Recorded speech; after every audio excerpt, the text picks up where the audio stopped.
The events take their origin in the lottery center. As soon as the guy entered the building through the door, the employees immediately recognized him and congratulated Mr. Fan again on his big lottery win. The guy won 10 million and the employee handed him the check, but the look on the guy's face scared him. As it turned out, this was the fourth time the guy had won the top prize in the lottery. The lottery center employee asked the guy not to wear such a scary mask anymore when he comes to collect his prize, because the guy scares people. Fan apologized to the employee and then said that it's all because of the process of accumulating luck. He notices that if he is unlucky, other people will become unlucky too. Thanks to the mask, the guy could feel safe. After picking up his check, the guy left the lottery center. After walking a little bit away from the lottery center, the guy took off his mask, which was scaring the others. The guy's name is Fan Xiao, and thanks to his ability, he can accumulate his luck. If he can accumulate a lot of luck, he might get lucky 100% of the time if he can harness all the luck at once. Because of his ability, he was able to win the lottery 4 times and gain financial freedom. In order to win the last lottery, he had to accumulate luck for a month. The price of winning was constant encounters with pickpockets, thieves, human traffickers, and car accidents throughout the month. Accumulating luck for an entire month resulted in a huge amount of bad luck. He wondered what would happen if he accumulated luck for 2 months. 2 months later, the guy was jogging in the park, exercising his body. Just at that moment, someone incredibly hungry was already watching him from the bushes. The man could no longer contain his hunger and tried to pounce on Fan Xiao to eat him. The guy immediately realized that it was one of the evolved in front of him. Lately, he had guessed that a setback was about to befall him, but he didn't realize that it would be this big.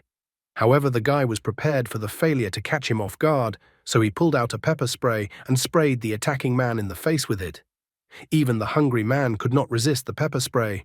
His eyes immediately glazed over and he fell to the ground screaming in pain. Fan Xiao then took out the rope he had and tied the man up. He then immediately called the emergency line, reporting the attack. In the evening at the police station, the officer was making a report on Fan Xiao. The officer had seen the guy so often recently that he asked the guy how many times he had already been to the police station. As a law-abiding citizen, Fan Xiao confessed that so far he had managed to neutralize 47 criminals and write 112 reports. The officer was already even amused at the fact that the guy was having a lot of bad luck. He was sorry that with his talent for catching criminals, the guy never became a policeman. Then the officer still asked what kind of criminal the guy had caught this time. Fan Xiao immediately recalled the articles he had come across on the internet. The articles talked about how a girl went crazy and attacked an 80-year-old man. There was also an article about mass attacks on people and other articles. Fan Xiao admitted to the officer that the man who attacked him was very similar to the evolved that were talked about on the internet. The officer just exhaled tiredly and asked the guy not to talk nonsense, because evolved didn't exist, and everything written on the internet was just rumors. Fan Xiao decided not to continue the topic and agreed with the officer's opinion. However, in his mind, Fan Xiao understood the officer's opinion, and he wouldn't have believed in evolved either if he wasn't one of them. Returning home from the police station, the guy noticed that after accumulating luck for 2 months, he was attacked by evolved. If it wasn't for his vast experience, he could have easily gotten hit by a car. More than a month ago, several people had mutations in their bodies. Their food intake increased greatly, and their physical fitness increased dramatically. At the same time, they developed a strong desire to hunt all kinds of animals. People with such mutations became known as evolved. A husky dog happily ran up to the guy. However, in an instant, the dog was incredibly frightened by the guy's gaze. After all, at this moment, Fan Xiao felt that Uncle Li's husky dog was incredibly appetizing. He was incredibly hungry as he looked at the dog. However, he brushed aside the instinct that had arisen and tried his best to contain his hunger. Sitting at home on the couch behind his laptop, the guy recounted the problems of his current life.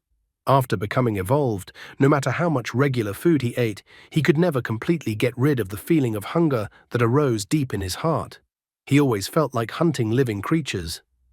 Opening his browser, he tried to search for information about evolved, but it turned out that all information related to evolved had been deleted. Kaneki Ken was well aware that perhaps indulging his appetite would soon lead to having to hunt humans. He didn't want to become a monster that would devour people. Holding the luck that he had managed to accumulate in 2 months, he was counting on that very luck to help him find a solution to the problem. As soon as he squeezed his luck in his hand in an attempt to use it, then suddenly all that luck formed an unfamiliar vortex to him.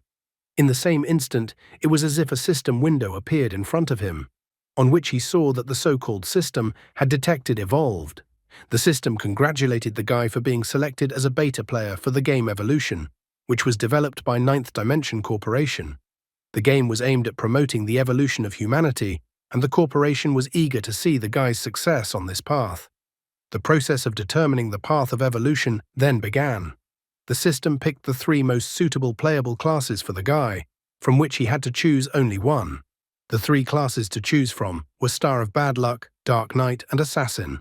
The system noted that the class determines the development of a guy's talent, so the game class had to be chosen wisely. Luck favored the guy and the decision found itself.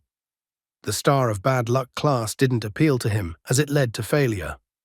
The Dark Knight class looked too ridiculous for him. Not finding any other options, the guy decided to choose the Assassin class. The system immediately congratulated the guy on getting the Assassin game class. As a beta player, the guy had a chance to develop his talent, so the system asked the guy if he wanted to do it now. The system noted that although the talent was an extension of the class, from the lowest E rank to the highest A rank, there were hundreds of amazing ones that couldn't be counted. The system asked the player not to worry about getting the same talent as another player. In addition, the system asked the player to remember that luck was also part of a guy's strength. Fan Xiao rejoiced that luck was also part of his strength because he had just been saving up his luck for 2 months. The guy folded his hands in prayer while waiting for the talent given to him, hoping that he would get the best talent. Finally, the system informed him that he had received an A-rank talent. Angel of Slaughter, incomplete. The system decided to tell Fan Xiao that humans had both 7 virtues and 7 deadly sins. Since spiritual life is born out of negative emotions, Angel of Slaughter uses the 7 original sins as weapons to bury his enemies in a vortex of destruction. Right now, the Angel of Slaughter had 3 original sins awakened: lust, pride, and sloth. Lust. Angel of Slaughter takes shape based on a guy's lust. Angel of Slaughter's resilience is tied to the mental power of the guy. Even if Angel of Slaughter is destroyed, it can be rebuilt with the help of the guy's mental energy. Pride. The arrogance of the guy will give Angel of Slaughter the ability to remain invisible and immune. Sloth. Angel of Slaughter is too sloth to walk, as he prefers to fly or teleport. Currently, Angel of Slaughter can only move a maximum of 10 meters away from a guy. The summoning time is 30 seconds and the cooldown is 24 hours. After reading the talent description, Fan Xiao decided that he should consider the talent he received as a summoning talent. With negative emotions, he could summon Angel of Slaughter, who possessed the 7 original sins. Unfortunately, only 3 original sins were available to him right now, so he could use Angel of Slaughter as an invisible bodyguard that could teleport. His eyes twinkled with the upcoming benefits. After all, he had been accumulating his luck for 2 months, which meant he should become quite powerful. The system also informed that Fan Xiao, as a beta player, must participate in a qualifying dungeon and pass the game dungeon evaluation before he could become an official player. The system didn't give him much time to think, as it immediately started counting down from 10 seconds to 0. Before he could realize anything, he changed his nickname from Fan Xiao to Seal, which opened the selection section. At the same moment, he was teleported away. Soon, he appeared in a place that was unfamiliar to him. Weibei City had once been a thriving city, but a mutation had destroyed it and turned it into an abandoned lost city. As a result of the events that took place in the unruly city, a lot of monsters have settled in, always ready to organize a bloody feast to welcome tourists who came from far away. The sanctuary is the only place where the player can take shelter for the night. From 7:30 a.m. to 6:30 p.m., the monsters sleep, so the system asks players not to make any noise, as it is very dangerous to wake them up. In addition, the dungeon boss refuses to let the tourists go. The dungeon task was to find the space-time door, G080110A1, then enter this door to complete the official player registration. Sitting on the ground, the guy tried to understand the situation he was in. He immediately noticed that the bag of self-defense tools had not been sent to the dungeon with him. Based on the information he received, he decided that the game was doing this for balance, as some of the players might show up with a rocket launcher, making the others unable to play. Looking around, he noticed a man in a suit and a guy talking nearby. The man noted that they seemed to be able to get the clues to the game. Fan Xiao categorized them as executive and college student at a glance. Executive reported that his player panel showed that he was participating in a dungeon selection. His assignment was to find the space-time door. He asked the college student if they had everything coming together on the assignment. The happy guy confirmed the executive's assumption. Looking in the other direction, Fan Xiao found 3 more beta players. Fan Xiao described them as a hooded guy, a middle-aged man, and a frail woman. The woman was clearly not dressed for going to the dungeon. She refused to believe that everything was real and thought that everything around her was just a dream. Also in the dungeon were high school students, 2 sisters. The younger sister did not understand what they should do now. The older sister tried to calm her down with the fact that she was next to her. Meanwhile, a middle-aged man was not wasting time and had already approached the frail woman and asked her not to worry because he would protect her. The woman was very frightened and asked the man not to approach her. Because of her fear, she backed up and fell down. The man immediately started drooling, looking at the girl. However, at that moment, the hooded guy intervened, asking the man to focus on the dungeon task at hand. The man started making excuses that he was mistaken for the wrong person, he just wanted to help the woman. He even asked the hooded guy to stay out of his business and not to touch him. The older sister noticed that there was a time clue in the bottom right corner of the game panel, and it was now 7:38 a.m., so they could leave the shelter. The hooded guy was wary, reminding the others that monsters didn't hibernate until 7 hours and 30 minutes in the morning, so he thought the best option would be to wait until 8 hours and only then go outside. The fragile girl was quite scared, asking him not to go out until 9 a.m. because it would be safer then. Fan Xiao, who was standing to the side before, approached them, suggesting that it was better not to waste time at all. He pointed out that there was no time limit specified in the task, which meant that there was probably something behind it. He reminded the others that they were in an abandoned lost city, so the opportunities to get food were incredibly low. Without supplies, their energy would start to gradually decrease. In addition, finding the space-time door might require a large amount of work. Therefore, Fan Xiao felt that their time was limited. The frail woman noticed that the guy's words made sense. She now realized that the difficulty of the game had increased significantly.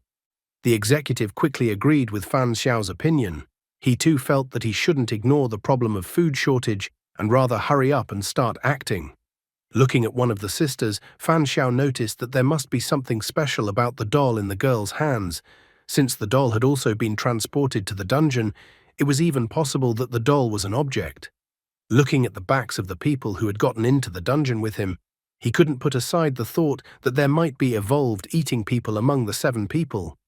The hooded guy and the executive, who hid their distinctive features, were the ones who aroused Fan Xiao's greatest suspicion. When they came out of the hideout, they discovered a giant city with high-rise buildings. There were skulls and bones lying on the pavement all over the city. The executive frustratedly remarked that the area of the city was not small. Even if they used a systematic search, it would take a huge amount of time to search. A college student pointed out that Weibei is similar in style to cities on Earth, so there must be a train station in the city, and perhaps the space-time door they need to find is there. So the college student suggested that they go to the train station first and try their luck there. The executive was surprised that the college student believed in his theory so strongly, even though they didn't even know where the train station was in this city. Only now did the college student realize that there were flaws in his plan. Executive immediately paid attention to Fan Xiao after he voiced his opinion in the shelter. He immediately noticed that Fan Xiao's thinking was advanced and that his opinion could not be ignored. He approached Fan Xiao and inquired about the guy's name. After learning that the guy's name was Fan Jiangqiang, he asked him where they should go next. Fan Xiao had already thought it over, deciding that they needed a map first. Maps were usually located in the subway. The map at the entrance of the subway often had a part of the neighborhood on it. The hooded guy noticed that the map of each subway entrance and exit covered a very small area, and it would be too difficult to map the entire city piece by piece. However, Fan Xiao had an answer to this complaint as well, because they don't necessarily need to map the city piece by piece, because they just need to know how to get to certain places. The executive agreed to this plan since they had no other options. The college student was enthusiastic and immediately decided to go there. A middle-aged man approached the high school girls and asked them to follow him as he would protect them, but the older sister had nothing but contempt for the man and told him to move away from them. Half an hour later, they managed to find the entrance to the subway. Looking inside without going down into the subway, they noticed that it was incredibly dark. Besides, they didn't encounter any monsters outside, so perhaps they were hiding downstairs. Fan Xiao took out matches and lit one. Executive didn't understand where the guy found everything he needed. Fan Xiao only noticed that he had picked up everything while they were walking. Suddenly, a torch appeared in the guy's hand, which he lit. However, in the same second, the executive told the guy not to go downstairs yet. The executive heard from the breath emitted from the subway that there were 4 monsters downstairs. The college student was all ablaze with enthusiasm, noting that executive must have the talent of sharp hearing. Executive didn't realize what talent the college student was telling him about. The college student was surprised that the executive didn't know about the talents because he thought that every beta player was given talents to develop. Executive was surprised that everyone else had talents. Fan Xiao, who wasn't paying attention to the talent talk, asked what kind of animals Executive was hunting. Executive didn't deny and admitted that, like everyone else knew, Evolved had a strong desire for hunting. He had put up with it for 2 weeks and was literally at his limit, so he bought a dog. Taking off his hat, the executive admitted that after the so-called hunt, he gained the hearing and sense of smell of a dog. He even grew dog ears on his head. The college student was thrilled to see Executive's dog ears. He was also happy that he was lucky because he couldn't tolerate more than 4 days, but on the 4th day he became a beta player and his hunger was greatly reduced. The college student was too positive. He even decided that the hunger problem would disappear as soon as he became a player. Fan Xiao approached the executive to inquire about what it was like for him to eat a dog. The executive couldn't understand why Fan Xiao was asking him that. Fan Xiao decided to press the man, walked closer to him, and asked him if he had accidentally tasted human meat while trying to satisfy his appetite. The executive recoiled, frightened from him. He couldn't find words after what he had heard. He didn't understand how the guy could even come up with such a wild thought. Fan Xiao decided that the man was not lying to him, unless he was a great actor who could easily mislead him. The guy decided to put it down to a joke, but he also pointed out that humans were also animals, so perhaps there were cannibals among the evolved. The college student admitted that the guy scared him, because he thought there was actually a cannibal among them. The hooded guy asked the others to stop fooling around because they had to move on and go down to the subway. The frail woman was afraid to go to the subway because there were monsters there. Fan Xiao remarks that they should continue as there was not much point in them looking for another place. After exploring the surface for so long, they didn't notice any monsters, but 4 monsters appeared in the subway at once. If monsters made a habit of avoiding the sun and hibernating in the shadows, then the number of monsters in the subway should have been significant. Executive was in agreement with Fan Xiao, thinking that they would have to go down to the subway after all. However, the woman was too scared, so her legs wouldn't obey her and she fell down. She was afraid to go down to the subway. The middle-aged man also didn't understand why they should go where the monsters were. The hooded guy asked them to keep their voices down. He suggested they try to enter the other entrance leading to the subway. The college student thought it was a brilliant idea because maybe the other entrance didn't have monsters. However, Fan Xiao decided not to listen to them, starting his descent into the subway. He assumed that if he encountered danger in the subway, he would try out his A-rank talent in battle. After he started to descend into the subway, sisters and executive caught up with him. They decided to go along with him. Elder sister wanted to personally confirm the existence of the map. Fan Xiao was fine with this decision, even praising the girl. He informed the others that he had a good memory, so once they found the map, he would memorize the map and give it to them. The younger sister was startled when she saw the monster in front of them. Because of her screaming, the others also looked at the monster. However, as indicated, the monster was sleeping, so they tried not to make much noise so as not to wake up the monster. After finding the monster, they tried to go around it by huddling against the edge of the wall. Just at this moment, Fan Xiao noticed something. He informed the others that there was no need for them to go deeper into the subway since he had already found the map. Standing beside the map, Fan Xiao began to look at it. He was surprised that the map showed the entirety of Weibei City. Soon they left the subway, going up to the surface. The girl asked if the guy had really memorized the map after looking at it for about a minute.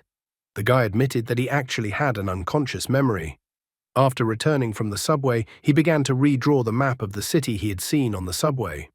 The girl was shocked because she herself didn't remember much. But what the guy drew was exactly the same as what she had memorized. Just at that moment, the others returned to the subway station. The college student was once that everyone else was fine.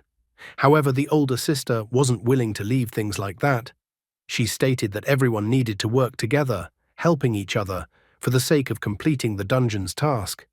The others had retreated as soon as they encountered danger, so she felt that the others had no place on the team.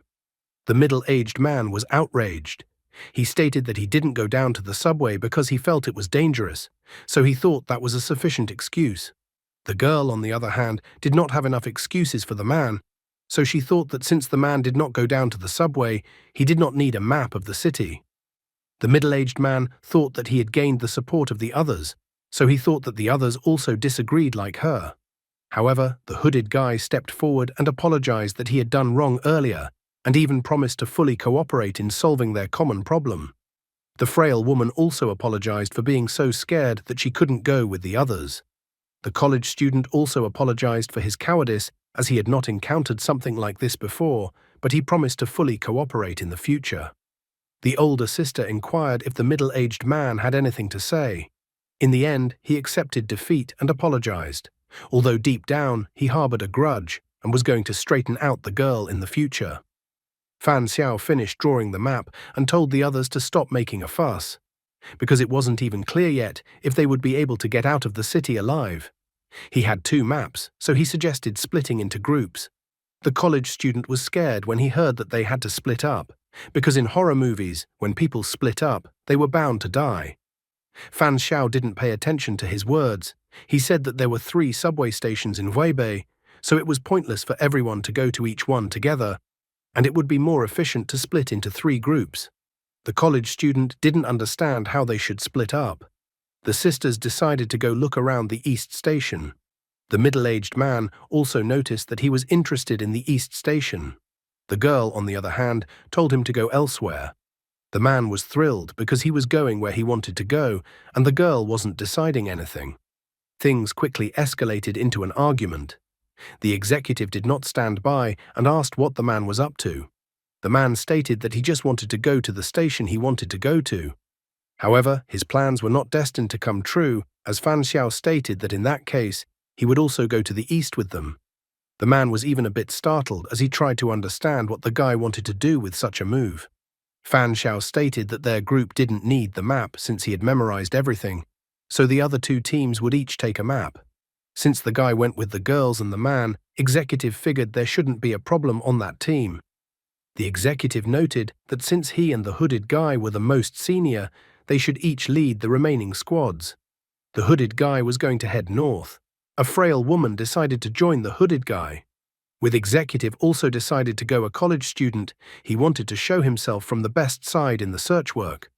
The man does not worry at all about the fact that all his rotten gut is visible to everyone else, and it is literally written on his forehead what he is up to. Which teams will be able to come back as a full team?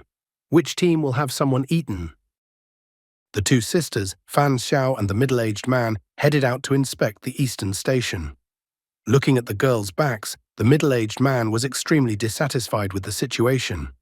He had even already started to imagine his perverted fantasies of the girls apologizing to him soon. He was ecstatic, fantasizing about it, because he was going to do such a thing in reality.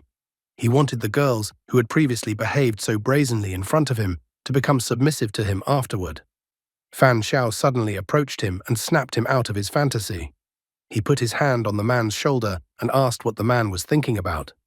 Fan Xiao immediately noticed that both sisters must be very attractive and seductive. The man was even afraid that it was as if Fan Xiao had read his mind. so he pretended not to understand what Fan Xiao was saying. The guy is not that stupid, so he immediately told the man not to pretend. Fan Xiao noticed that the girls were so young, and the man probably wants to eat them. Seeing Fan Xiao's behavior, the man got excited that the guy was also eating people. In the end, Fan Xiao happily admitted that he had to pretend when surrounded by people, but now no one would be able to ambush him. He even said that with his uncontrollable appetite, he could not take it anymore. Naturally, everything he said was a lie. The man was glad to meet someone as evolved as himself. He admitted that if he hadn't held back, he would have pounced on the girls long ago. The mere thought of it made him angry. He didn't understand why his appetite hadn't waned after becoming a beta player, unlike those who weren't like him and Guy. The man was angry that others had talents, and those like him had nothing of the sort. Even the hard-earned talents of animals were gone after he decided to eat the man. The only improvement after he decided to eat a human was an increase in size. He was even sad to think what would happen if that wasn't there as well. Fan Xiao was only keeping the conversation going. Because the man was so chatty, Fan Xiao was able to find out that evolved cannibals surpassed ordinary evolved in physical terms. Fan Xiao decided to ask the man how many animal powers he had acquired. He confessed that he had gained 5 abilities but lost all of them. The man was very surprised to hear about 5 abilities. He thought that the maximum he could get was 3. In the past, he had eaten a cat and a dog, and then he ate a pig. Because of that, the mutation happened too fast, so he almost lost his mind. So he started attacking people. That's why the man was so much surprised and couldn't even believe that the guy had eaten 5 kinds of animals. Suddenly, the older sister abruptly turned around to them and wondered what they were talking about. She was shocked that they ate humans, and the younger sister was scared because of what she heard. Fan Xiao didn't fight back, instead suggesting that the man take 1 girl each.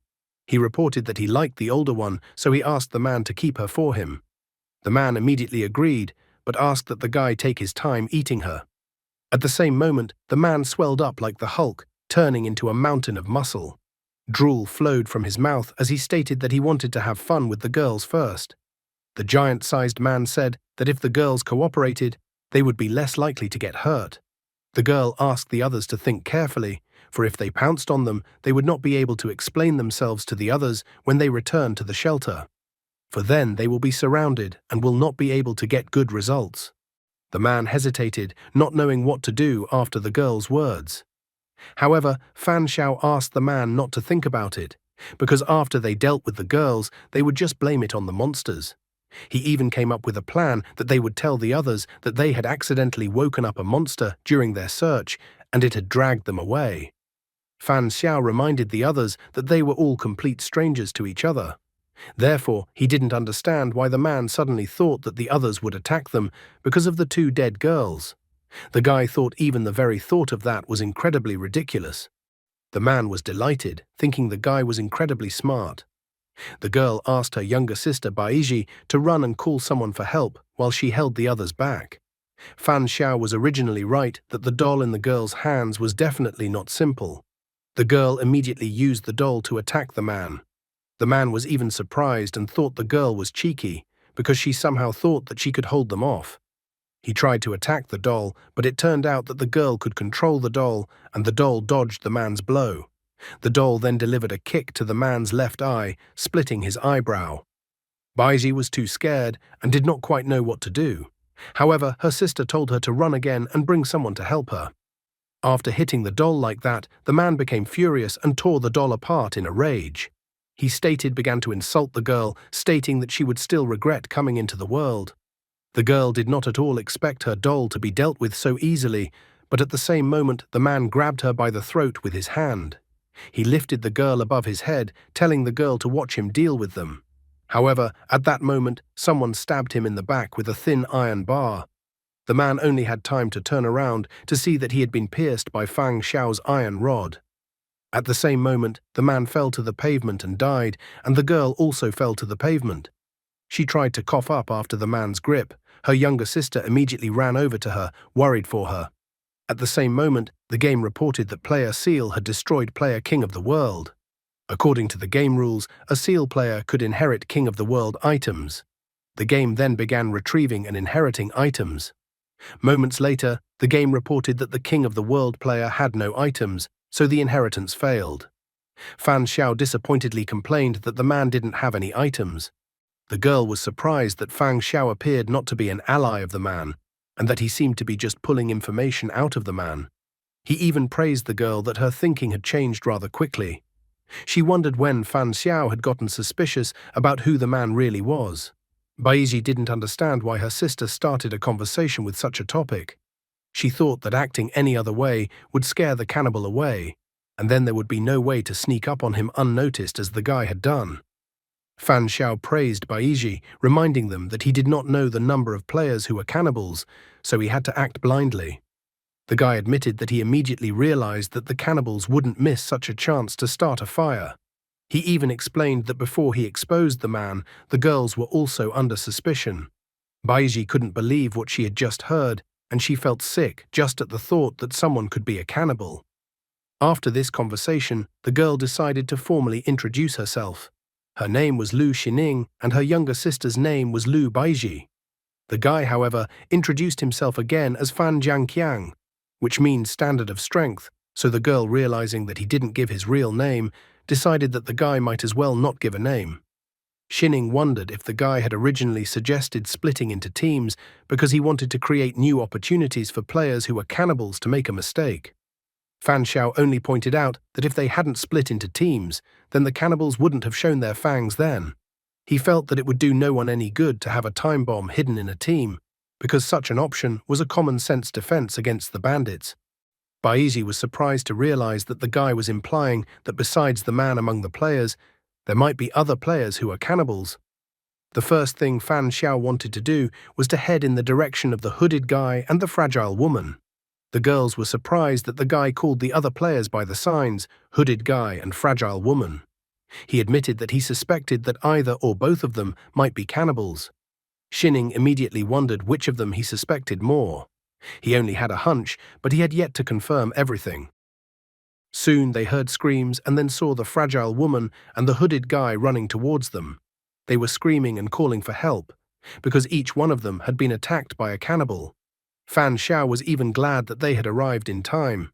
The hooded guy and the fragile woman pointed fingers at each other, claiming the other party was a cannibal. Fan Xiao thought that since they called each other cannibals, they should provide some evidence. The hooded guy immediately showed his right hand, reporting that the woman wanted to eat him and bit a piece of flesh off of him. The fragile woman responded by showing her right hand and reporting that the guy was actually a monster and that he had bitten her flesh off. Xining decided that in this situation, the monster bit his own hand the moment he saw them in order to wound himself. Baiji couldn't understand how one could tell the difference between a cannibal and an ordinary person. Fan Xiao thought that since there was a wound on both of them, they would have to rely on intuition. Xining agreed with him, wanting to listen to what the guy was saying. Baiji, on the other hand, felt that he and his sister were being too hasty in this choice. In the end, the guy decided to trust the fragile woman. The hooded guy asked him not to trust the woman because the woman is actually lying and is a monster. Fan Xiao asked the hooded guy to shut up because he can't tell the difference between which one is human. Therefore, he decided that the woman was incredibly beautiful, which meant the hooded guy was after her. The frail woman was happy that the guy believed her, and she even hugged him. Fan Xiao asked the fragile woman not to be afraid of anything because he was on her side. Her face even turned red, and she wanted to inform that she was not some kind of cannibal. However, she was not allowed to finish her words, as Xining pierced her from behind with an iron pipe, and Fan Xiao also pierced her left leg with an iron pipe. The fragile woman was furious that all this time the guy was playing with her. Lu Xining was even surprised that the guy trusted her so much, and after all, she might have just not understood his plan. However, Fan Xiao reminded her that they had already had the experience of fighting a man. So even if he didn't say anything, he was sure that the girl would understand the true purpose of his choice. Xining was tense as she realized that the guy in front of her was not only smart, but also incredibly brave. He didn't even give her any sign, as he believed that she would somehow understand his scheme and do as he wanted. After they had talked enough, Fan Xiao asked the monster to reveal its true form. The fragile woman was not fragile at all now. She had grown to an incredible size, and her entire body was made up of muscles. She threatened to torture everyone to death and then eat them. Fan Xiao immediately noticed that the woman looked much stronger than the man, so he assumed that the woman had eaten another evolved. So he almost instantly told the others to run away in the direction pointed. The woman wasn't about to let go so easily, attacking with her powerful body and trying to lift the asphalt the others were running on. Her efforts caused untold destruction in the city. Xining wondered to Fan Xiao if he had any plan or if they would have to hide somewhere. However, the guy told her not to worry because reinforcements would be arriving soon. Suddenly, Fan Xiao abruptly slowed down and stopped, smiling, for they had all come running to the right place. He stated that the woman had screamed so loudly over and over again that she had completely forgotten to muffle her voice. He even admired the woman's courage. The guy immediately asked the woman if this place looked familiar to her. She only yelled when she realized where she was going, but immediately the guy put his index finger to his mouth, indicating that she should be quieter. Her roar caused monsters to leap out of the subway station, pouncing on the woman and starting to bite her. The woman didn't stop and continued screaming. Now Xining understood why the guy had attacked the woman's leg. She realized that the guy wanted to deprive the woman of her mobility and that the monsters were part of his plan. Fan Xiao admitted that since they had started the battle, such a noise could easily disturb the monsters.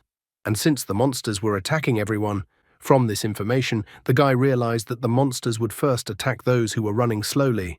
Now all he had to do was wait, watching the fight to reveal the winner between the monsters and the woman. Eventually, he grew tired of waiting, deciding it was time to call it a day. He used his Angel of Slaughter talent. At the same moment, an angel that looked more like a demon appeared in front of him.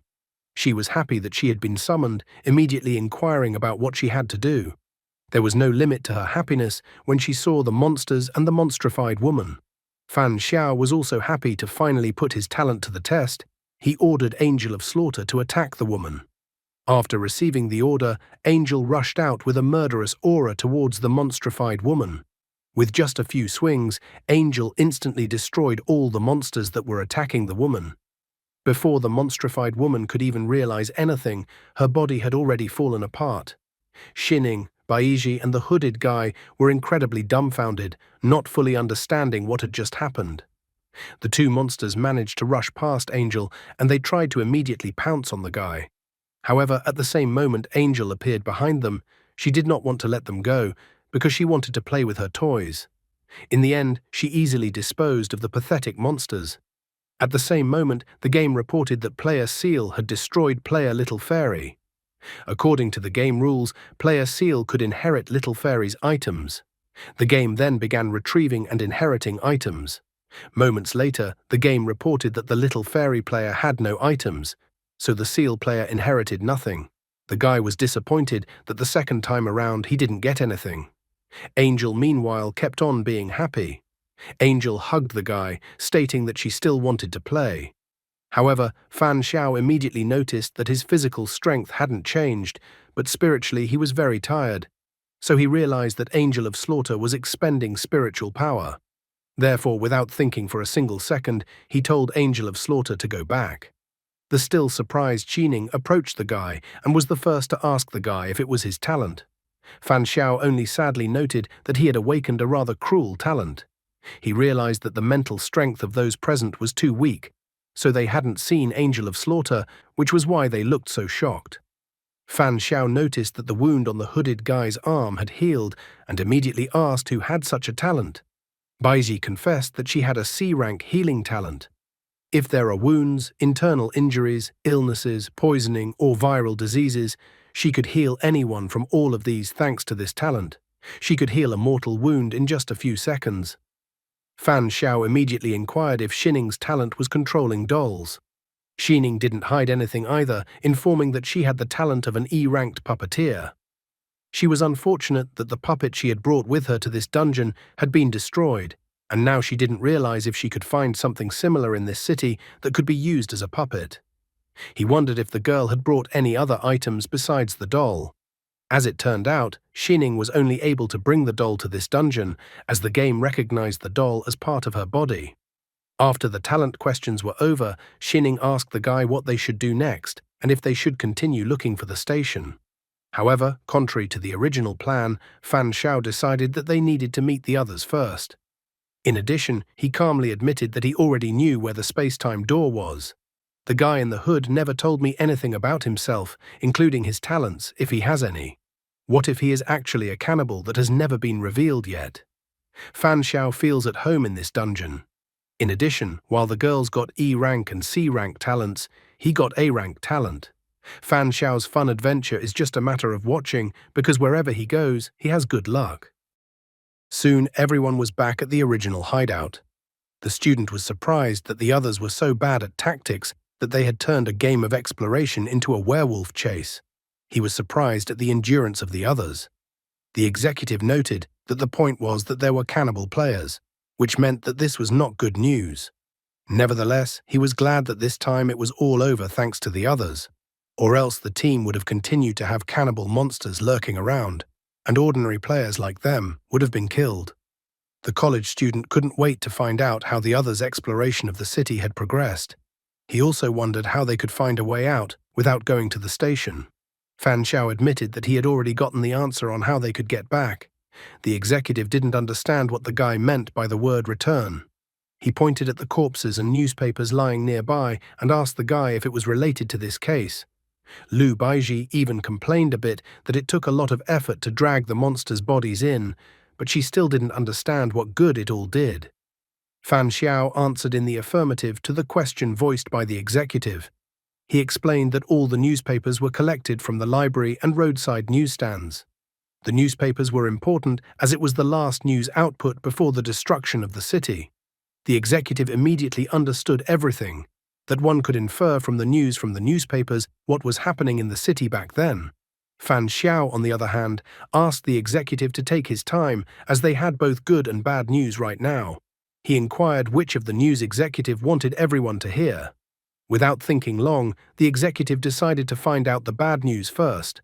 Fan Xiao then asked them how they felt when they touched the monsters that were now in front of them. In response, he heard about a new kind of monster-sized creature in front of them. Although the monster's strength is greater than theirs, they shouldn't be much stronger. And as it turned out, with some probability, they are able to kill monsters. Monsters are extremely sensitive to sounds and like to sleep in places where there is no light.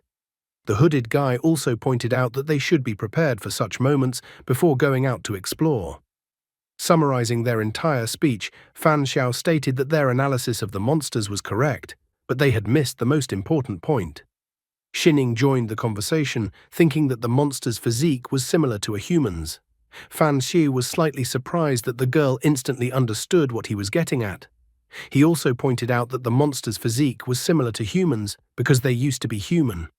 The college student and executive were greatly surprised to hear that the monsters used to be human.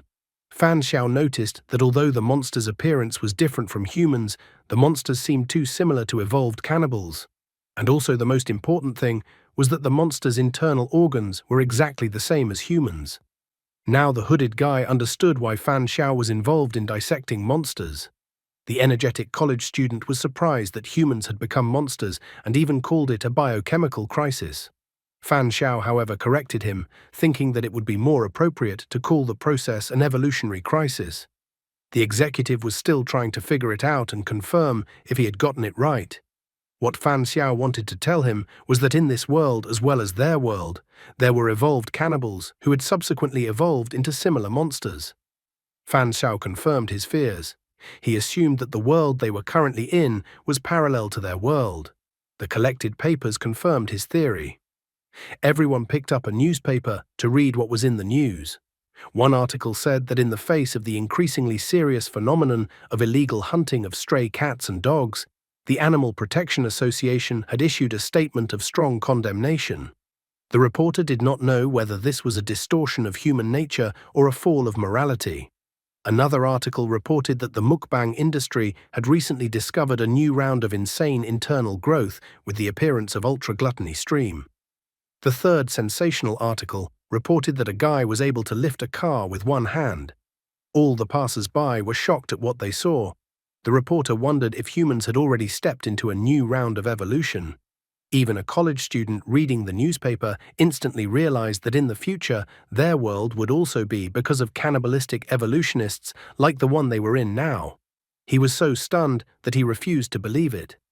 Executive was shocked when he read the articles in the newspaper, realizing what a horrible future awaited their world. Baiji started crying, complaining that she hadn't even managed to find a handsome boyfriend yet. Fan Xiao saw everyone's downcast mood and asked them not to be so pessimistic. He reminded them that they had a question to ask after reading the newspaper.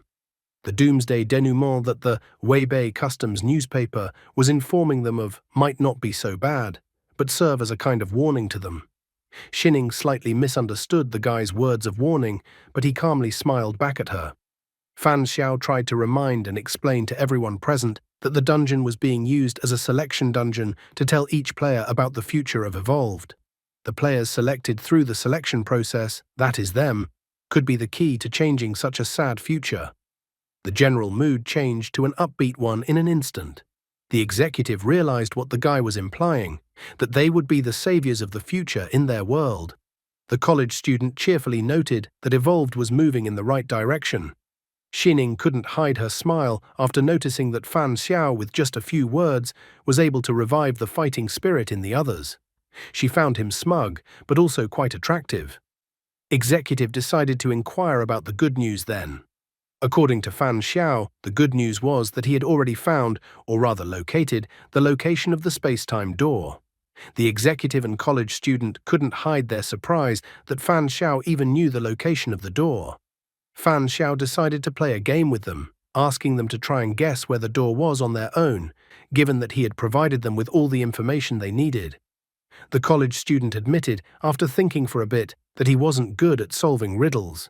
The executive noticed that clues for clearing the dungeon were usually hidden in the most dangerous places. And since the monsters were originally human, the most dangerous place should be the place with the most people in Weibei. He thought it could be a school, a large shopping mall, a landmark, a heavily populated area, and so on. The hooded guy added that monsters like to hide in dark places, so maybe the door is in a large underground parking lot of a shopping mall. He also didn't rule out that maybe the place they need is in the sewers. Baiji suggested that the door was in the zoo. Pointing a finger in the girl's direction, Fan Xiao reported that the girl's answer was the closest to the truth. The girl even blushed and hid behind her sister's back. Xining thought that there were only two places, and since it wasn't a zoo, then the place they needed was the oceanarium. After all, the most dangerous place is not where the most monsters are, but where the dungeon boss is. Plus, she reminded them that the game had given them a clue that the dungeon boss refused to let tourists go. Based on the game's clue, it could be understood that the boss would most likely block their exit so they couldn't leave. Therefore, she believed that if there was a place where the door was, it should be there. The college student still didn't understand why a zoo or oceanarium was assumed. The executive at this point seems to have figured it out.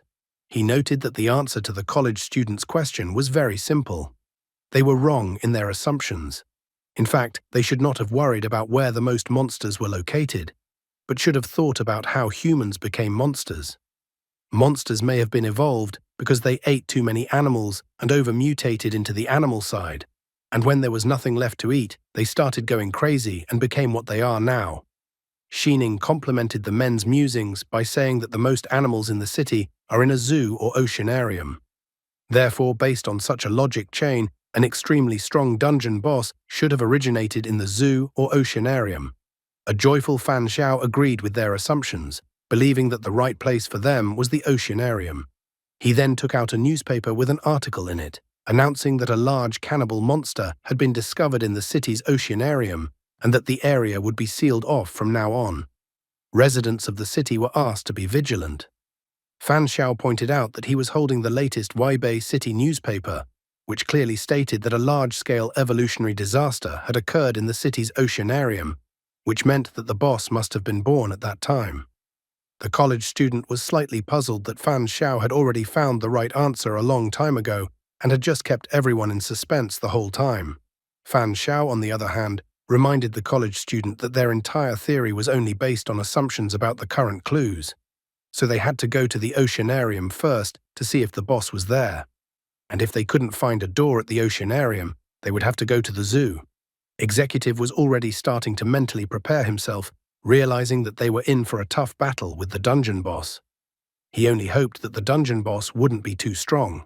Looking at Fan Xiao, the hooded guy was well aware that the boss would be abnormally strong, but it was unlikely to be stronger than the guy who was standing next to him.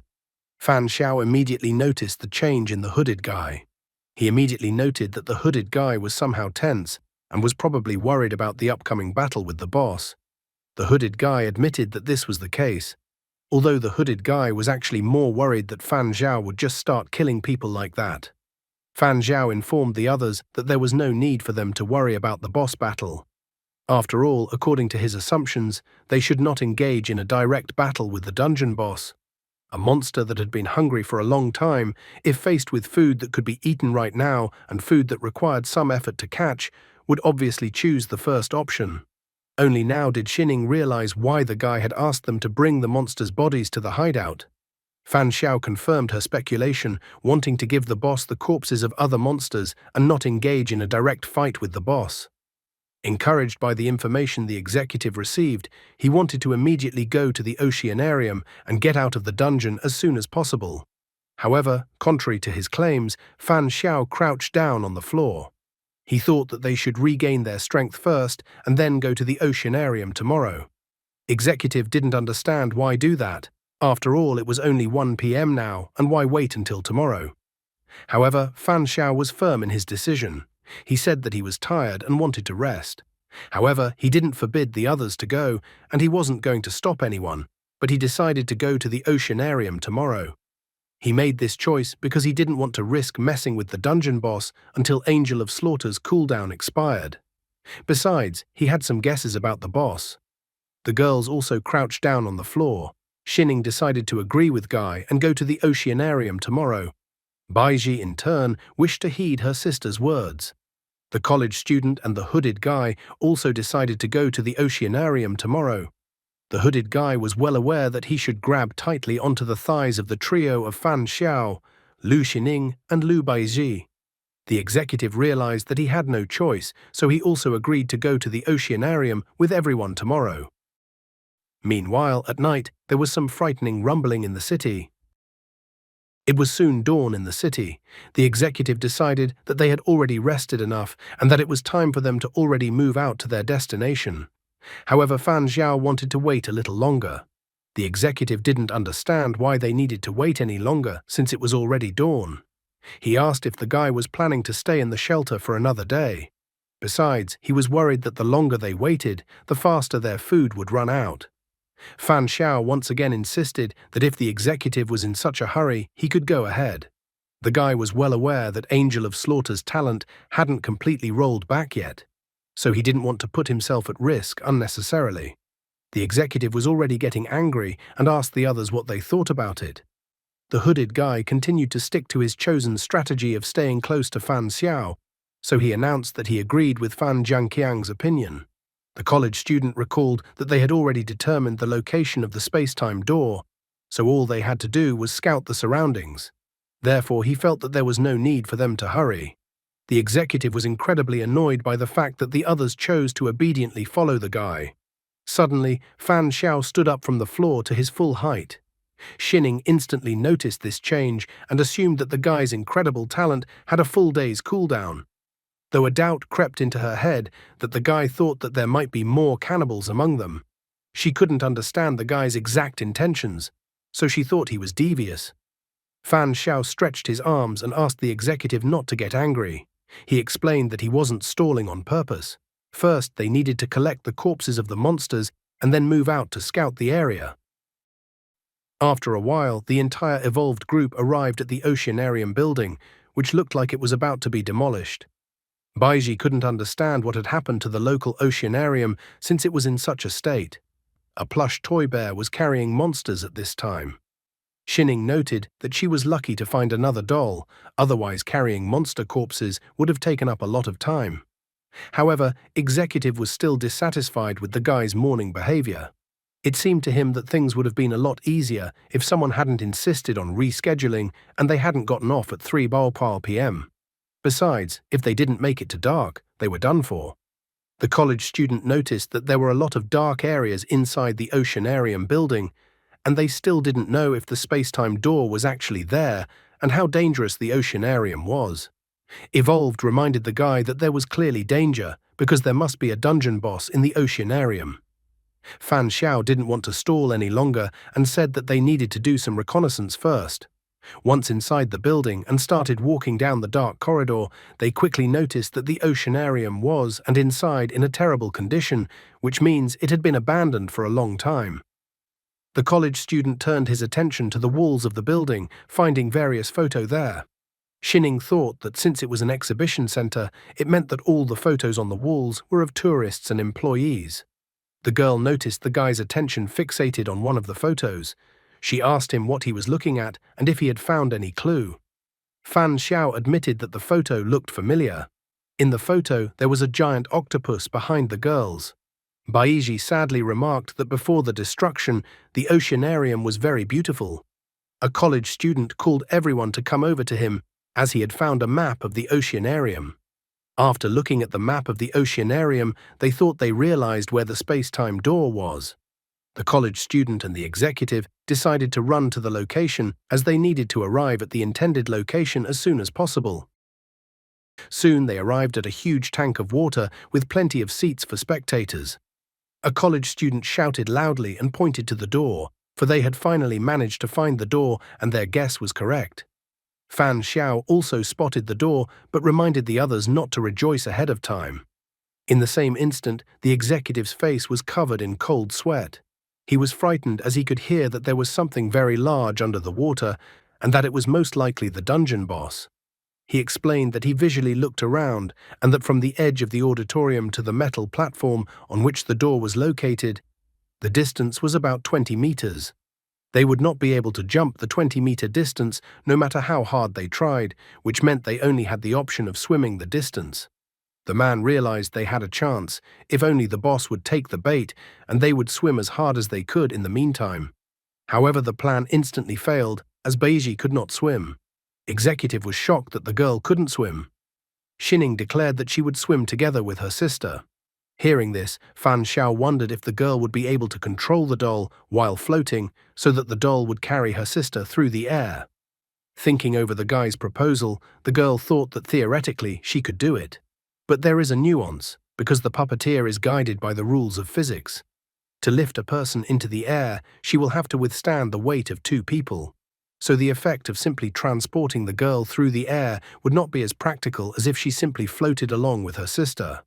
The water provided some buoyancy and mental control of the doll while having to move herself at the same time, so the girl felt that the option suggested by the guy would be too slow. The executive was getting more and more angry. He thought that they had already dealt with the monsters and the girl would only slow them down, so he thought that the girl should deal with her own problem. Shining was adamantly against his decision. She was unwilling to leave her sister behind. Executive became even more angry. He pointed out that the girl was smart and should realize that it was dangerous to take someone who couldn't swim into the water with her. Besides, the man insisted that they had come to a consensus that once they used the monsters' corpses as bait, they would be able to get to the exit of the dungeon. However, at that moment, Fan Xiao came up to him and put his hand on his shoulder, saying that they should take the girls with them. Fan Xiao explained that he wasn't going to be a saint, but if they didn't take the girls with them, then given Shining's explosive nature, Executive would have to make sure that he could sneak in quietly and not disturb the monster while the girl was trying to kill him. Executive was becoming more and more aggressive and less able to contain his fear and the rest of his emotions. Already even Baiji was asking her sister to go ahead while she figured out how to find a way out of her predicament. Shining was unwilling to relent, stating that the guy was right and that no one would leave this place unless they took her little sister with them. A college student tried to intervene, trying to calm the others down. Shining looked sharply at Fan Xiao, wondering what he was up to. The guy walked over to Baiji and took her in his arms, causing Baiji's face to turn completely red.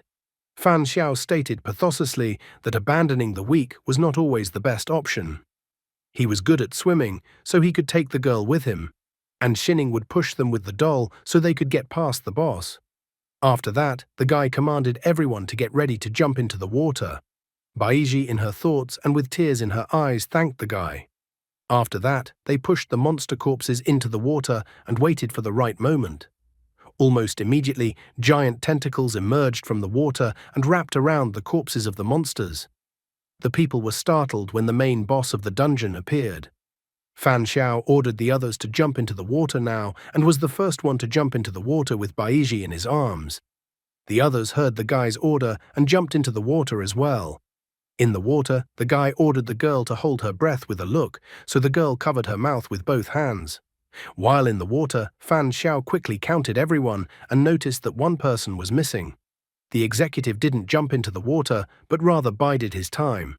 He vilely noted that the guy was right and he understood the guy's choice. However, he was no exception and threw a huge rock into the water. In the same instant, the boss, disturbed by the dropping of the giant rock, swam to the surface. Continuing to hold his breath underwater, Baiji still couldn't understand what had happened. Executive asked him not to blame him for anything. After all, the guy himself had given him inspiration when he stated that as long as someone wanted to cause trouble, everyone wouldn't be able to leave. The hooded guy immediately realized everything, that the executive had decided to sacrifice them all in exchange for his salvation. The college student was shocked that the executive decided to do such a thing. The frightened Baiji didn't know what they should do next. However, they didn't have time to be angry with the executive for long, as giant tentacles reached out of the water and started grabbing them one by one. When one of the tentacles rushed towards Fan Xiao, the guy suddenly drew his sword and chopped off the tentacle. He realized that since they couldn't escape, they would have to finish off the boss. After the guy cut off one tentacle, the monster wailed in pain. Executive realized that now was the best moment to break through in one breath and dived into the water. Noticing that the executive had jumped into the water, the girl wasn't going to let him go so easily after trapping them, so she ordered the bear to attack the man. However, Fan Xiao told her not to be distracted by the executive, but rather to strip the monster of its eye and be quick about it. Shining rushed curses towards the executive as she was unwilling to let him go after such a betrayal. Nevertheless, Shining decided to do the guy's bidding and point the doll towards the boss. The hooded guy also noticed that the college student seemed to have already fainted. Fan Xiao asked the others to give him 1 minute. Baiji once again started complaining that she was useless and that it was all because of her. Complete chaos had begun. The monster was increasingly entangling the girl with its tentacles. She managed to capture the monster's attention, but the guy somehow never did anything about it. Shining realized that with the guy's talent, he should be able to deal with the monster, but the guy seemed to be waiting for something. The executive, meanwhile, sailed confidently toward the door. He was glad his decision was the right one. He realized that the way to get through the dungeon was to sacrifice the others. Suddenly, a melody reached his ears, and then the man found that he could not move. He noticed that his arms and legs no longer obeyed him. He tried to figure out who was singing the song. At the last moment, it came to him that he was facing the true boss of the dungeon. Executive looked at the beautiful girl in front of him, even blushed.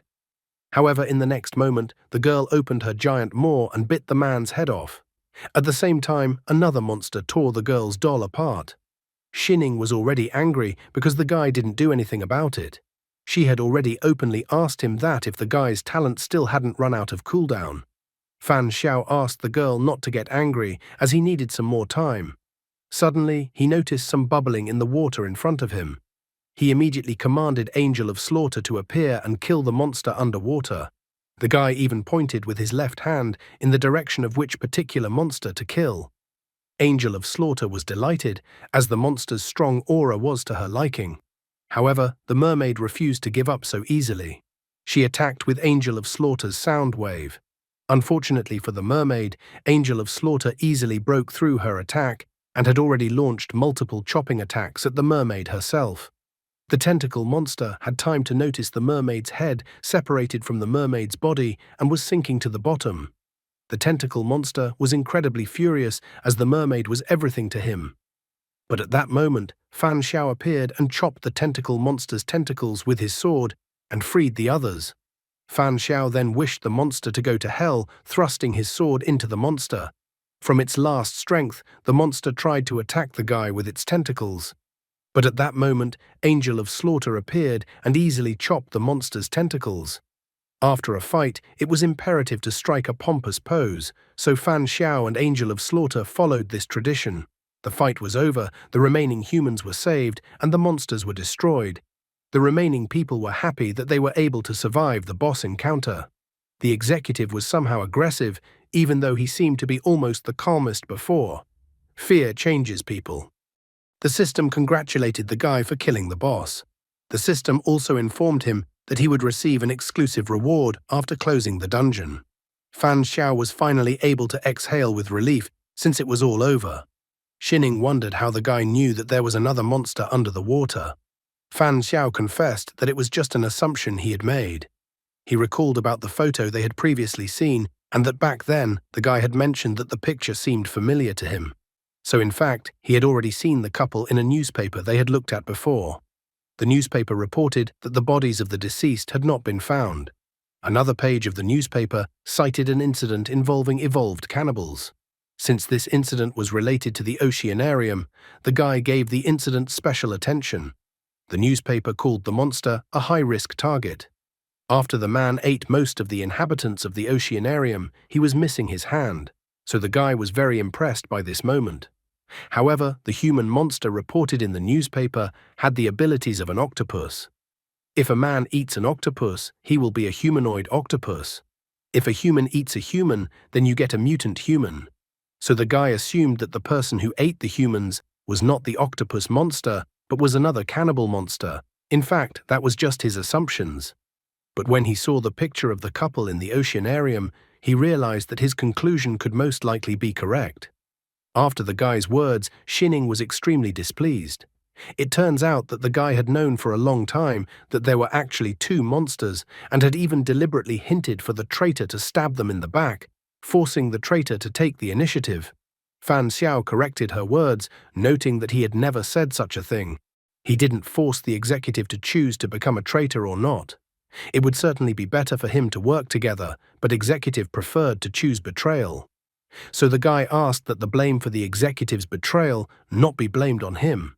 He explained that in such places people reveal their darkest intentions. However, even though he may not call himself fair, he did not want to be seen as selfish. Plus, like he said earlier, if they didn't bring Baiji with them, Shining wouldn't be able to live with the decision. Shining agreed with him that if someone decided to abandon her sister, she would do the same thing. However, Shining believed that despite the other options, she would have known that her sister would have been fine. Fan Xiao did not show the same confidence that Baiji would still be fine in a different outcome. The girl attributed this decision to the fact that her sister had always had good luck.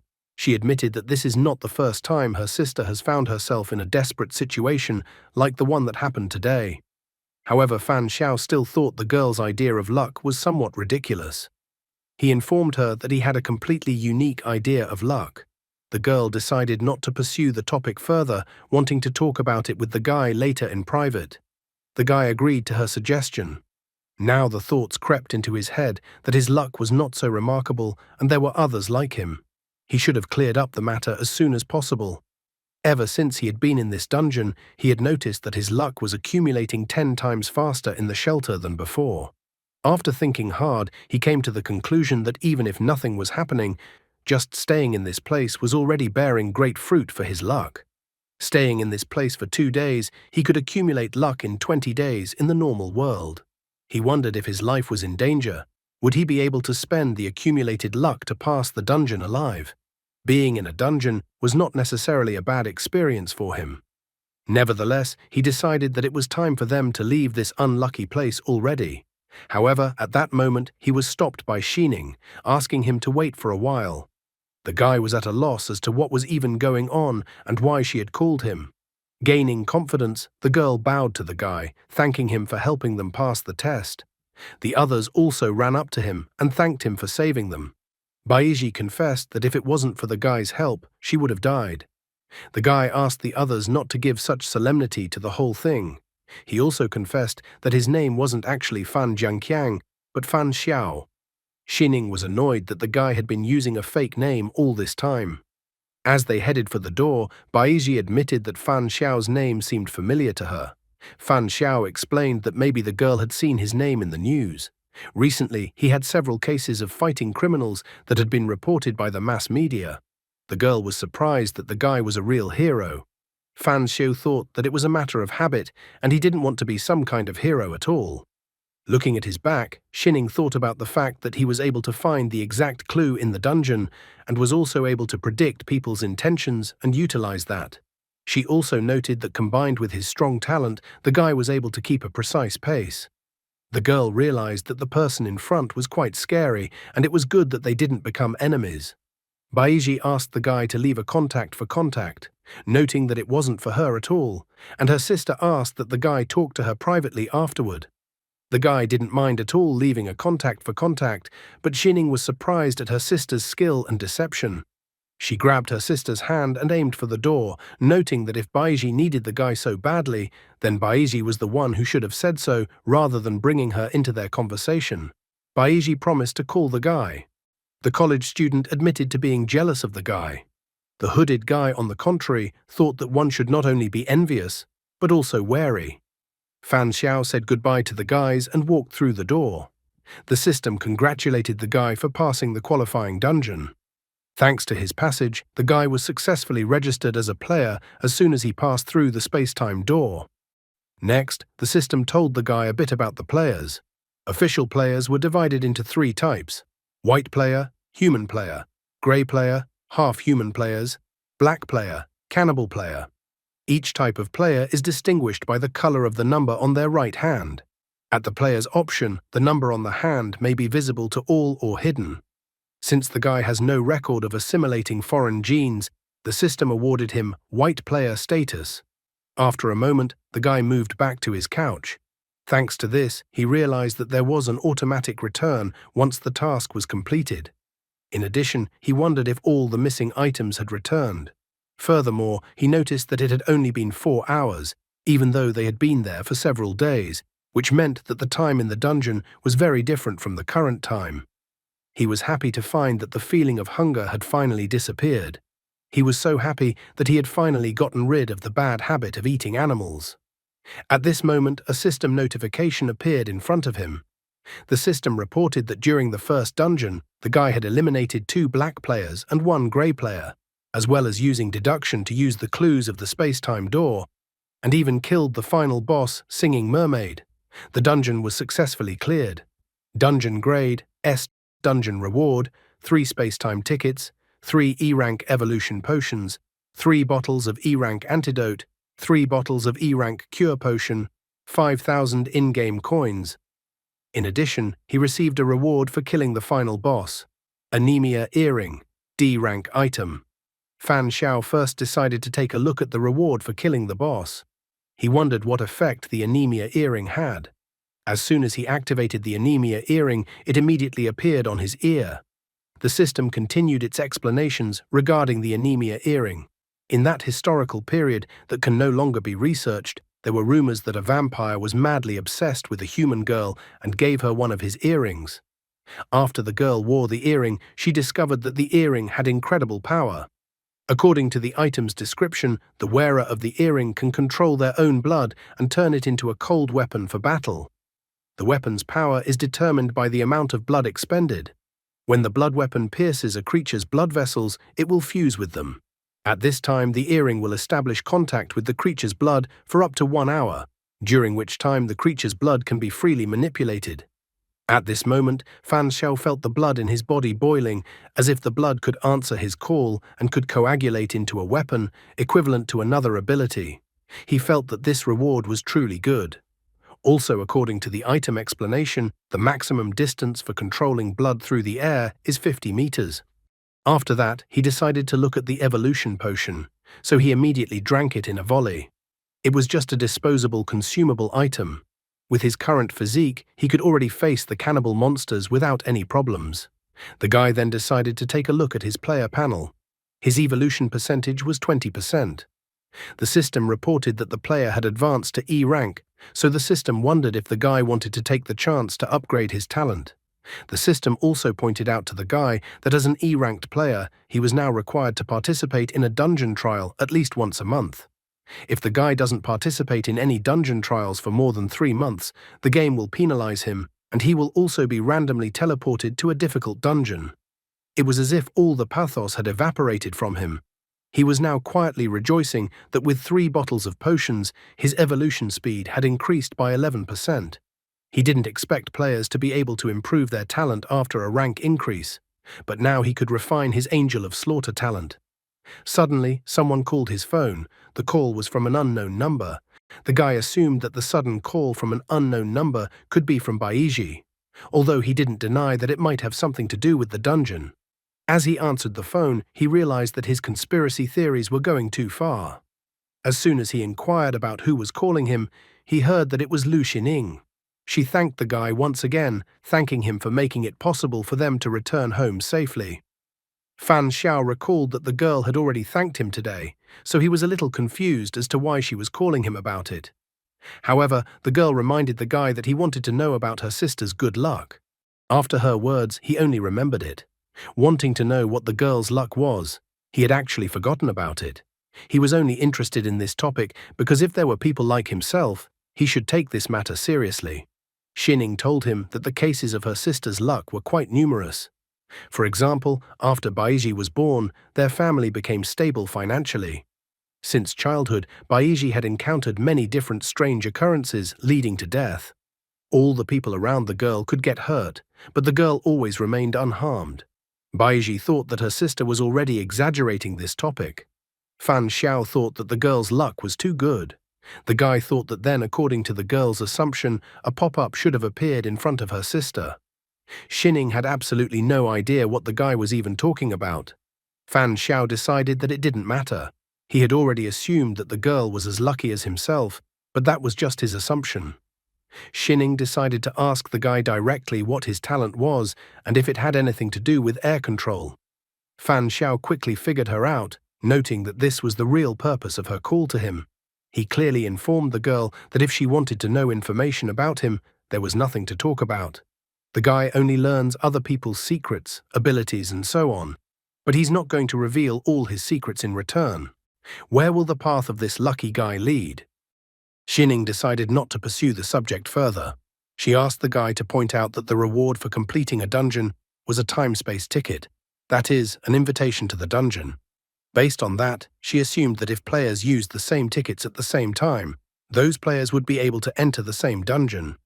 Xining herself was too unhappy that the cunning guy was still wary of them. The girl informed him that she and her sister had tickets with the image of a white gardenia. The tickets were for the Xingyi Memory Corridor Crazy Zoo station. After that, she inquired what kind of ticket the guy had. He then admitted that he had 3 tickets for the stations: Rose Street, Fortune Hotel, Xingyi Memory Corridor, Crazy Zoo, and Xingyi Memory Corridor, Island of Sacrifice. Xining was incredibly surprised that Fan Xiao received 3 tickets at once. She quickly realized that meant the guy had gotten a pretty high grade for passing the dungeon, and thus had received more generous rewards than them. The guy then inquired about their dungeon passing grades. Xining confessed that she had gotten a B, while her sister had gotten a C. She also revealed that in addition to the ticket, they had received 1 E-rank item. Fan Xiao decided not to hide the information and revealed that he had also received an item, but a D-ranked item, and that it was most likely due to his S grade for passing the dungeon. He had too little information, and there would only be more dungeons in the future. Therefore, he decided to summarize it briefly. Xining decided that since they had the same ticket, she was offering the guy cooperation. However, she also clarified that she would have to wait a few days since she wanted to sew some special dolls. She tried to clarify if the guy was in a hurry, but to her surprise, Fan Xiao informed her that he wasn't in a hurry to go anywhere and could wait until they were ready to go to the dungeon. He even offered to let them contact him when they were ready. After that, they finished chatting on the phone. Putting the phone aside, the guy thought about the past call. He realized that to give personal information about himself was to demonstrate his willingness to cooperate. If he formed a team with the girls, he would have 2 reliable companions, and besides, one of them was a healer, which added to the idea. Fan Xiao had gotten through the rewards for the first dungeon pretty quickly. Now he had to work on improving Lolly's combat strength. He needed to improve his Angel of Slaughter talent. After that, the process of improving Angel of Slaughter began. However, it didn't last long and ended almost immediately. The summoning time was now 60 seconds and the ability's cooldown was 12 hours. In addition, Angel of Slaughter now had another original sin: wrath. The system reported that the guy's anger served as a weapon to create the weapon Angel of Slaughter wields. This weapon conceptualizes an attack, bypassing all defenses and directly damaging other living things. Everything that is alive, even the deity before you, will be destroyed. The guy quickly realized that this was a kind of buff to the attack, which was very useful for Angel of Slaughter. After strengthening Angel of Slaughter, her appearance had also changed, but the only thing that made the guy uncomfortable was calling her Angel of Slaughter every time. So the first thing he decided to do was to give her a name. The next day, Fan Xiao was sketching on sheets of paper. It was as if he was compiling a sketchbook of the evolved cannibals going through the dungeon with him. When he looked at the sketch of the man he had drawn, he found that the man was exactly as he remembered him, so he was slightly relieved that his drawing skills hadn't diminished yet. At that moment, someone knocked on his door, but as it turned out, Fan Xiao was not surprised. As soon as he opened the door, he saw a police officer, and with him were a man and a woman in strict suits. The officer noticed that the guy came to the door rather quickly, which meant he wasn't at all surprised that he was coming to see him. Fan Xiao parried, pointing out that yesterday's attack was about evolved, so he had expected something like this sooner or later. The woman was surprised when he brought up evolved, as she thought it was all just rumors from the internet. The man in turn wondered why the guy believed these rumors. He wondered how Fan Xiao knew that evolved was the attacker. Fan Xiao didn't make up anything to justify himself. He directly informed his guests that he himself was evolved. The officer was shocked because he didn't expect to hear something like that from Fan Xiao. Fan Xiao was the first to speak again. He told them that he didn't want to go through all the procedures and wanted to get straight to the point. The guy admitted that he had participated in the qualifying dungeon yesterday and had become an official player. He then revealed that he had met 2 cannibal players in the dungeon. However, those cannibals were already dead, so he provided them with sketches of the cannibals. The woman was amazed at his straightforwardness. The man praised the guy for his amazing sketches, noting that the guy definitely draws at a professional level. He figured that if Fan Xiao had gotten to know the personalities and interpersonal relationships of the cannibals well during his time in the dungeon, then now they would finally be able to close some murder-related cases. Fan Xiao calmly admitted that he used to do graphic design and was an art student, so his drawing skills hadn't diminished yet. After that, the man finally decided to move on to introductions. He revealed that his name was Du Ruo, and the woman next to him was Wu Yanqing. He also asked the guy to think of the woman as his assistant. According to their documents, they were both from the Special Affairs Agency. In his thoughts, Du Ruo noted that it was quite difficult to pick on the guy in any aspect. Fan Xiao decided to ask them if they were representatives of the relevant agencies. Du Ruo decided to correct him by pointing out that the Special Affairs Agency is a department created by the government just a month ago. The Special Affairs Agency is responsible for matters related to evolved, players, and the evolution game. The first thing the guy asked was whether Officer Wang was aware of the circumstances. Du Ruo decided to clarify that Officer Wang had only recently found out about everything. The officer looked at the guy with some annoyance and sadness, noting that the guy was always getting into weird incidents. Du Ruo shared with the guy that they had already arrested the evolved cannibal who had attacked the guy.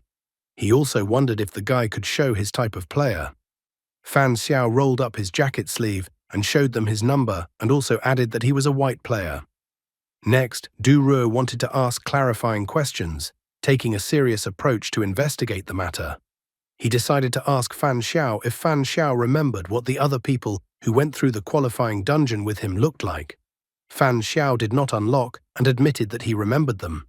However, he had gone through various hardships with them, and they had even found common ground, so he felt that it would not be good if he gave them and their secrets away.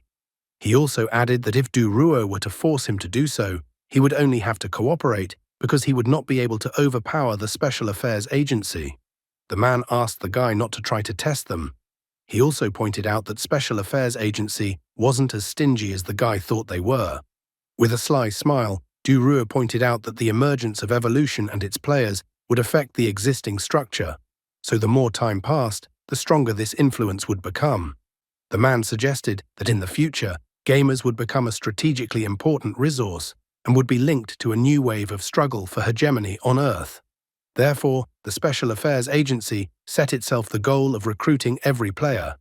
Fan Zhao asked if they have a forced form of recruitment. Duruo explained that everything is at the will of the individual, but he also clarified that the information provided from the country and the resources that can be utilized are incomparable to single players. Duruo suggested that Fan Xiao join them, and then Fan Xiao would have many advantages and no disadvantages. Fan Xiao agreed to mull over their offer to join them. Duruo did not insist on making an immediate decision, but simply put his business card on the table, asking the guy to call them when he decided to join them.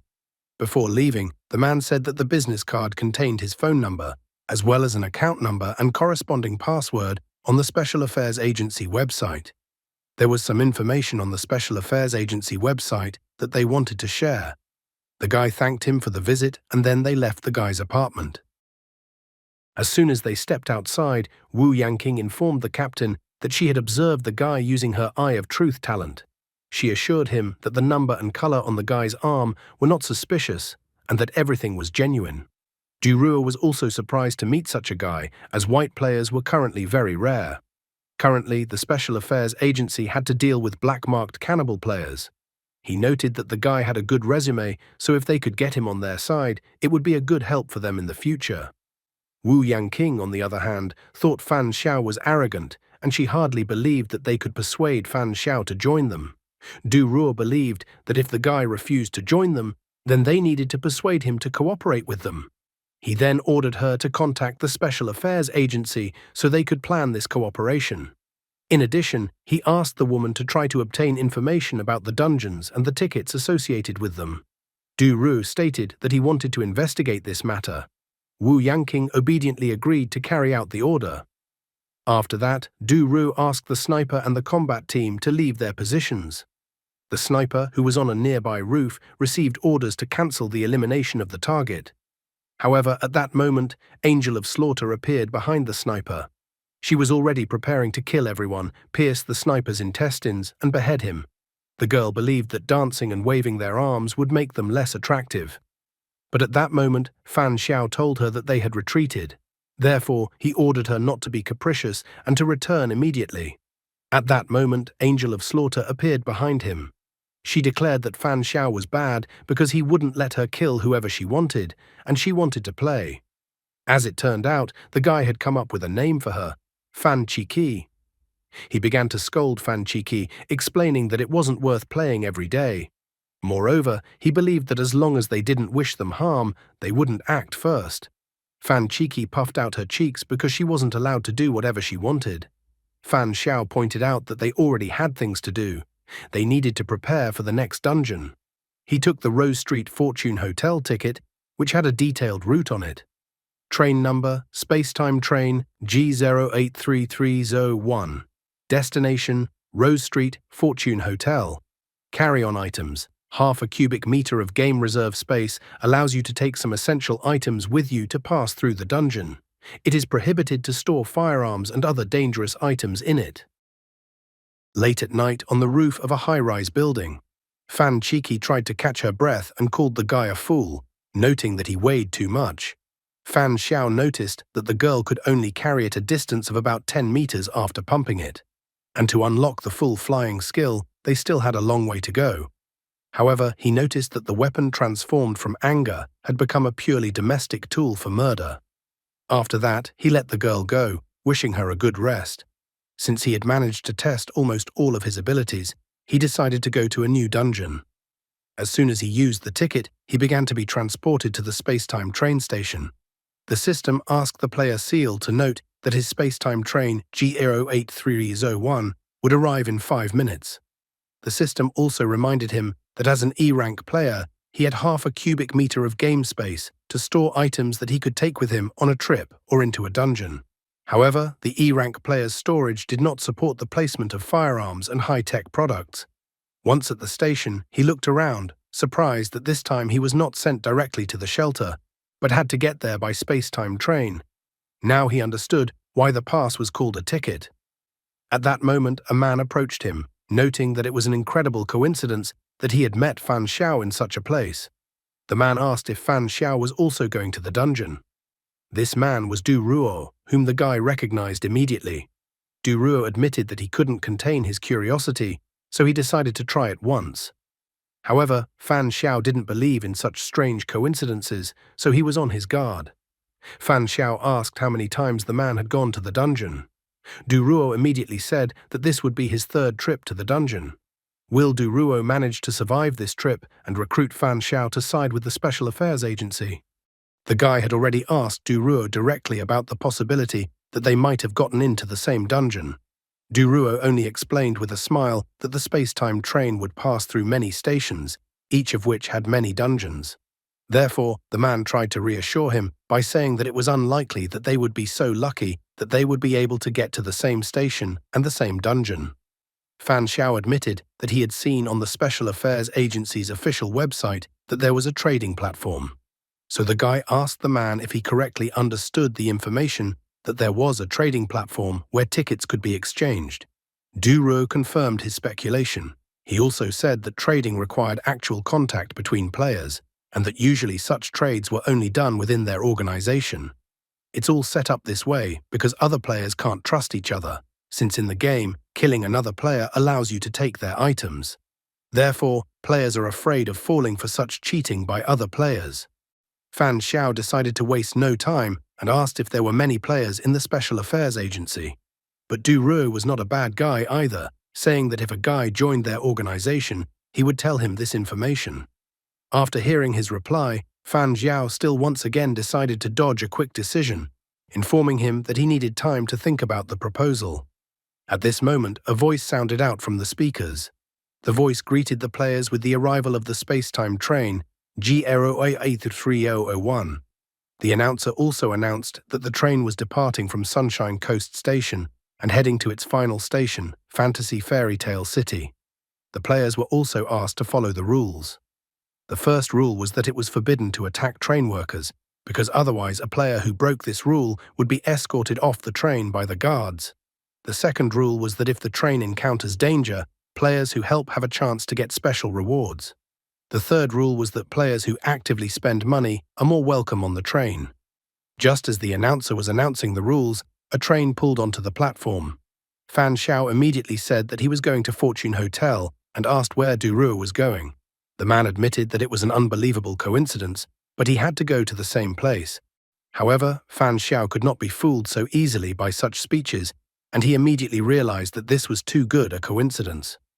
The guy quickly realized that the Special Affairs Agency was watching him, but he thought that it didn't matter and he would do the task properly. After that, Fan Xiao and Du Ruo proceeded to the train and took their seats. After looking around inside the train car, Fan Xiao noticed that there were quite a few people. He also noted that according to the rules announced by the announcer, there was no prohibition for players to have private duels. After pondering his words, Du Ruo did not remember that there had ever been any such clashes between players. However, he didn't rule out the existence of players who might kill another player for items, and there might also be cannibal train players who were eager to attack other players and have a treat for themselves. Therefore, the man advised the guy to be careful. At that moment, a conductor with a cart came up to the guy and handed him a menu. He took the menu in his hands and began to study it closely. He found out pretty quickly that there was even food on the menu, but he was disappointed that a cup of coffee cost 50 game coins, which was incredibly expensive.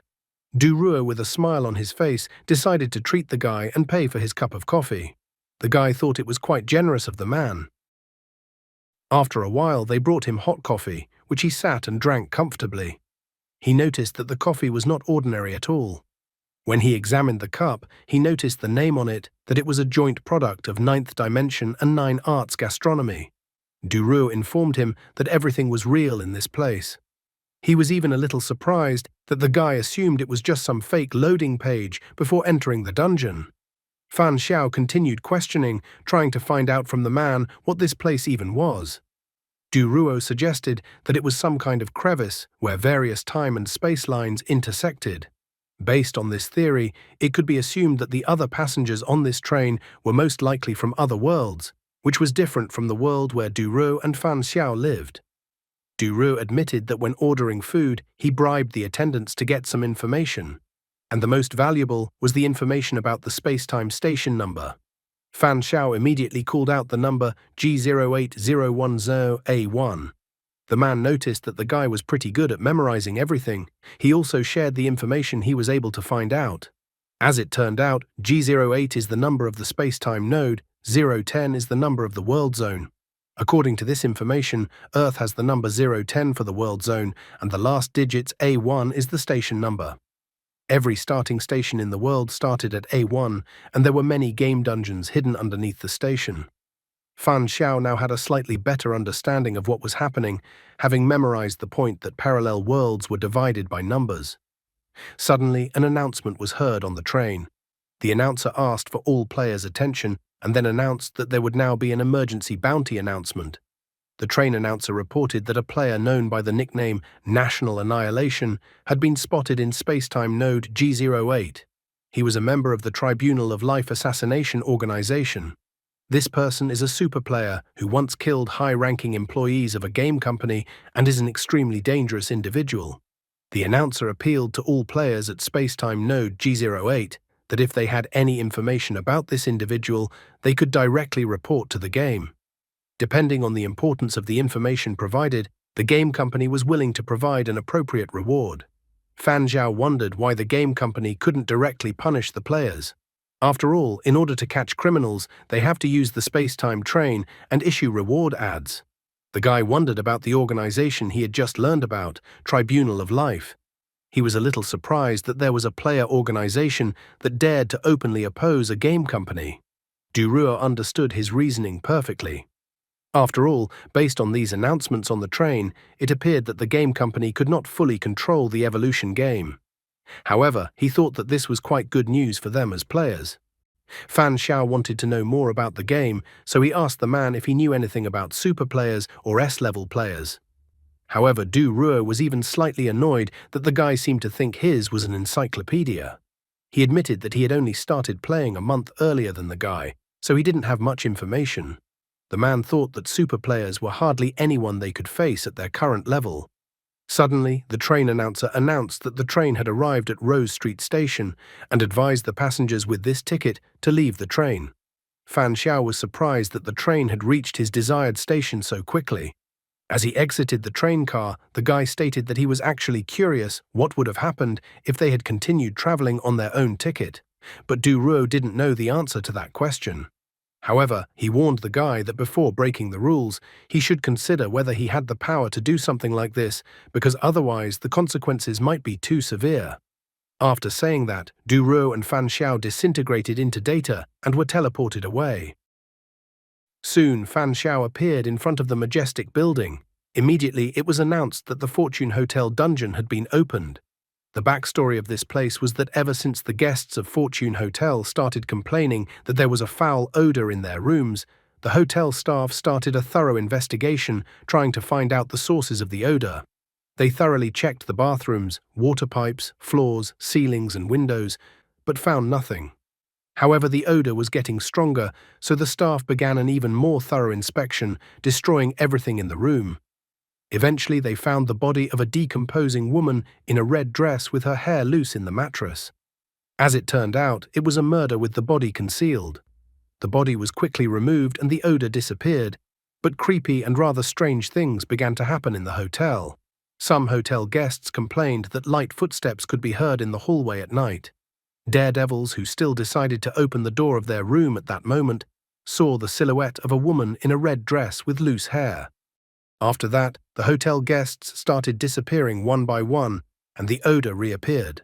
The staff found the bodies of the missing people in the mattresses of other rooms.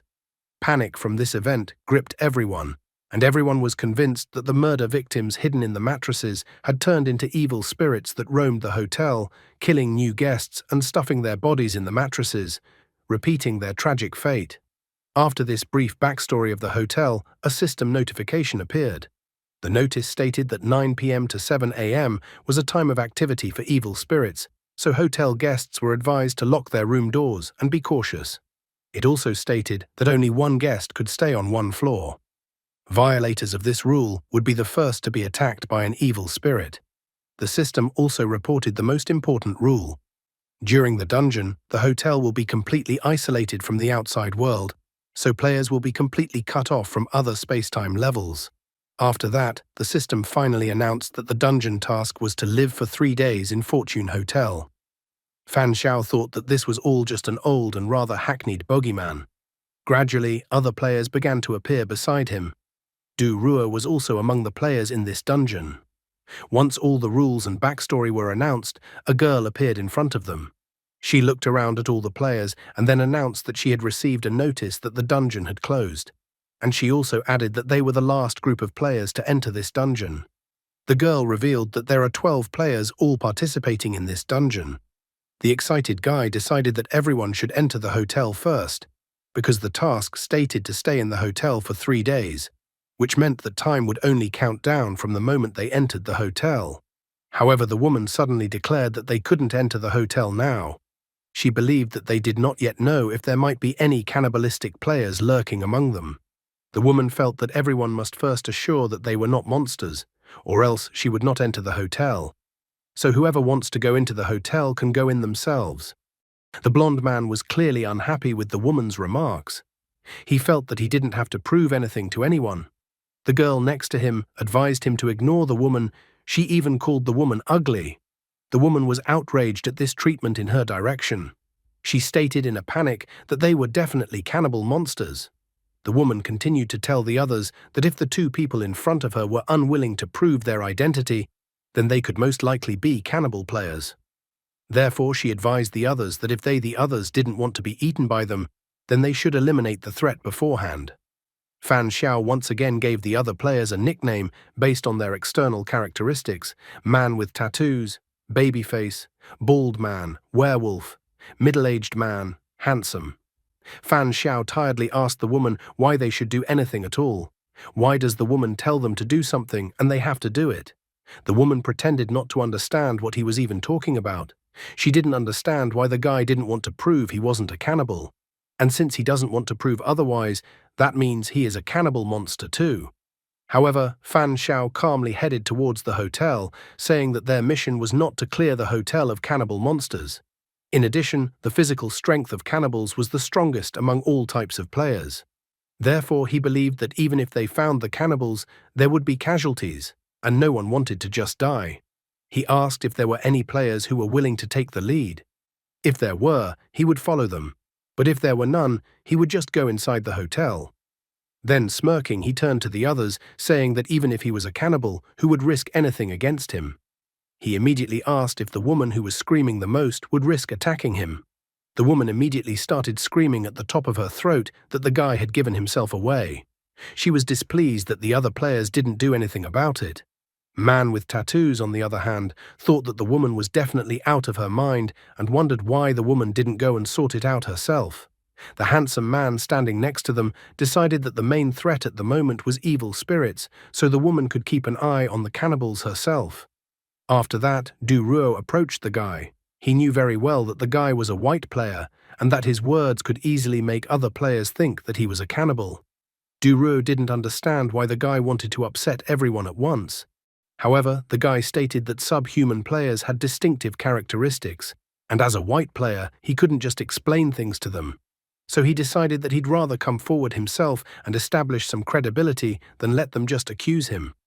After all, the evil spirits were still in the hotel, so he wanted to make a deterrent for the players. Plus, he quickly realized that the woman wasn't trying to eliminate the threat beforehand at all, but just wanted to create a commotion to see who had what powers to keep themselves safe. If he is wrong in his assertions, then why is the woman herself not doing anything at all? Everywhere there will be such screamers who do nothing themselves but shout and muddy the waters. What will such a ploy lead a guy to? After that, everyone headed quietly to the hotel building. After that, despite the woman's cries, all the players entered the hotel building. After looking around the hotel lobby with his eyes, Fan Xiao came to the conclusion that no one had been in this place for a long time. Babyface got straight to the point, reminding the others that there could only be one person on one floor, so he wondered how they would allocate which player would occupy which floor. The middle-aged man did his best to calm everyone down. He stated that all the players could live as they wanted. The man had already looked around the hotel and noted that there were 13 floors, and if we exclude the first floor with the lobby, there would be enough floor space for all 12 people. The middle-aged man asked which floor the businesswoman would take. The businesswoman informed that she would like to take the 7th floor. She explained her decision by saying that she was in business and therefore paid attention to every detail. The middle-aged man was delighted by this coincidence, admitting that he was also in business. Approaching her, Handsome stated that they had come almost at the same time, so he suggested that the woman team up with him to look out for each other. Bald Man announced that he would take the 2nd floor and let the others continue to allocate other floors. Blonde Man was outraged that Bald Man decided to take the 2nd floor for himself. He believed that living on the 2nd floor was the easiest way to escape, so he was going to take the 2nd floor himself. Hearing his words, his girlfriend said that she would take the 3rd floor in that case, asking Chen to keep an eye on her. Du Ruo, on the other hand, decided that they could decide exactly which floor to stay on later, so he suggested Fan Xiao look around the entire floor first. The man assumed that if they were lucky, they might be able to find out some information related to the evil spirit this way. After listening to him, Fan Xiao reminded him that the hotel was big, so for efficiency, he suggested that they split up. The blonde man wasn't very happy with the guy's idea, thinking that the guy was crazy. Qian reminded him that the hotel was actually inhabited by an evil spirit. With a bloodthirsty look at Qian, the guy said that if Qian wanted to search with him, he would do it. Qian was more than a little scared, for he remembered the guy's earlier words on the street. Qian kindly refused his request. He stated that he didn't agree with splitting up one by one rather than saying that he would go with the guy. Qian also boldly told the guy to stay away from him. Despite his threatening words, Qian actually realized more and more that it looked like the guy in front of him was a cannibal, so he didn't want to anger him. Businesswoman reminded the rest of us that the evil spirit starts every night from 9 p.m. So if they procrastinated and delayed looking for information, it might reduce their chances of survival. Bald Man agreed with what she said and also noted that the game's clues were definitely correct. The man believed that there would be no danger at this time, so he stated that he agreed to split up to search for information. Besides, this way would be much faster than if they all went through every room together, and this way they wouldn't miss any rooms.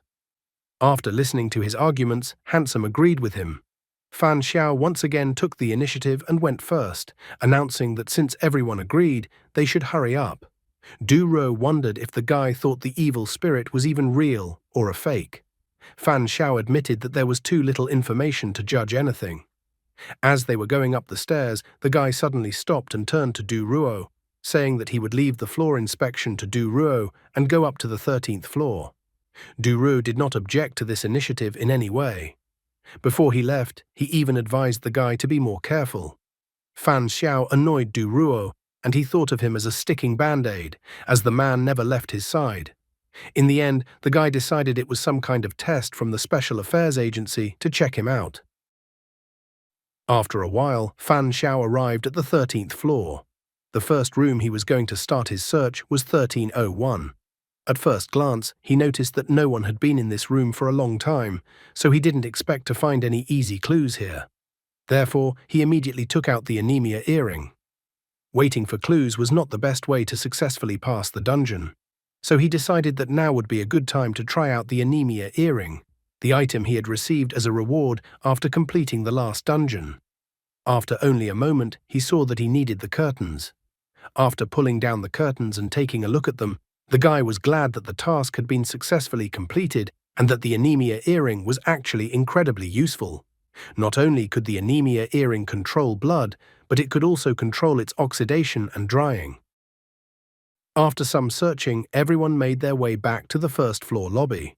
Babyface was telling the others that on the 10th floor, in rooms 1012 and 1019, he had found some not-so-obvious signs of habitation, while the other rooms were in perfect order and from the looks of it, no one had been in them for a long time. So he wondered if anyone else had found any other clues. Someone also found pretty much the same thing, and that they found trash in 3 trash cans. But there was no trash in the rest of the rooms, so he concluded that someone had lived here before them. Businesswoman reported that she found some vague dried blood stains, and there were also pits and cracks on some of the walls. Based on her information, she concluded that it looked like there had been a battle on the 7th floor, but she didn't know how it had ended. Du Ruo recalled that they were in a dungeon, so obviously the dungeon had been opened more than once to other players who had participated in the hotel dungeon, so he found the traces of battles to be normal. Bald Man agreed with the rest, noting that he hadn't detected any clues either. Qian wondered if all the players had gathered in the hall, but suddenly noticed that one player was still missing. Just at this moment, Fan Xiao appeared with a curtain in his hands. He announced that he had something interesting. Everyone was curious as to what clues the guy had found. The guy unfolded the curtain for everyone, and the others could see the inscriptions on the curtain left by the blood. It seemed that someone from past hotel guests had informed them of the clues. He fearfully pointed out that the girl was beheading anyone who reacted to the knocking. The guest was incredibly scared, so he only wrote that he would also die. Du Ruo was surprised that the guy seemed to have found traces of players who had participated in this challenge before. They now realized that a guest at the hotel was pointing out an evil spirit. Businesswoman agreed with his opinion, recalling that the description of the dungeon stated that the evil spirit looked like a woman in a red dress. And about the evil spirit chopping off heads, she suggested that this was the method of attack of the evil spirit in question. The woman who had shouted the loudest earlier was scared. She wanted to hear confirmation that of the previously entered players in this dungeon, at least someone had survived. After all, judging from the writing on the curtain, she thought there was only one person left at the end who was afraid of death. Fan Xiao reassured them, believing that there probably wasn't a complete annihilation, since if the literal meaning of what was written on the curtain was to be believed, only the heads of those whose door was knocked on were chopped off. Based on their investigation, rooms with blood were rare, which meant that not everyone would face danger. He himself was not yet fully aware of whether the knock on the door was the very mark of death. After thinking over all the available information, Du Ruo assumed that only those who heard the knock on the door from an evil spirit would be attacked and lose their heads, while the rest could survive the 3 days in peace. Qian was disappointed that it all came down to luck in the end. The middle-aged man suggested not relying on luck, as it was too unreliable. Therefore, he suggested that everyone should live together, unite, and fight the evil spirit together. Handsome found meaning in his words, for the more people there were, the greater the strength, and so the evil spirit might not be able to overpower them. Babyface was adamantly opposed to the idea. He reminded the others that only one person could live on one floor. If anyone broke that rule, they would be the first target of the evil spirit. The woman enthusiastically stated that then they should all move into the same room together. She believed that if they all broke the rule together and fought against the evil spirit wouldn't be able to kill them all. However, Fan Xiao intervened and asked her not to drag everyone else into her maelstrom. He felt that the woman was thinking and planning too beautifully. The woman was extremely displeased, wondering what the guy even meant. Fan Xiao calmly explained why her plan was nonsense. If they live together, that evil spirit will come and finish everyone off. He reminded the others that based on the assumptions, the knocking on the door would only affect some players. Based on the information he received, he concluded that there was a chance that some players could survive these 3 days safely. However, if they all lived together, the evil spirit would definitely attack them. Furthermore, he assumed that encountering an evil spirit didn't necessarily mean imminent doom. The guy reminded the others that they had found battle marks earlier, which could be interpreted as players trying to resist the evil spirit. So Fan Xiao suggested that the evil spirit probably didn't have a way to instantly kill players. After his words, Man with Tattoos announced that he would live alone and that whoever wanted to break the rules could break the rules. Bald Man also decided to live alone and trust his luck.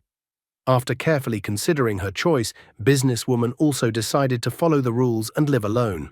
Fan Xiao calmly pointed out to the others that since everyone had come to a common decision, they should all go back to their rooms since the safe time was almost up. And if anyone decided to break the rules and stay together, that was their choice. The woman was extremely angry at the guy for once again ruining her plans. The woman suddenly went into defenseless woman mode. She stated that the guy was actually a cannibal player and that he wanted them to act alone, so she asked the other players not to listen to him. However, Bald Man was already angry with her and told her to shut up. He felt that if a woman wanted to die, she shouldn't pull the other players after her. Looking at them, Fan Xiao even heaved a sigh of relief.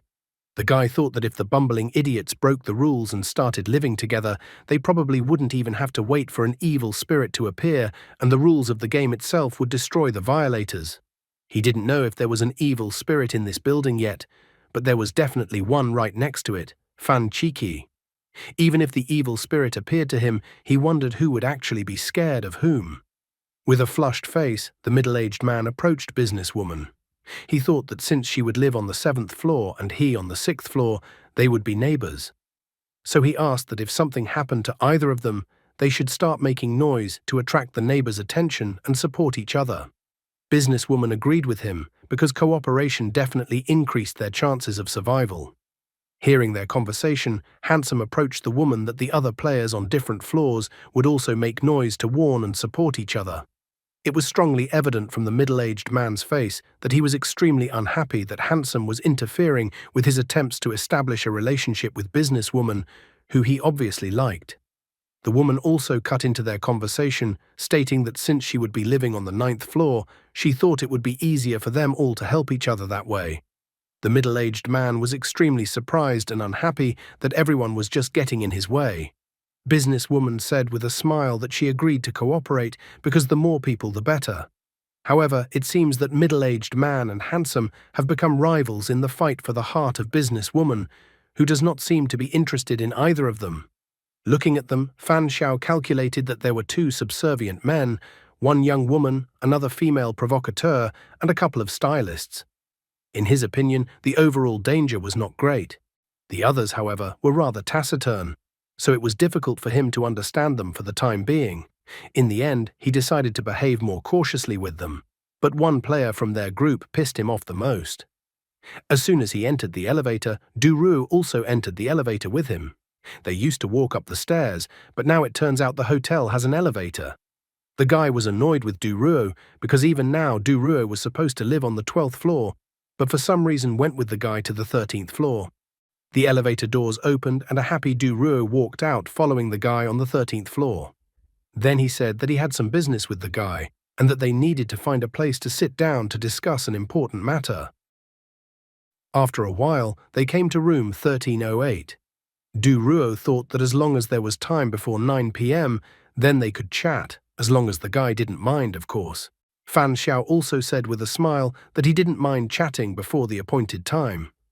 However, in his thoughts, he was extremely dissatisfied with Duruo.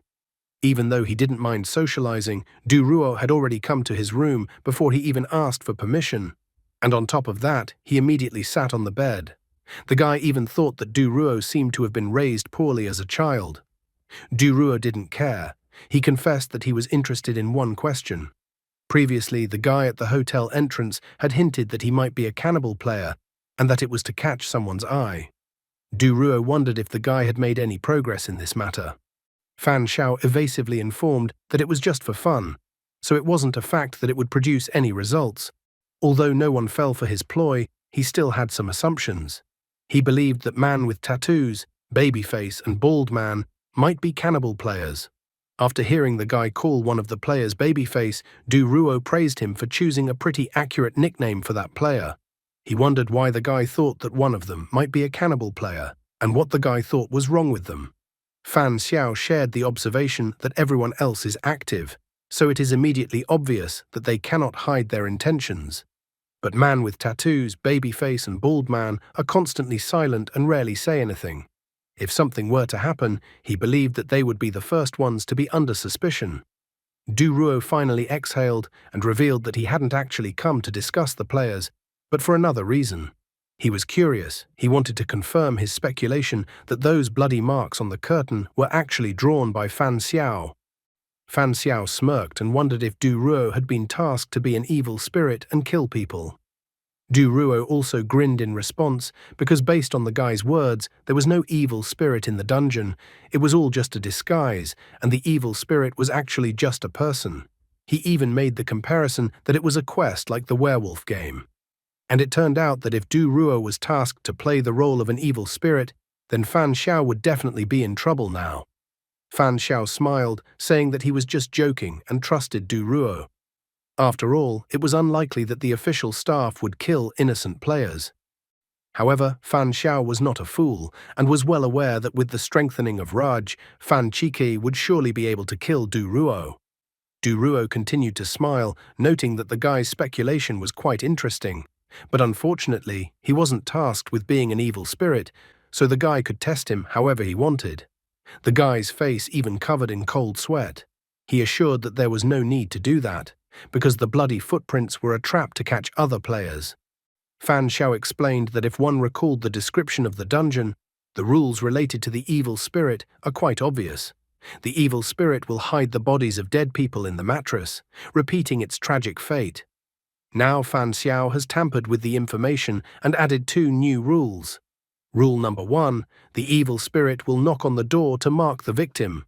Rule number 2, the evil spirit will chop off the head of the person it is about to kill.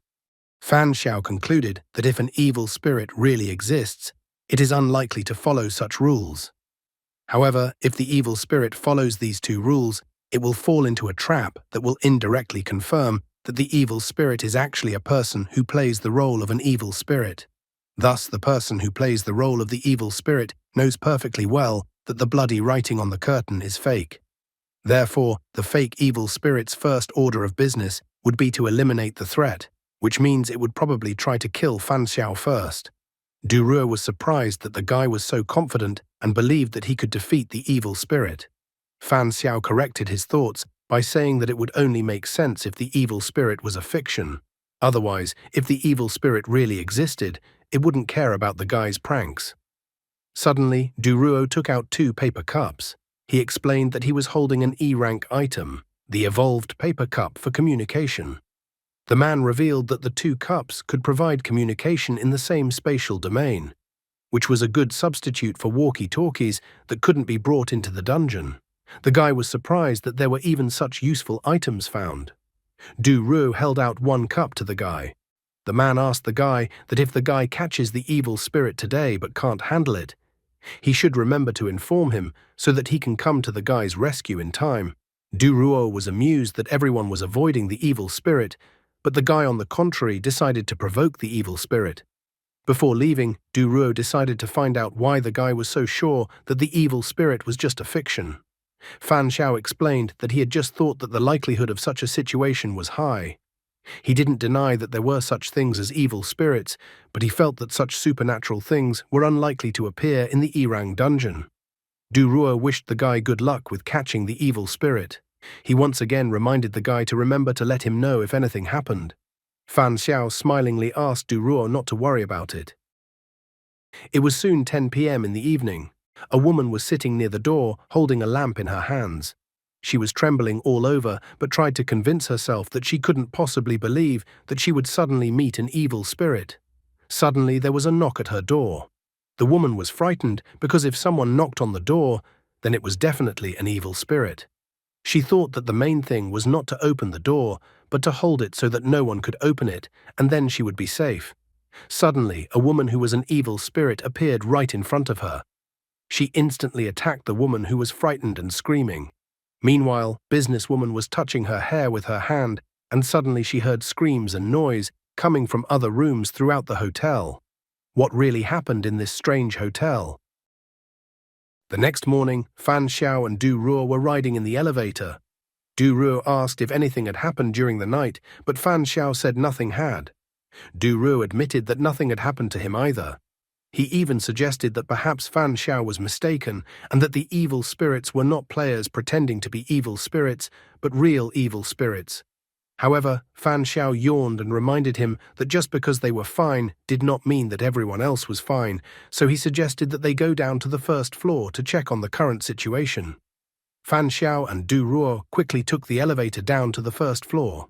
As soon as they arrived on the first floor, they noticed that some of the other players were staring at them. Fan Xiao was slightly surprised that almost all the players were already in the first floor lobby, noting that they had gotten up quite early. Babyface approached them and asked if they were the only ones who had arrived by elevator. Hearing his question, Fan Xiao immediately tried to find out if all the players were on the first floor. Handsome explained that only the sweet couple and the woman who kept shouting that she wanted everyone to live together were missing. Businesswoman was slightly saddened, hoping that nothing had happened to those who were not here. However, at that moment, middle-aged man emotionally said that he didn't know if they were in trouble, but he had almost gotten into trouble yesterday. He was angry when he said that an evil spirit had knocked on his door at night, so he immediately broke things to send a signal. In the end, the middle-aged man did not understand why the businesswoman did not come to his aid, but the businesswoman admitted that someone had also knocked on her door at night. Babyface also reported that someone had knocked on his door as well.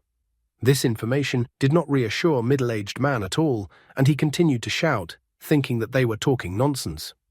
He even advised them to come up with a more plausible story. The man believed that it was better not to get together with such a team at all. Businesswoman quickly explained to him that she didn't care whether they got a team together or not, but that someone had indeed knocked on her door last night. However, middle-aged man's signal sounded only 2 minutes after that, so she explained that she didn't know, because maybe someone was pretending to be an evil spirit, so she didn't take any action. The middle-aged man was still dissatisfied with her answer and accused her of simply looking for excuses not to help anyone. He had signaled, so he believed that they should have come to his aid, regardless of the circumstances. Therefore, he even accused the woman and the others of cowardice. Babyface, who was extremely dissatisfied with the man's accusations, intervened in the conversation again.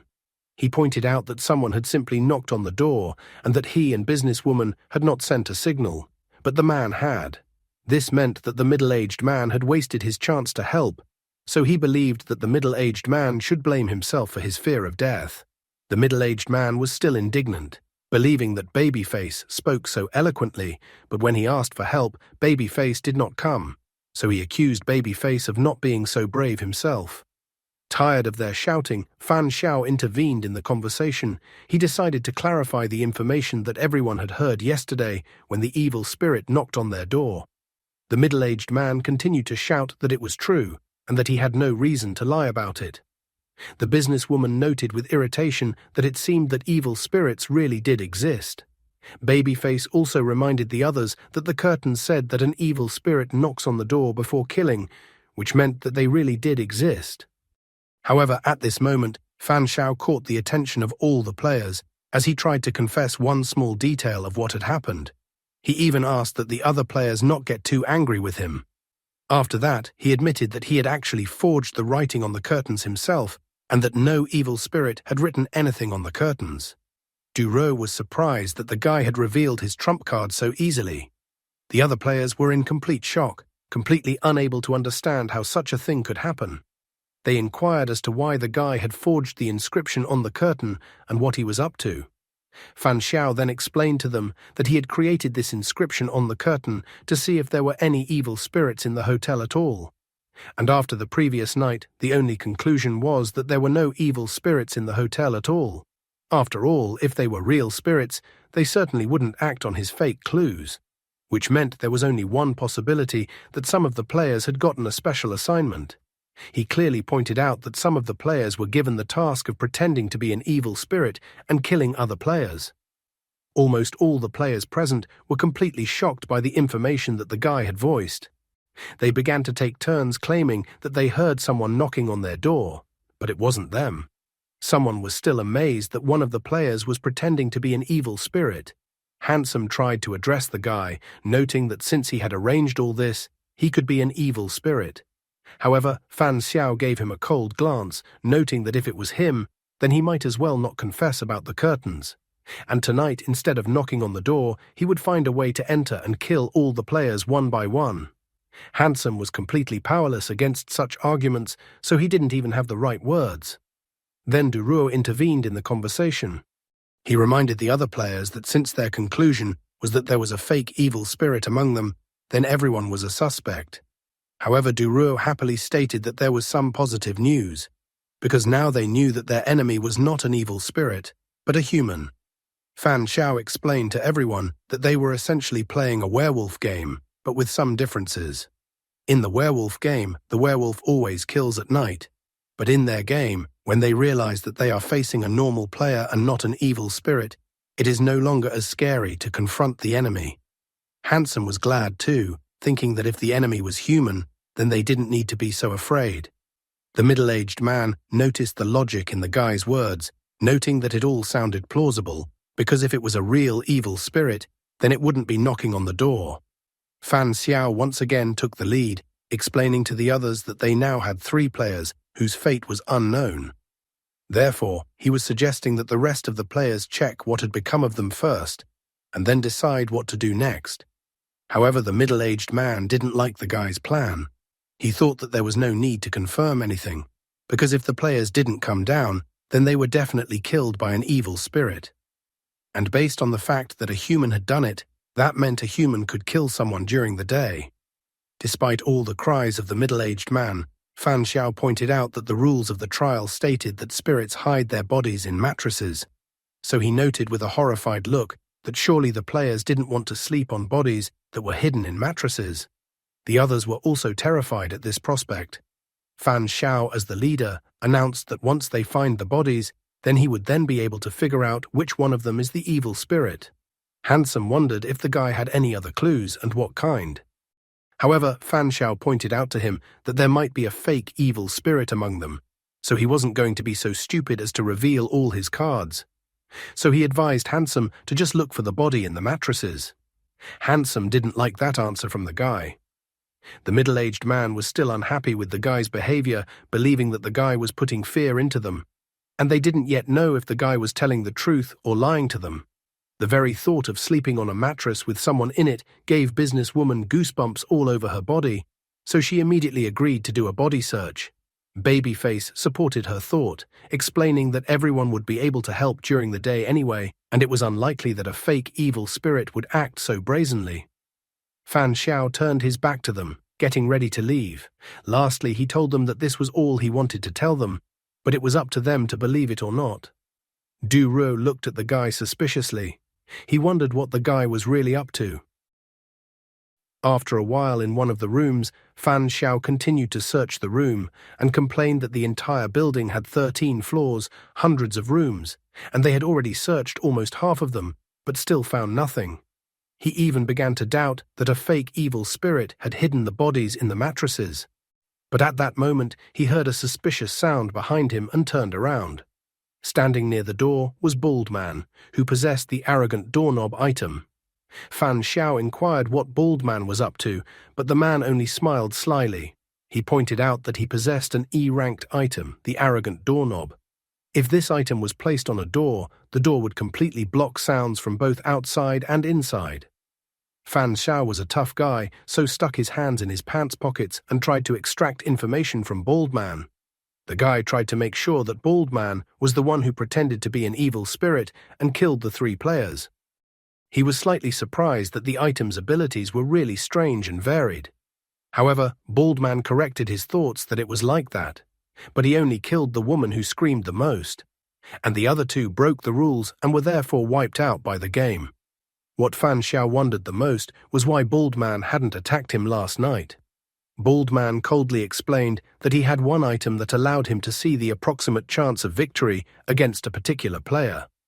Thanks to this, he noticed that the guy was incredibly strong, but the chance of victory against him was only 52%. Therefore, to reassure himself, he didn't attack the guy and instead chose a weaker opponent. Fan Xiao continued to stall for time, quietly wondering why Bald Man had decided to act now. And was Bald Man not afraid of failure when there was only a 52% chance of winning? Plus, he wondered how Bald Man would explain his action to the others and if he had a plan for it. Bald Man, with an arrogant laugh, did not hide the fact that the guy had left him no choice. He had originally planned to leave the showdown with the guy until the last night, but the guy proved to be too cunning. Plus, he had taken 3 items, and together with the evil spirit kit, his chance of defeating the guy was 68%. Bald Man was already anticipating that once he killed the guy and then 2 more players, the task would be completed. Fan Xiao was amused that the evil spirit had to kill 6 players, which was half, since it was as if it was in a classic werewolf game. However, he reminded that Bald Man talks too much, and like a typical villain, told him all his plans. At this moment, Fan Xiao felt his movements become stiff. A smile didn't slip off Bald Man's face when he explained that he had no choice since he had obtained the E-rank toxic mist item, which needed a little time for it to poison the target. Bald Man was a very polite person, so she thanked the guy for obediently helping him buy time.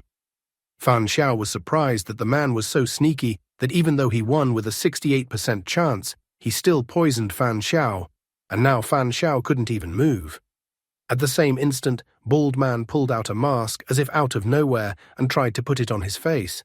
His appearance instantly changed, and he looked like the woman in the red dress who was listed as an evil spirit according to the rules of the game. The mask was an item of E-rank, Evil Spirit Kit. After putting on the mask, one could transform into an evil spirit. Starting at 9 p.m., skills such as passing through walls and stealth appeared, and attack power, physical and mental strength increased significantly. However, the item was exclusive to the dungeons and could not be exchanged or given to someone else. While trying to attack the guy with his claws, Bald Man declared that the survivor was the winner and ways didn't matter, so he didn't care about the guy's opinions on being so mean. Would Fan Xiao be able to do something about this situation, or would someone come to his rescue? Bald Man is a typical villain who needs to tell the protagonist his entire plan instead of just finishing off the protagonist. Everyone needs the protagonist to get the upper hand on the villain. But it's good that here at least the author added a little detail with the toxic mist item, and that Bald Man needed to stall on his own. And that in order to realize his plan, he decided to be sincere and kept talking. Bald Man, in the guise of an evil spirit, tried to pounce on the guy. However, practically at the guy's throat, Bald Man stopped abruptly. Suddenly, vomit came to his throat, and then he vomited. Bald Man fell to the floor, not realizing how this could even happen to him. There was a 68% chance of him winning, and he had even used poison to massacre the guy for sure. Therefore, he didn't understand how he lost in this battle. Behind the guy, a smiling Fan Cheeky appeared. A moment later, the system announced that player Seal had killed player Ant King. After that, an antidote appeared in the guy's hand. Opening the bottle cap, the guy drank the antidote in a flash. The system announced that player Seal could inherit 1 random item from player Ant King, and then the system started searching for an item to inherit. Fan Xiao thought that it looked like the item for calculating the odds of winning only took into account the body's evolution level and equipped artifacts, but didn't take into account the player's abilities. A moment later, the system reported that the guy had obtained the E-rank item, Arrogant Doorknob. According to the system's description, being part of a wooden door worth 500,000, the doorknob has its own pride, incomprehensible to pathetic and insignificant people. The item note stated that if you attach the handle to the door, you can not only lock the room, but also isolate the sound inside. After reading the item's description, the guy decided that he shouldn't rely too much on the abilities of items, especially low-level ones. Fan Cheeky was dissatisfied with how sturdy Bald Man's clothes were. She was dissatisfied that she couldn't even tear his stomach. Leaning over to Bald Man, the guy examined him. He considered that the mask on the guy was the evil spirit artifact, and when he took off the mask, Fan Cheeky could deal with Bald Man's body. The girl thought Bald Man was just her toy. Fan Xiao asked her not to go too far after all, he still needed Bald Man's body. Fan Cheeky was so happy that she even started laughing. Looking at her facial expression, the guy was once again convinced that Angel of Slaughter was acting like a child. Therefore, he thought that he should just let her play for a while. He decided to wait for her to play and disappear before contacting Du Ruo. After a while, Fan Xiao activated the anemia earring. The anemia earring allowed him to establish a connection through the contact of his blood with another person's blood, allowing him to control the person's entire circulatory system for an hour. Eventually, the blood guy put together a blood crossbow. He learned that if he used the blood crossbow to release an arrow made from his blood and it hits the victim's body, he would be able to make a connection with the victim. And then he would be able to make the victim's blood flow backwards or explode. At that moment, his door made a clicking sound. At the same instant, Du Ruo slowly entered the room. Seeing the guy with the blood crossbow in his hands, Du Ruo asked him to wait and explain what was even going on. He admitted that he thought the guy had called him to help the guy. But when he walked in, he saw the guy pointing an arrow at him. Only now did he notice that it looked like the battle was already over. Du Ruo glanced at Baldman, wondering from the guy if this was the evil spirit they were looking for. He noticed that Baldman's body wasn't exactly in good condition, so he assumed that there had been a brutal battle here recently. Du Ruo had thought the guy was just a beginner who had just entered the dungeon. But now he realized that the guy's strength was much greater than it seemed. However, the guy's mental state raised some questions for him. He decided that when he returned, he would have to review the file on Fan Xiao. Du Ruo tried to ask the guy why the evil spirit looked different from the job description. Holding the mask in his hands, Fan Xiao pointed out that it was all about the mask. If the mask was removed, the fake evil spirit would take on its normal appearance. He even admitted that he was sorry that the mask couldn't be taken away with him. After all, there would be good money to be made for such a mask. After sitting down and looking at Baldman's hand, Du Ruo said that he was sure that the evil spirit would be a cannibal, but to his surprise, Baldman was a half-human with no external distinguishing features. Fan Xiao speculated that Baldman might have eaten insects. Then that would explain the lack of noticeable features on Baldman's body. Fan Xiao pointed out that they had another problem. Even though they had dealt with the evil spirit, the task was still not completed. After all, the system was showing that there were 2 days left until the dungeon was closed. Du Ruo realized that the real purpose of the dungeon was not to exorcise the evil spirit at all. But he still didn't understand what the real purpose of this dungeon was. Fan Xiao cryptically confessed that he had one guess in this regard. First of all, he suggested that they go down and carry the body to the hall to explain to the others what really happened. Soon they and the other survivors arrived in the hall, where the guy explained to them what had really happened. He said that he had caught the player playing the role of an evil spirit and then massacred him. Businesswoman admitted with sadness on her face that they had managed to find the bodies of the 3 missing people. But the sight was too violent for her, so they didn't move the bodies to the lobby. Nevertheless, Businesswoman thanked the guy, because now that the evil spirit was gone, at least they could relax at night. Du Ruo also joined her, noting that he was very afraid that someone would knock on his door. He thanked the guy for being able to sleep peacefully tonight. Standing behind them, Werewolf wondered what the guy would do if the player playing the role of the evil spirit didn't follow his plan. If the spirit didn't knock on the door and chop off heads, what would the guy do in that case? Fan Xiao clarified that in such a case, everyone would have started to doubt the reality of the evil spirit. After all, then no one would have died, and the evil spirit's behavior would not be in accordance with the fake rules. And if the evil spirit never manifested, then they would be able to safely wait out the dungeon until the end. However, if someone did die, everyone would act together, and then the evil spirit would have almost no chance of successfully accomplishing its task. Werewolf kept asking questions. He wondered what if the player playing the role of the evil spirit had realized the guy's plan and deliberately followed the fake rules to create panic and make the players kill each other. Businesswoman also wondered what would happen if the evil spirit was real and not a disguised player. After all, then the evil spirit would not be following false rules. With this scenario, if people got together, it could really attract the evil spirit and provoke it to attack. From their questions, the guy only exhaled and smiled. He pointed out again that such an option was only possible if the evil spirit actually existed. If they got together, they would have a better chance of surviving an attack. In the worst-case scenario, if any of them died, then it would already be possible to disperse into rooms to minimize casualties. He smirked and even pointed out that if that was the case, he wasn't going to break the rules himself, and he wasn't going to live with the others. Handsome yelled at him in anger. He pointed out that the guy should be held accountable for his actions.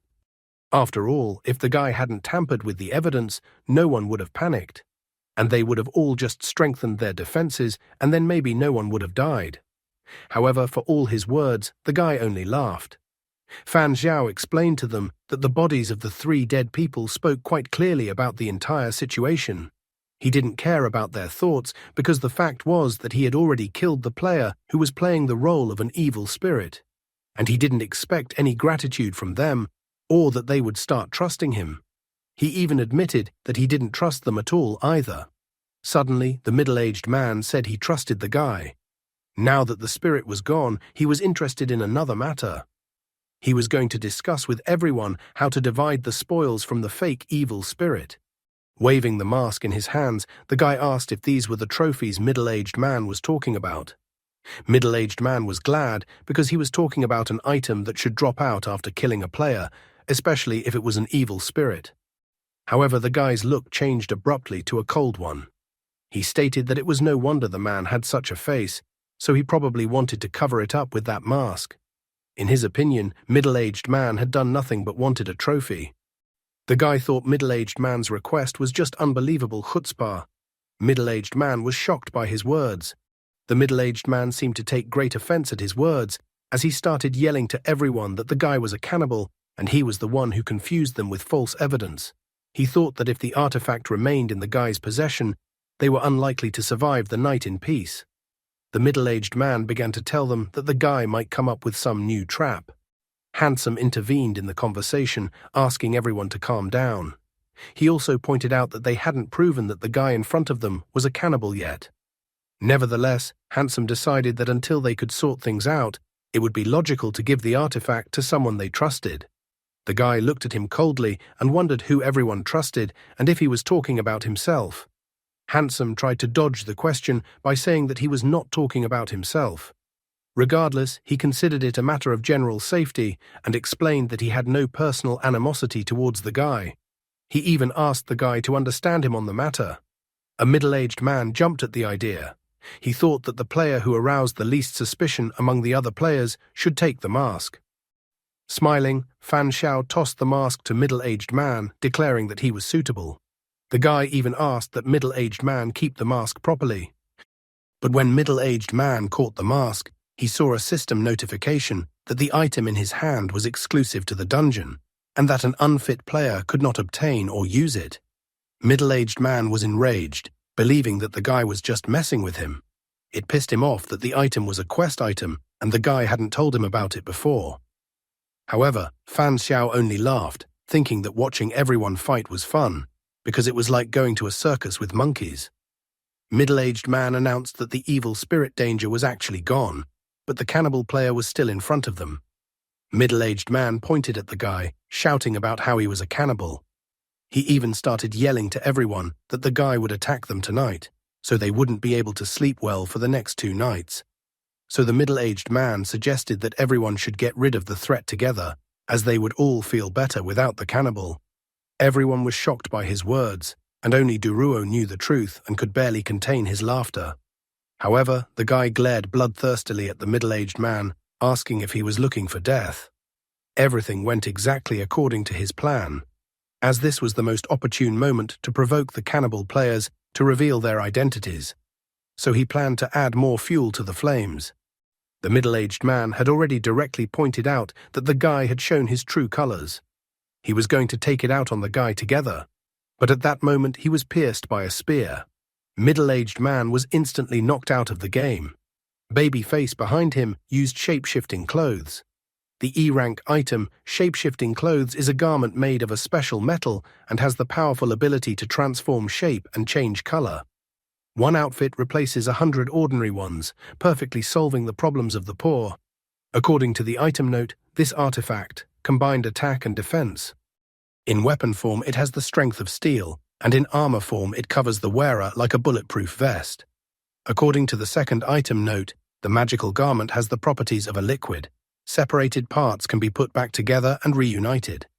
Babyface stated that since he attacked first, then they didn't need to pretend anymore. He glared menacingly at Handsome and Businesswoman, believing that now that the evil spirit was gone, they could now sever all ties with them. Handsome and Businesswoman were startled. Babyface stepped forward, announcing that the other 2 could attack with him. They would quickly deal with the others and feast for the remaining 2 days. Fan Xiao was even slightly surprised at such a sudden turn of events. Businesswoman was surprised that all three players were cannibals. Handsome, on the other hand, thought that there was no need to clarify again, since everything was already obvious. Fan Xiao turned around to Man with Tattoos and Babyface, whether they knew each other. However, Babyface admitted that Man with Tattoos seemed like a cannibal to him. He stopped by Man with Tattoos before 9 p.m. last night to check him out and was right. Stepping forward, Man with Tattoos announced that there were 7 of them left, so 3 against 4, meaning the chances of winning were incredibly high. Man with Tattoos had already discarded the calmness on his face. He admitted that he hadn't eaten anything all day already, so he couldn't wait for the banquet to start. Man with Tattoos lunged at the remaining players. Handsome and Businesswoman were still incredibly scared. However, at this moment, Fan Xiao appeared in front of Handsome and Businesswoman and announced that there would be no banquet. His action surprised Businesswoman, Man with Tattoos, and Handsome. Babyface angrily inquired what he meant. At this point, Fan Xiao apologized to everyone and then revealed that he was actually a white player. Man with Tattoos was enraged that the guy dared to deceive them. Handsome still couldn't figure out if the guy was a human or a cannibal. Du Ruo then grabbed his head as if he had a headache. He then revealed that the guy was a human. He also mentioned that he knew the guy even before this game, so he could vouch for the guy. Du Ruo admitted that all the guy's actions were just a disguise and a tactical move. Werewolf gritted his teeth, stating that he believed the guy. Businesswoman suddenly pulled out her whip, informing him that they'll talk it over later, but first they need to deal with the cannibals. Babyface, as a typical cannibal, could no longer contain his anger. He tried to attack the guy, hoping the guy would pay for his deception. Then the guy pulled out a blood crossbow, which made Babyface back off a bit. However, when the guy shot an arrow from the blood crossbow, Babyface's robes were able to block the arrow. Realizing that the arrows were useless, Babyface rushed to attack, swinging his spear. But at that moment, Businesswoman appeared in front of him and used Queen's Domain ability. Babyface was thrown aside. Businesswoman then revealed her nature, and a grinning mistress with a whip in her hands appeared in front of Babyface. Babyface was incredibly scared, and Businesswoman was beating him with the whip at full force, dominating him. Fan Xiao was surprised that Babyface's armor could defend against the blood arrows, but couldn't even soften the whip blows. He realized that the whip was also an artifact, and apparently of a high level. How will their fate unfold next, and at what speed will they deal with the cannibals? Man with Tattoos and Werewolf clashed their fists. Werewolf was almost as strong as Man with Tattoos, although the latter was furious. Du Ruo decided to seize the moment and tried to attack Man with Tattoos with his sword, but the latter dodged Du Ruo's sword on reflexes. Du Ruo announced to Man with Tattoos that the two of them would be his opponents in this battle. Man with Tattoos was furious. In his thoughts, he confessed that he had absolutely never expected that the guy would deceive them and was not a cannibal. Now the situation for the cannibals was at a maximum disadvantage, as 2 cannibals were facing off against 5 players. Looking at Du Ruo and Werewolf's ongoing fight against Man with Tattoos, the guy noted that it looked like the Special Affairs Agency's forces were in place, so he felt that he didn't need to worry about that fight. To the surprise of the others, the middle-aged man was still alive and asked for their help. However, Handsome smiled slyly, noting that he still couldn't save himself and would die soon. Therefore, Handsome believed that since middle-aged man would die, the enemy should not be allowed to take possession of his items. Middle-aged man was terrified, realizing that his fate was sealed. He even asked Handsome to spare him. However, Handsome didn't listen to him and finished his dirty deed, asking the middle-aged man not to worry about anything, and he even promised that he would definitely avenge him. Businesswoman turned to him and asked him what he was doing. Handsome didn't see anything wrong with what he was doing. He explained that the middle-aged man would have died anyway, which meant that his items would have gone to the cannibal players. Therefore, he believed that what he did was for the greater good. After listening to his excuses, Businesswoman was shocked and couldn't even find the right words. At this point, Fan Xiao decided to address Babyface. He pointed out that Babyface could not win, pointing out that another rat right in front of Babyface's nose had taken his prey and items. Fan Xiao tried to find out why the guy was so persistent in continuing to fight them. He even felt that Babyface should just give up, and then they would let him live. At his words, Babyface became enraged and entered his monster form, telling him to shut up. But the first thing he decided to attack was not Fan Xiao, but Handsome, who had stolen his prey. At this point, Handsome showed why he was still alive as he used speed-running sneakers to escape from Babyface. However, Babyface was not going to let go of such an impudent player. He took aim and swung the spear in his hand. The spear that Babyface threw hit Handsome's back exactly. Babyface smiled, noting that the speed-running sneakers were not of a very high level, but nevertheless, he was now going to take those sneakers for himself. Fan Xiao noticed that the item of armor had come off Babyface's body, which meant that it was a good moment to attack. Taking advantage of the moment, he reactivated the previously released blood arrow, and then threw it straight at Babyface's back. Babyface couldn't understand what had even happened. He didn't feel any pain at all. Suddenly, it was as if his body began to swell up, and he felt violently sick. Babyface turned around to look at the smirking guy, realizing that he was the one who had attacked him. Fan Xiao smiled and then uttered a single word: boom. In the same instant, the guy's body was destroyed, and the system reported that player Seal had obtained the E-ranked item, Shape-Shifting Clothes. Man with Tattoos was stunned to see his ally vaporized literally before his eyes. At this moment, Man with Tattoos let his guard down, and Duruo appeared behind him. He asked him if Man with Tattoos thought now was the best time to be distracted from their battle. Man with Tattoos did not have time to react, so Duruo pierced his back with his sword. Man with Tattoos couldn't understand how this was possible. And now they had 3 more dead players: Man with Tattoos, Babyface, and Middle-Aged Man. Handsome was still trying to cling to his pathetic life. He begged for Fan Xiao to save his life. However, Fan Xiao pointed out that he wouldn't be able to save himself anyway and would die soon. With a sly smile, Fan Xiao wondered if Handsome was familiar with this phrase. However, he said that although he was not acting morally, he was a humanitarian at heart, so he announced that he would not kill Handsome. The truth is, though, that Handsome only has a pair of useless, speed-running sneakers. Businesswoman, who was listening to their conversation, was surprised to hear the word humanism from the guy. Nevertheless, she thought that the guy's moral level was pretty high, and that at least it was higher than that of a guy lying on the ground. Businesswoman dealt Handsome both a moral and physical blow, informing her that too often the team was filled with people who were unwilling to help but happy to take advantage. At this point, animal ears appeared on Businesswoman's head. She reported that she rather liked people like the guy in front of her, smart and brave. Fan Xiao was surprised that there was another one of the half-human among the players. An overjoyed Duruo began whistling a song, noting that he didn't think at all that they would be able to deal with all the dangers before the end of the first day. Werewolf noted with a bit of sadness that of all the players, it was just the 4 of them left.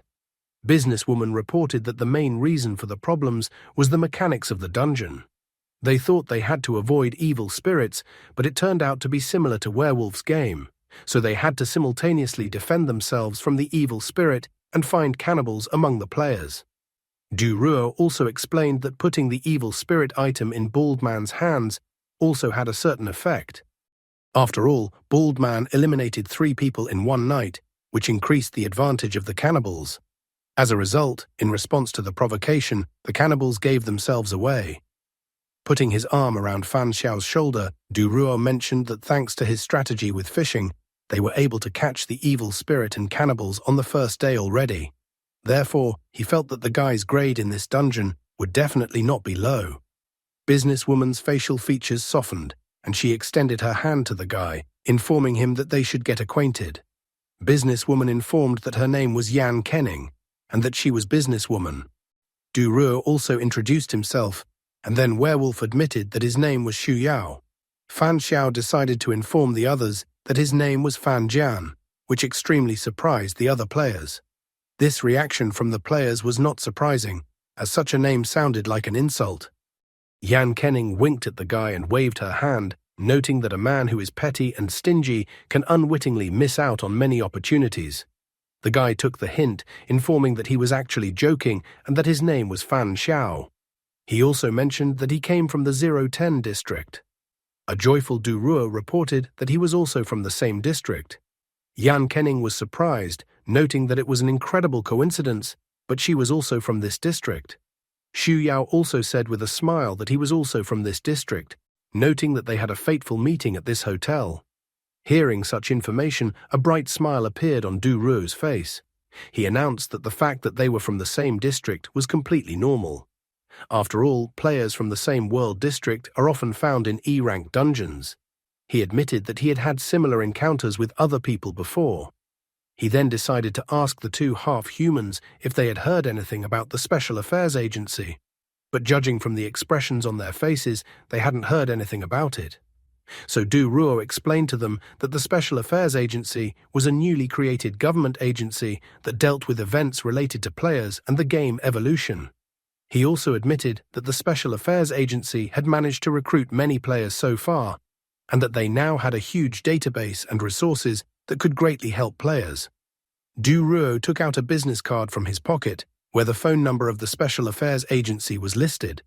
He handed the business card to them, noting that if they were interested in such an offer, they could contact him after they left the dungeon. When they received the business cards from Du Ruo, Yan Kenning thought that since they were from the same world, they could get to know each other better if they had the chance, and that after returning to their world, they could meet again, or they could make an agreement and go to the same dungeon together. Xu Yao was curious if the evil spirit and cannibals were destroyed. Does it count if they passed the dungeon? Fan Xiao pointed out that the evil spirit item was exclusive, so other players can't use it, which means a new evil spirit won't appear. Therefore, he believed that they needed to hold out for 2 days in the hotel, and then the quest would be completed. 2 days later, Space-Time Train Station. The system reported that the E-rank Fortune Hotel dungeon had been passed. According to the system, Player Seal received a grade of A. Player Rabbit, aka Du Ruo, received a grade of B. Player Ragdoll Cat, also known as Yan Kenning, received a grade of C. Player Snowwolf, aka Xu Yao, also received a grade of C.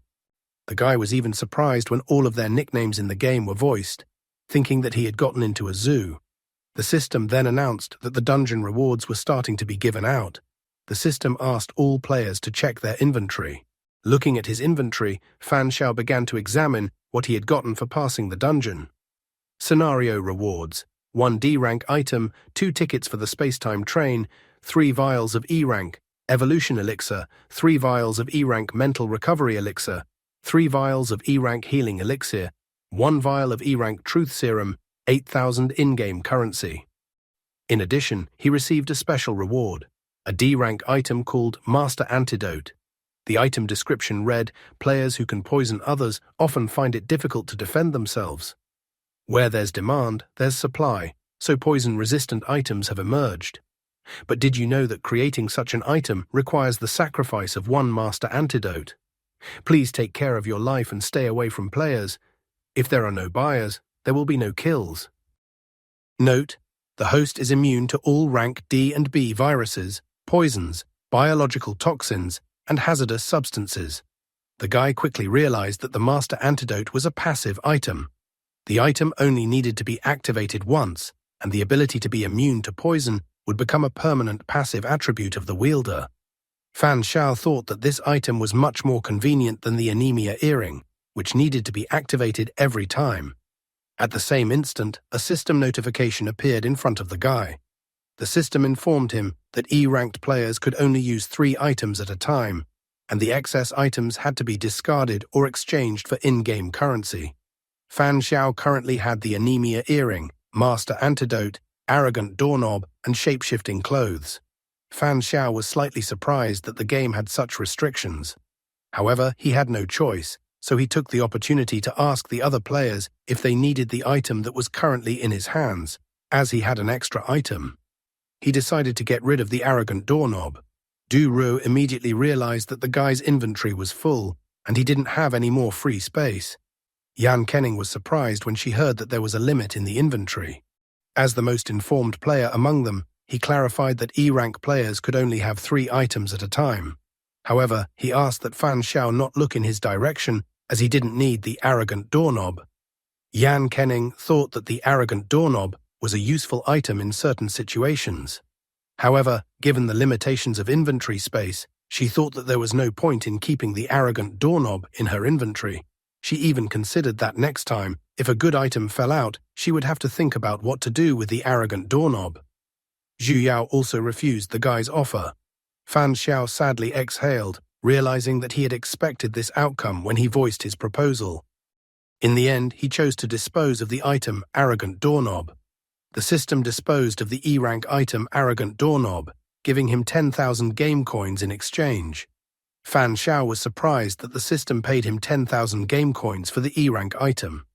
He didn't put his evolution on hold and immediately drank 3 vials of the E-rank evolution elixir. Looking at his evolution level, he found 27% there. He was even upset, noting that he had only gotten 7% to evolutionary progress this time. The guy remembered that last time, 3 vials of evolution elixir had given 11% to evolution, but now it was only 7% to evolution. He ended up thinking that perhaps the E-ranked evolution elixir could only raise the evolution rate to 27%, or the body was gradually developing resistance to the elixir. Stepping into the car of the arriving train, the guy decided to test this theory on the next batch of elixir. While on the train, the guy looked at his phone. He noticed that the release date differed by 2 days compared to the last time. Therefore, he thought that time inside the dungeons was flowing erratically. However, he noticed that he had 3 missed calls from Lu Baiji. Going into their shared chat room, Fan Xiao reported that he had returned. Lu Xining asked if he was willing to discuss details about the game online. Fan Xiao decided to banter with her, noting that she was asking strange questions. He even asked her if her identity had been revealed by the Special Affairs Agency. The girl admitted that the Special Affairs Agency people had already found her and her sister. She wondered how Special Affairs Agency had figured out the guy. She feared that it had something to do with the fact that she had called him on the phone last time. However, the guy asked her not to worry since the agency didn't find him because of them. Besides, he admitted that he wasn't going to hide from the beginning. Xining's face turned red and she exhaled in relief. The girl was glad that the guy wasn't hurt because of her. Xining wondered if the guy had gone to another dungeon. Fan Xiao admitted that he had just come out of the dungeon. Xining's face became serious. She stated that she wanted to buy information from the guy and asked him to tell her the price for the information. Fan Xiao decided to tell her not to think about paying him money for the information. He informed her that they would have to go to the dungeon together soon, so he thought that he would just share the information with them for nothing.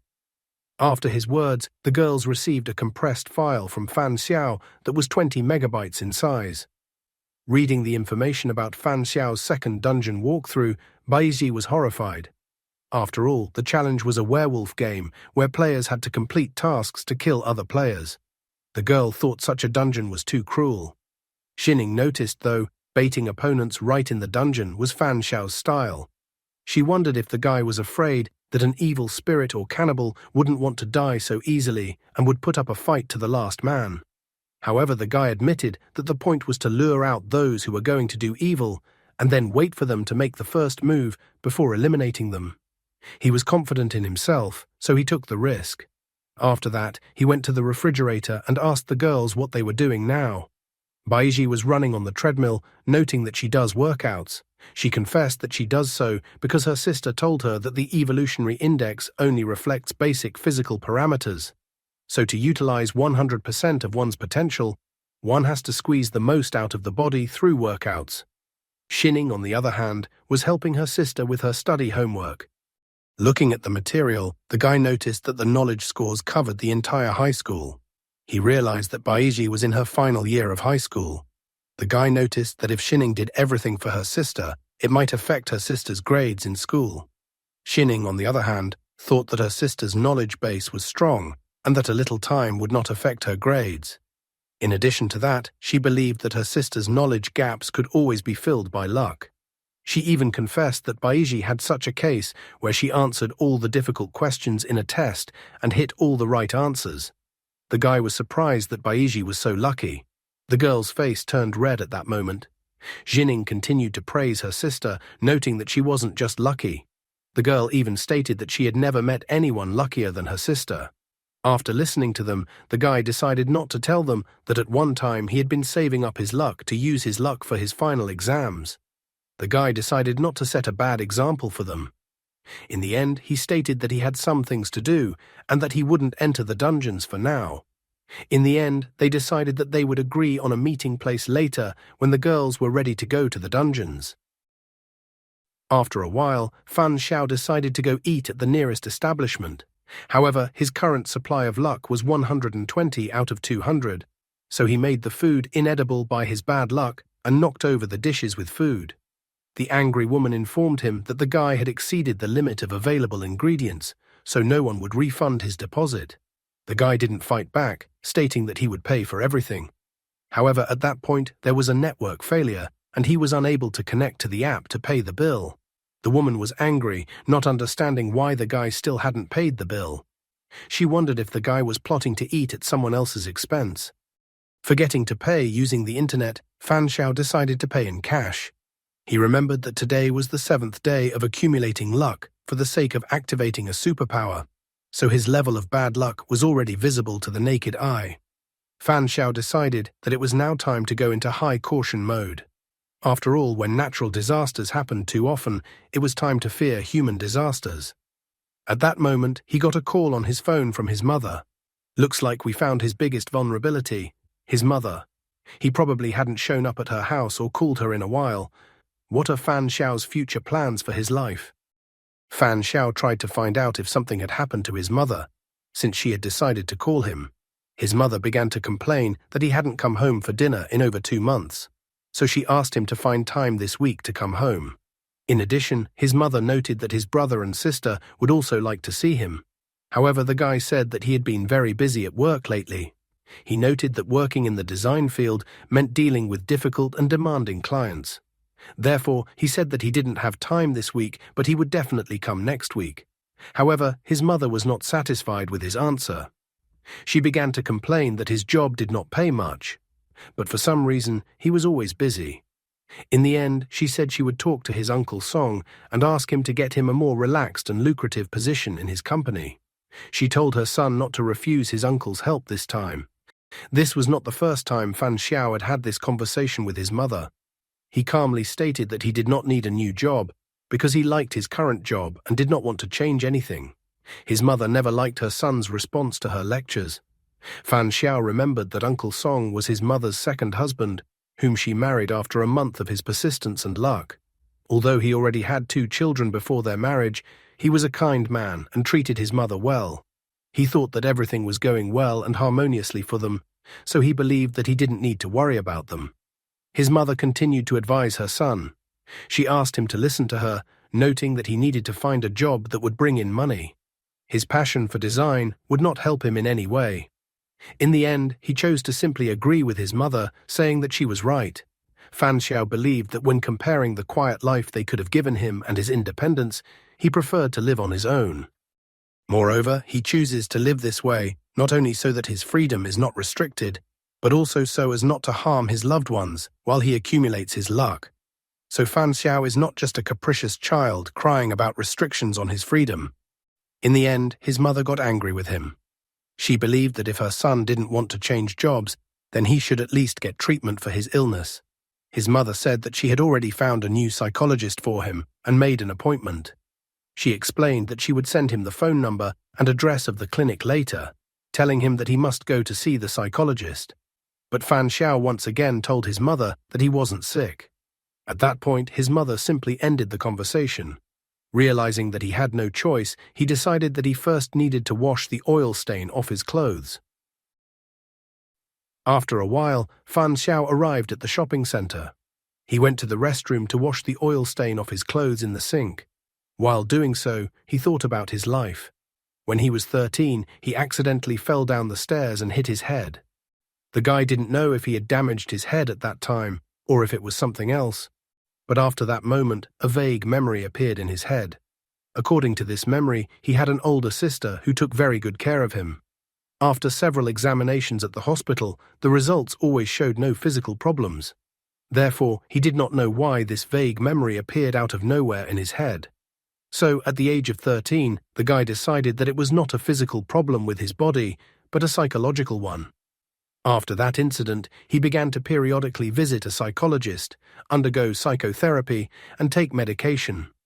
At 14, he realized that his bad luck and good luck were things he could control at will. At that moment, he realized that he wasn't born unlucky at all, but actually had special abilities. When he attempted to utilize his good fortune to restore his brain to its normal state, he discovered that the memory from the past was a real memory that he had been fortunate to recall after hitting his head. But when he tried to find this older sister by chance, he was unsuccessful. However, he now had a new theory. The guy assumed that his erased memory was related to players from another dimension who had come to this world many years ago, using items or abilities to change his memory. At that moment, he used shape-shifting clothes. Therefore, he made an important decision for himself. In order to survive or restore his memories, he must continue to participate in the evolution game. After a while, he finally arrived at the building where the psychologist his mother had told him to go was located. He decided to go to the psychologist today for 2 reasons. The first reason for going to the psychologist was to calm his mother down, because otherwise she would not leave him alone. The second reason was that even if some kind of disaster caused by failure occurred during the session with the psychologist, he still wouldn't be able to hide from it. Sipping tea, the psychologist claimed that he was already familiar with the guy's problem, so he advised him not to worry too much. He believed that the fact that the guy had vague memories was not so strange. The man noted that the guy's situation was just an illness, like a common cold. Therefore, he claimed that the guy's psychological illness could also be gradually cured. With a creepy smile, he said that many psychological illnesses are caused by residual problems. The man noted with understanding that he had heard from the guy's mother that he had not received enough attention as a child, and that this was probably why the guy had invented an older sister who replaced his parents and fulfilled their role. He asked whether, in the guy's memories, his older sister had been very caring and whether she had looked after him. Fully understanding what the psychologist was hinting at, the guy decided to help him. He said that his older sister had taken good care of him and protected him. Having received the desired response from the guy, the man began to wave his arms around vainly, noting that this was the root of their problem. He believed that the guy had decided to fill the lack of parental attention with a fantasy about a caring older sister, which led to the appearance of the older sister. Therefore, he argued that if the guy wanted to get treatment, he had to start with the root of the problem. To do this, the guy had to realize and accept his shortcomings and those of his parents. With a creepy smile on his face, he said that the guy needed to acknowledge reality on a conscious level and accept his past. The guy said that the plan sounded pretty simple. However, the psychologist said that this was only in theory and that the process itself required medication and psychological therapy. Therefore, the man advised the guy to start by drinking the tea in front of him. As soon as the guy drank the tea offered by the man, he immediately sensed something was wrong. Fan Sao noticed that Master Antidote had taken effect, which meant that the man had added something to his tea. However, the man clearly did not know that poisons did not work on the guy, so the guy decided to try what the man had added to the tea. After drinking the tea, he realized that truth serum had been added to it. The guy had received this drug as a reward for completing a dungeon, and he had tried a little bit of it then, so he immediately recognized the taste of truth serum. However, he was curious as to why an ordinary psychologist would spike his tea with truth serum. Looking at the smiling man in front of him, the guy realized that his failure had once again led to a human catastrophe. In the end, he decided to see what the man had in mind. The man became more confident, asking if the guy had anything else bothering him besides his memory problems. Fan Xiao admitted that he had a lot of things bothering him. The man was eager to find out what exactly was bothering the guy. Fan Xiao admitted that he is always lucky in everything he does. For example, he explained that he bought a lottery ticket for the first time and immediately won the grand prize. He also admitted that he learns everything very quickly, not only knowledge but also skills, and in many areas. However, the doctor decided to interrupt his boastful monologue. The doctor was amazed. Was this guy some kind of chosen one, or was he just bragging? The man continued to press him, asking if the guy had noticed any changes in his habits. He was curious to know if the guy's appetite had increased recently, but the guy categorically replied no. The doctor continued to question him, asking if the guy had any desire to attack small animals because of hunger, but the guy again answered in the negative. Then the doctor asked if the guy's strength had increased recently, but the guy again answered in the negative. Clutching his head, the doctor decided that today he was simply dealing with a normal, mentally ill person. Therefore, he decided to follow standard procedure. But Fan Xiao was not going to let him off so easily, so he used the anemia earring. At that moment, a small cut appeared on the shocked doctor's face. Standing in front of him, the guy smiled, making no attempt to hide his intentions. The doctor was shocked to realize that he was facing a player. He understood that the guy had used a game item. At that moment, the doctor felt his head become incredibly heavy and his legs give way, causing him to fall to the floor.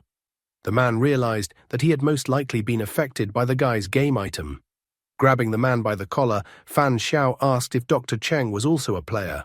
The doctor tried to avoid answering his question, saying that he knew nothing. Then Fan Xiao took out his vial of truth serum, rank E. He understood perfectly well that the doctor seemed to have mental resistance, so he decided to increase the intensity of the truth serum. And then he poured the truth serum into the man's mouth. The man who had been resisting him just a moment ago collapsed to the floor again. Noticing the man's empty gaze, the guy decided that the truth serum was working. He was going to loosen his blood control so that the man would tell him the truth. Looking down at the man, Fan Xiao asked if he was a player. He also asked what rank he was. The man admitted that he was an E-rank player.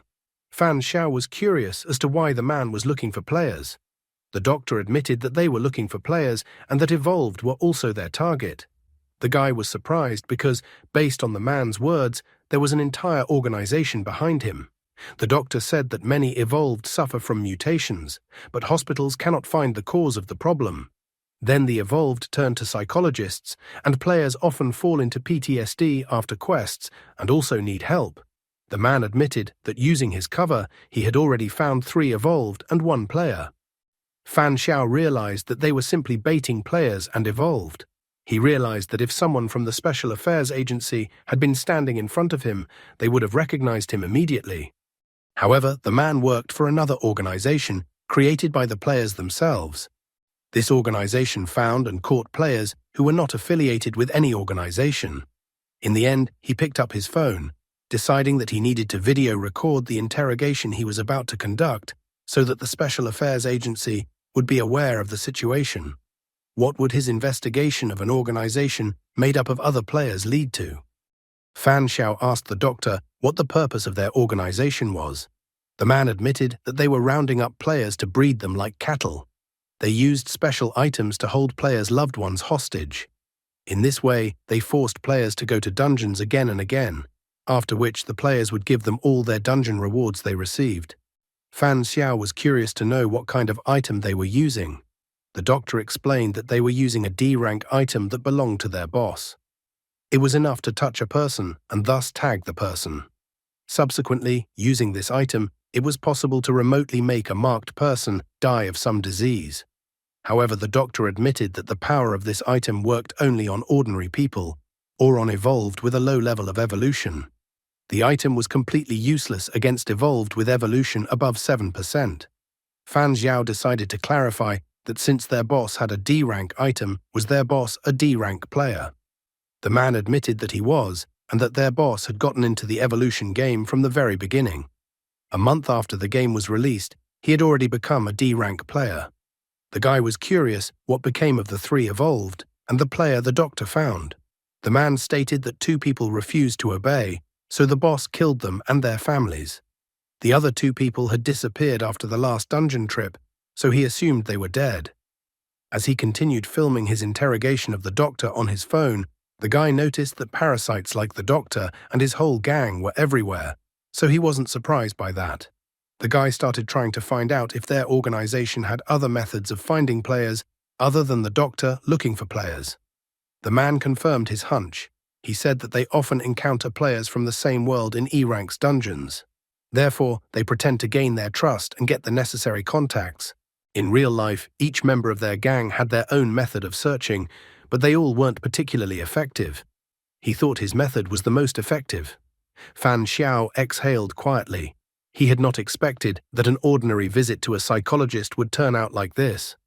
The guy clearly realized that his losing streak during his luck accumulation had once again broken the record. Fan Xiao tried to find out how many members their organization had. The man revealed that there were 6 official members in their organization. In addition to the official members, there are 12 other evolved and players they've raised. After that, the guy told the doctor to tell the doctor everything he knew about the other members of the organization, including their boss. After much discussion, Fan Xiao decided that the material he had received was enough to inform the Special Affairs Agency. Therefore, he stopped videotaping the man. With a sly lick, he was going to go about his business now. Leaning closer to the man, he tried to find out what items the man had and what those items were capable of. The doctor obediently revealed that he had 3 E-rank items. The first item was the extreme electroshock therapy. The item stunned for 3 seconds if the evolved had an evolution level below 20%. The second item was flaming shackles. Automatically binds the enemy 10 meters long. Third item, weather puppet. Predicts the weather for a week. After that, the guy ordered the doctor to take out the items and hand them over to him gratuitously.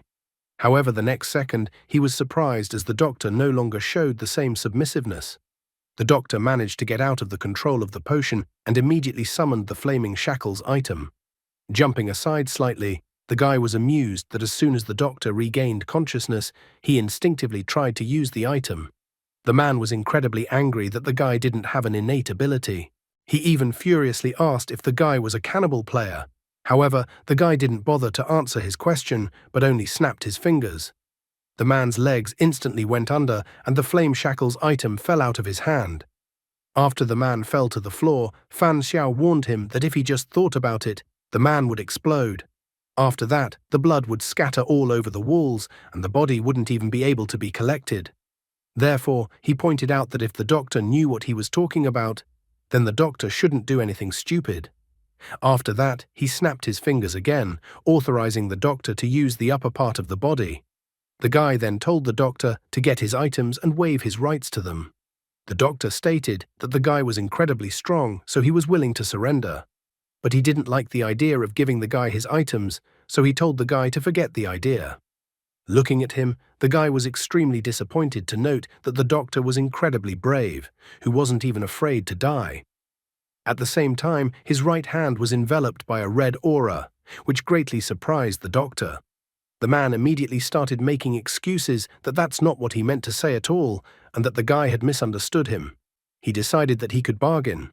The man noted that if the guy guaranteed him that he would survive, he would then give him all of his items. With a red aura enveloping his arm, the guy approached the doctor with a sinister smile.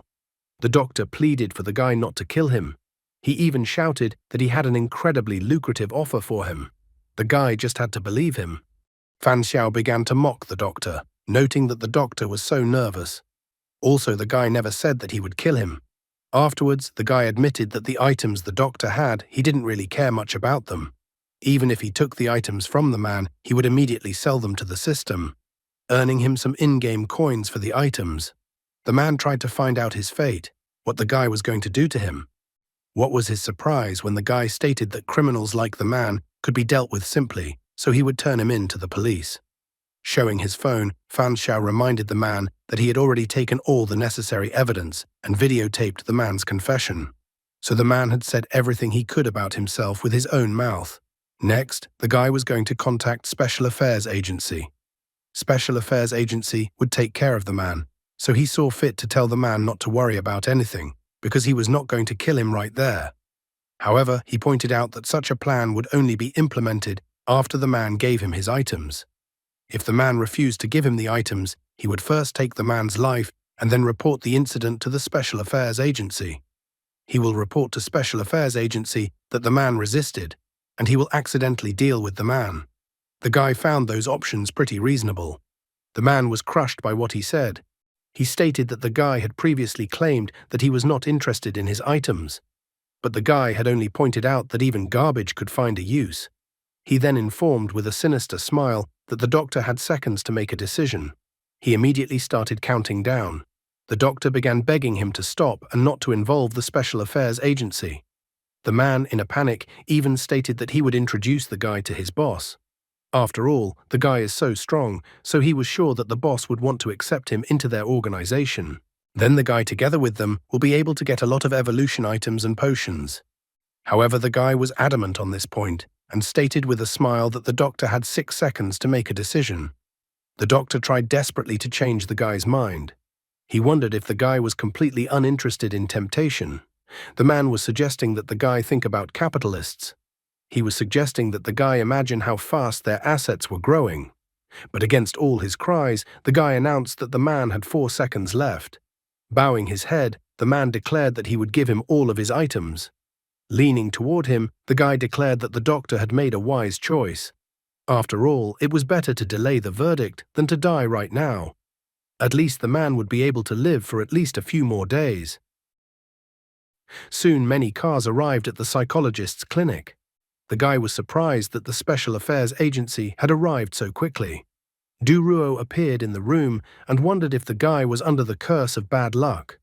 Duruo was amused that not much time had passed since the guy was attacked by Evolved, but the guy had managed to get into trouble again. He even considered that the guy definitely had some kind of black mark on him. Not the least bit embarrassed, Fan Xiao explained that everyone had bad luck. Even if he is a great loser, it is only for criminals. To ordinary people, on the other hand, he had hardly done any harm at all.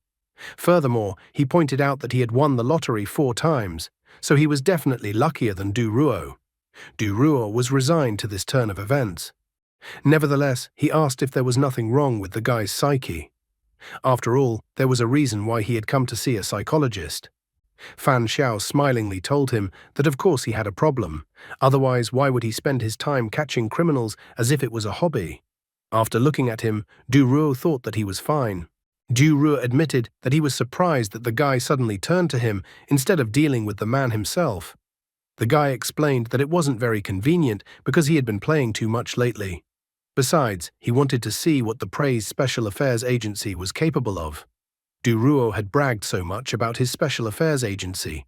He wondered how many Special Affairs Agency agents he had under him.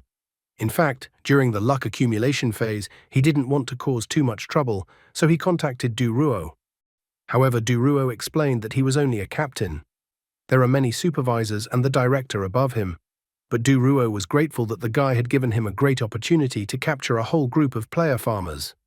Therefore, he hoped that he could get a promotion after apprehending such criminals. Fan Xiao was trying to find out if the promotion didn't depend on results alone. He was curious if Duruo's rank as a player had increased. Duruo clucked his tongue, noting that it was quite hard for him to communicate with smart guys like him, as he always had to be on guard. With a smile, Duruo admitted that after completing the dungeon with the hotel, he had become a D-ranked player. After hearing about D-rank, the guy tried to find out if anything had changed.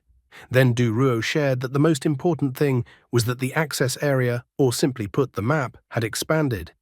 E-rank players could only move within stations, trains and dungeons. Starting with D-rank, players could move freely. For example, after completing a task, a D-ranked player was not forcibly returned to the station by the system. It was up to the D-rank player to decide whether to stay or leave. The guy tried to find out what was outside the dungeons and if there were other world areas. Duruo explained that the dungeons were tied to certain world areas. It wasn't 100% information yet, as there wasn't much data yet. When a dungeon is completed and the space is no longer isolated, a player of D rank and above can leave the dungeon to go to that particular world area. Fan Xiao tried to find out what the world area was. He even wondered if it was a paradise or a magical world. However, there was no joy in Duruo's eyes. He admitted that after becoming a D-ranked player, he had only gone through one dungeon. The world outside the dungeon didn't seem like a fairy tale to him at all. Society was in shambles, civilization was in decline, and powerful players ruled the regions. It was incredibly hard for ordinary people to survive. However, from the information Duruo had managed to obtain, there were other world areas that were. However, he knew about other areas of the world that were completely different from each other. At least Duruo managed to obtain such information. There, the world completely merged with the 9th dimension and became part of the game. An order has been established in these areas. Players and ordinary people lived together and civilization flourished.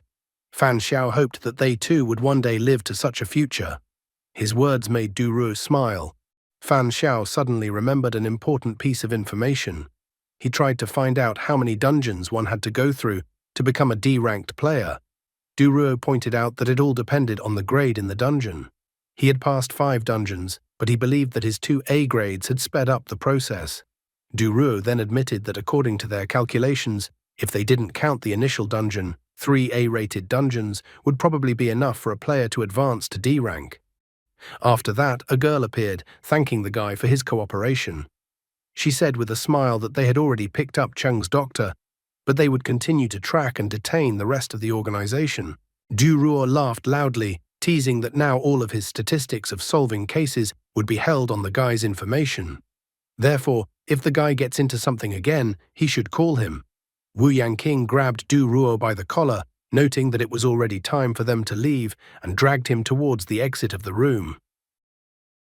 Soon, Fan Xiao returned home. Sitting on the couch, the first thing he did was to send the weather doll item into the system, since he didn't really need it. After looking at the remaining 2 items, the guy concluded that they were beyond the number of items allowed by the system, so even if he just carried them around, they still wouldn't work. He considered their practical value to be rather low, so he decided to let the items lie in reserve for now. So when the system asked if the items were worth keeping, the guy clicked on the yes choice. The guy still hoped that he would be able to exchange these items with other players later, which would help him expand his connections. At that moment, his phone vibrated as he received a message. Jining reported that her doll was ready, so they could head to the dungeon. Since the guy said he couldn't come to them, they decided to come to his place. Baiji informed that her sister had taken tickets for 10 in the morning, so they would be in Anchen by 12 o'clock. The girl inquired where he lived. However, the guy informed her that he would meet them himself. Besides, he had one thing he needed their help with. What was the guy up to?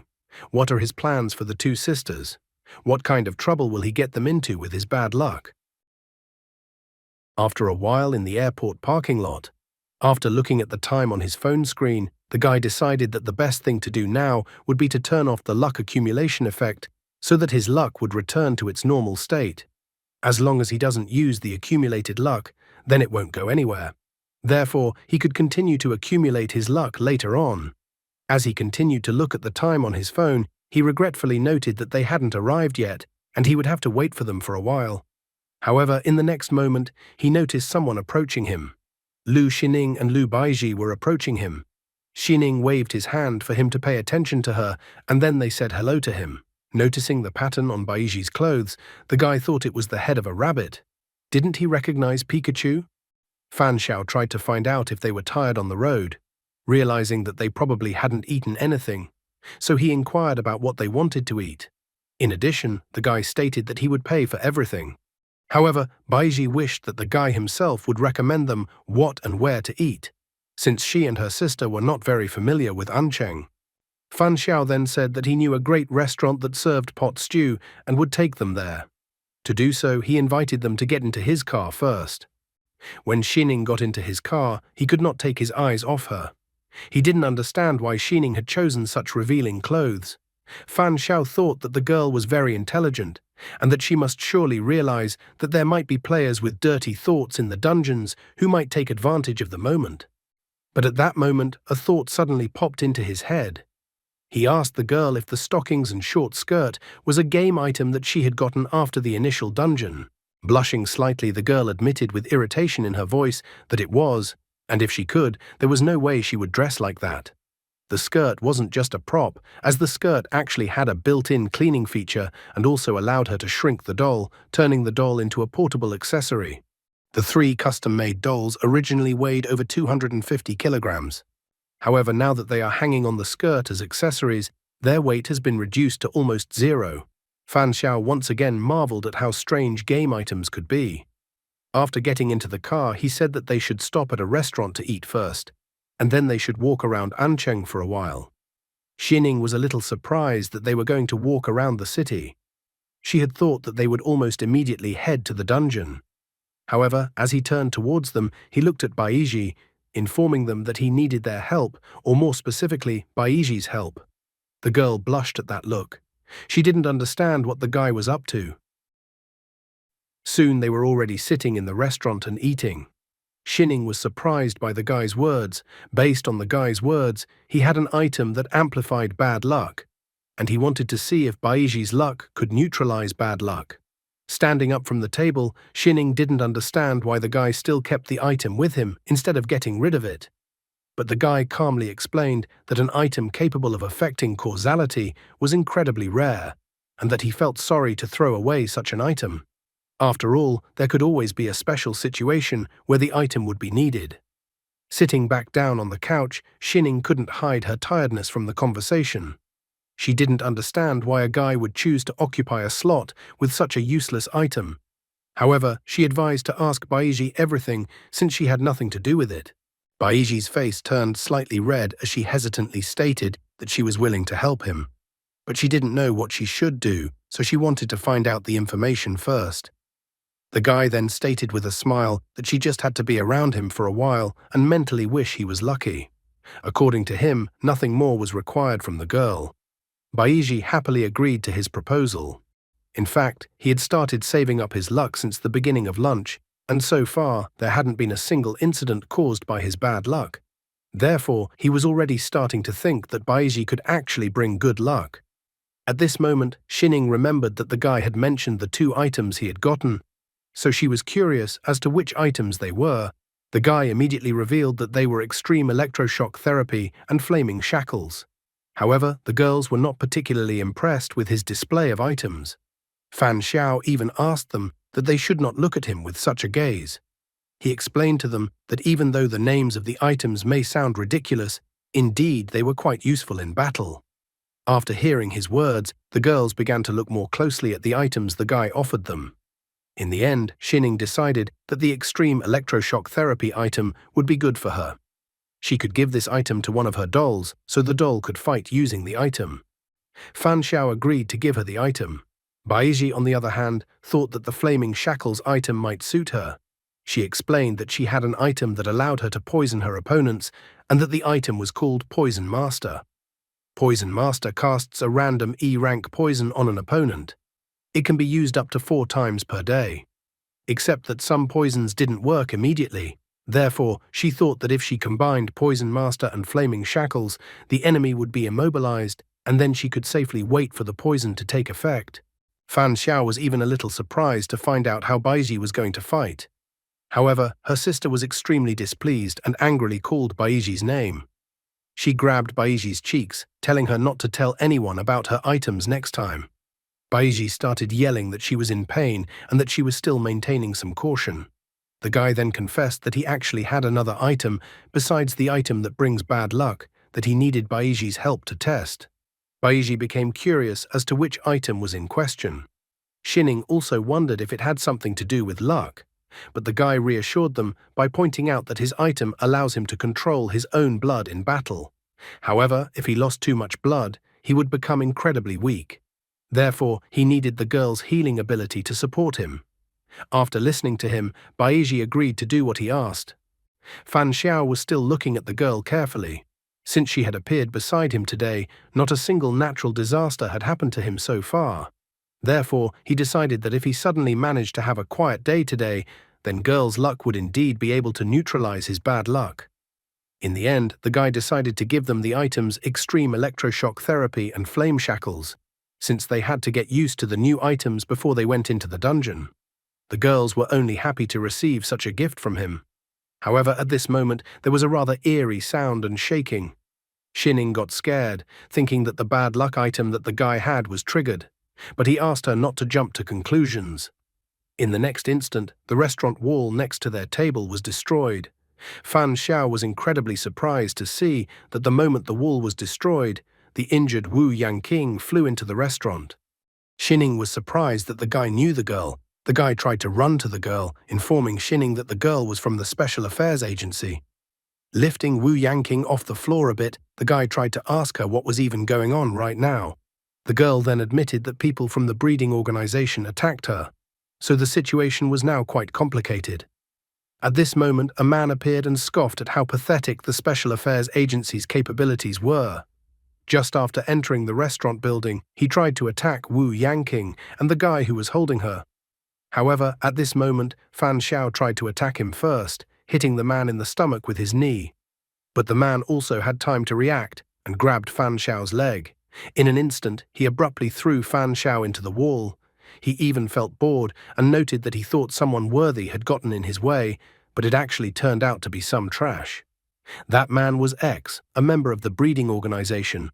Fan Xiao was a bit surprised, as he had obtained many more evolution potions than the average player. However, the man in front of him was stronger than him. In the end, he concluded that either the man had the power ability or the man had an item that increased his physical power. Seeing how badly Fan Xiao was injured, Baiji was frightened. However, she immediately used the Flame Shackles item. She managed to bind the man with the item, but the man was only amused by her attempt to tie him up. He screamed throughout the restaurant, trying to tear the rope. At the same moment, the rope started to break little by little, so Baiji realized that things were not good for them. But her sister wouldn't let her get hurt, so stepping forward, she declared that she would deal with him. Baiji then decided to put the Flaming Shackles item back into her inventory. Taking one of the dolls off her belt, Girl used Metal Puppet. The man was surprised that they decided to use the puppet against him. However, following that, an extreme electroshock therapy item appeared in Metal Puppet's hands. The man managed to dodge the blow of the puppet at the last moment. But at that moment, the puppet had already appeared behind him. Puppet struck him several times with the extreme electroshock therapy item. The man finally realized that the item Cheng Xiao had was being used against him. But Xining wasn't going to give him a chance to think it over, so again and again, the doll dealt several blows to the man. After that, the man fell to the floor and never got up again. So Xining returned the doll back to its original state. But at that moment, a terrifying aura began to form around them. Realizing that something strange was happening, the guy tried to reach them to make them escape. But it was too late. They were being pulled into some strange portal. After a while, they were teleported to some deserted island. Fan Xiao, Baiji, Xining, and Wu Yangqing all appeared together at one point. Examining the area around them, the guy noticed the grass, the forest, the salty smell in the air, as well as the warm and humid wind. Xining, like everyone else, was wondering if they had moved somewhere and what had even happened to them. But the guy noticed that everything around them wasn't just an illusion. He finally decided that he needed to turn off the luck accumulation effect now. So what was happening now was beyond his comprehension. Suddenly, he grabbed Baiji and Xining's hands, much to the girl's surprise. He of course apologized to them immediately, noting that it was an accident. Finally, he decided to ask Wu Yangqing about the situation they were in. He wanted to know if they had been transported to this place by an item belonging to the Special Affairs Agency, or if they had been transported to this place by breeding. But Wu Yangqing suddenly said that he would get all the explanations later. After all, the most important thing for them right now was to eliminate the common enemy. She pointed at the two groups of people in front of them. D-ranked player Liu Xiong led one group of players, and D-ranked player Du Ruo led the other group of players. Fan Xiao was surprised that Du Ruo had gotten to this island with them. Looking at the man who was standing in front of Du Ruo, Fan Xiao thought that he was most likely the boss that Dr. Cheng was talking about. Fan Xiao noticed that the man seemed to have a special defense item as well as an item for long-range attacks. In addition, the man was a D-ranked player. This was the information he had after questioning the psychologist. Liu Xiong admitted with a smug smile that he didn't think that the government had already formed its own team of players. He even stated with a hint of chagrin that it seemed like they had fallen into a trap this time. However, they were now in an unfamiliar environment. After looking over the government players, Liu Xiong found that they were in a confused state, which meant that carrying everyone to this island was not their plans. At this moment, Du Ruo finally saw Fan Xiao appear beside them. He was completely shocked that the main loser was once again in a strange environment. Liu Xiong asked if they would like to discuss the situation before starting the battle. Du Ruo exhaled tiredly at this moment, realizing that they actually had a better chance of defeating the breeding members with the appearance of Fan Xiao. After that, Du Ruo's gaze became serious, and he ordered his subordinates to rush into the attack. At the same instant, the subordinate behind him used the Chopstick of Wrath item.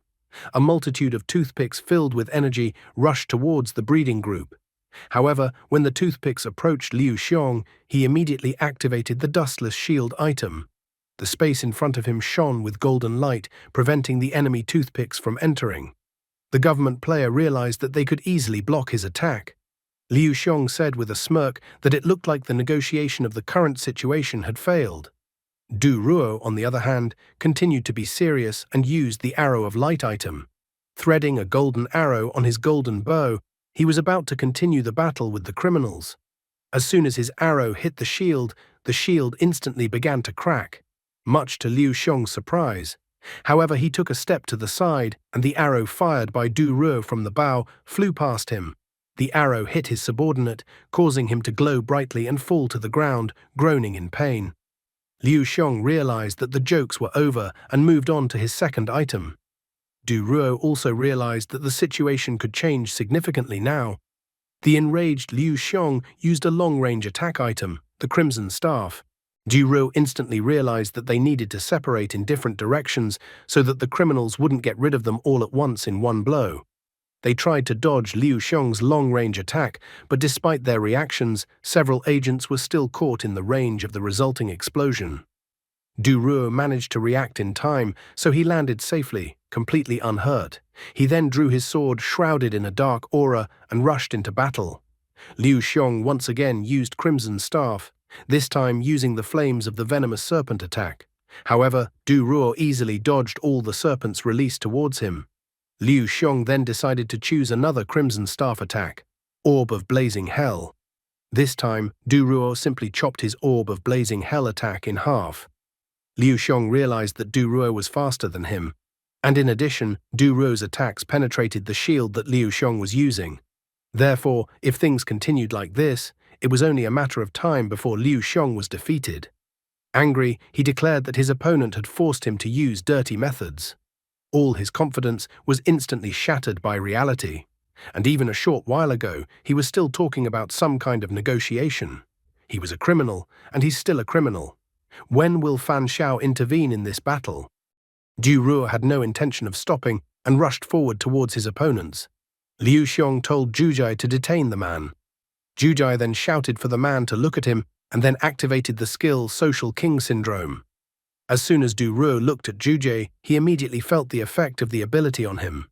He noticed that his body was no longer obeying, so he immediately realized that he was under the effect of the control ability.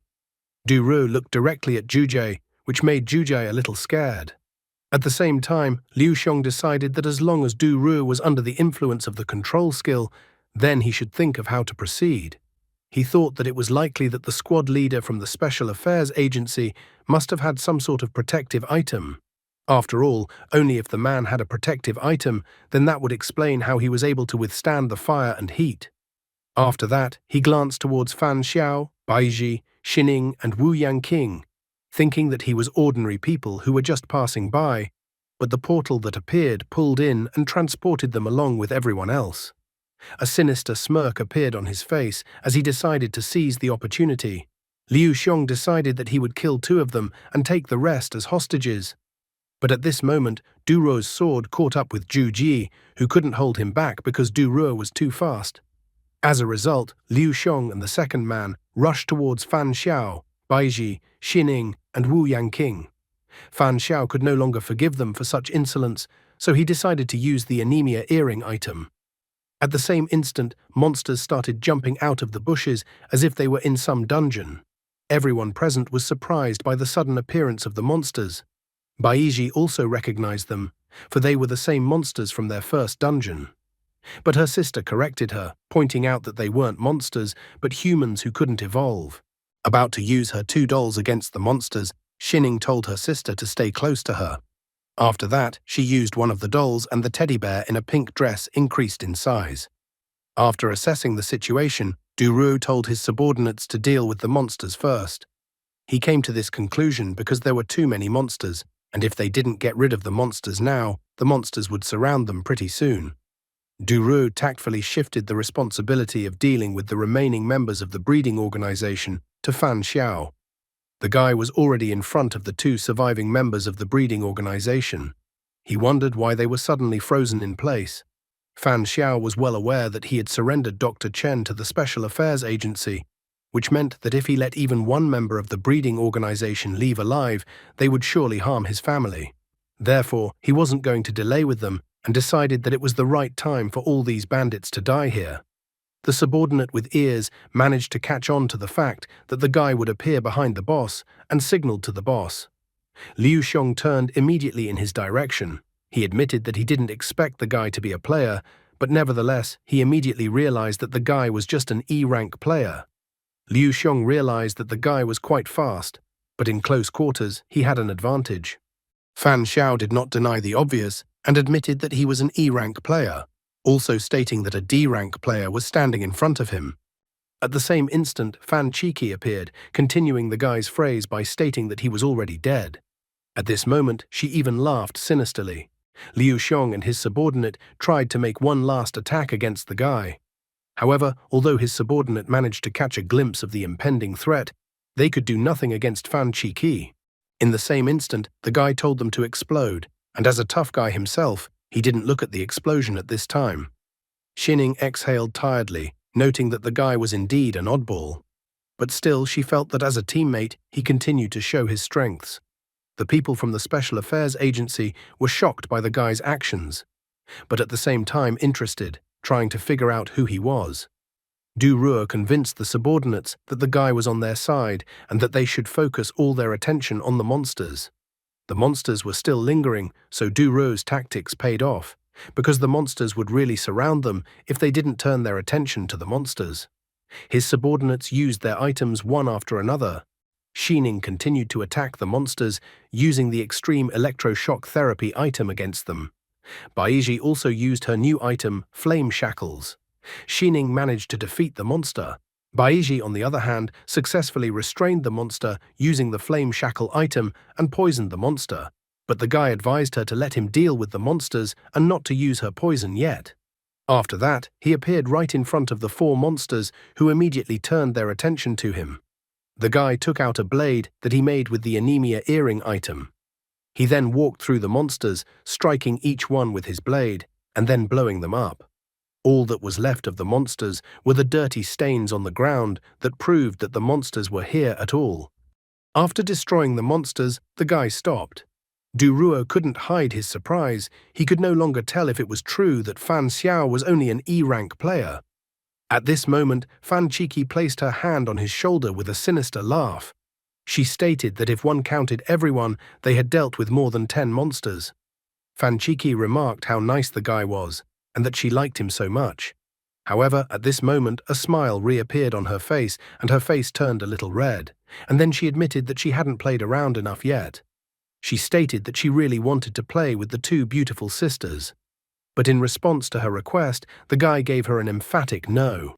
He reminded her that there were 30 seconds of the ability left, so he told her to get him in the air to scout the area. Fan Qiki was extremely dissatisfied with his behavior. She took him under her armpits and then flew upwards. Looking around, the guy admitted that he never thought that there would be so many buildings in the center of the island. Plus, noticing the amount of farmland, he thought that people actually lived here. After that, he ordered Fan Qiki to fly around the city in a circle. Fan Qiki, who was slightly out of breath, agreed to fulfill his request. The guy was shocked at what he saw in the next moment.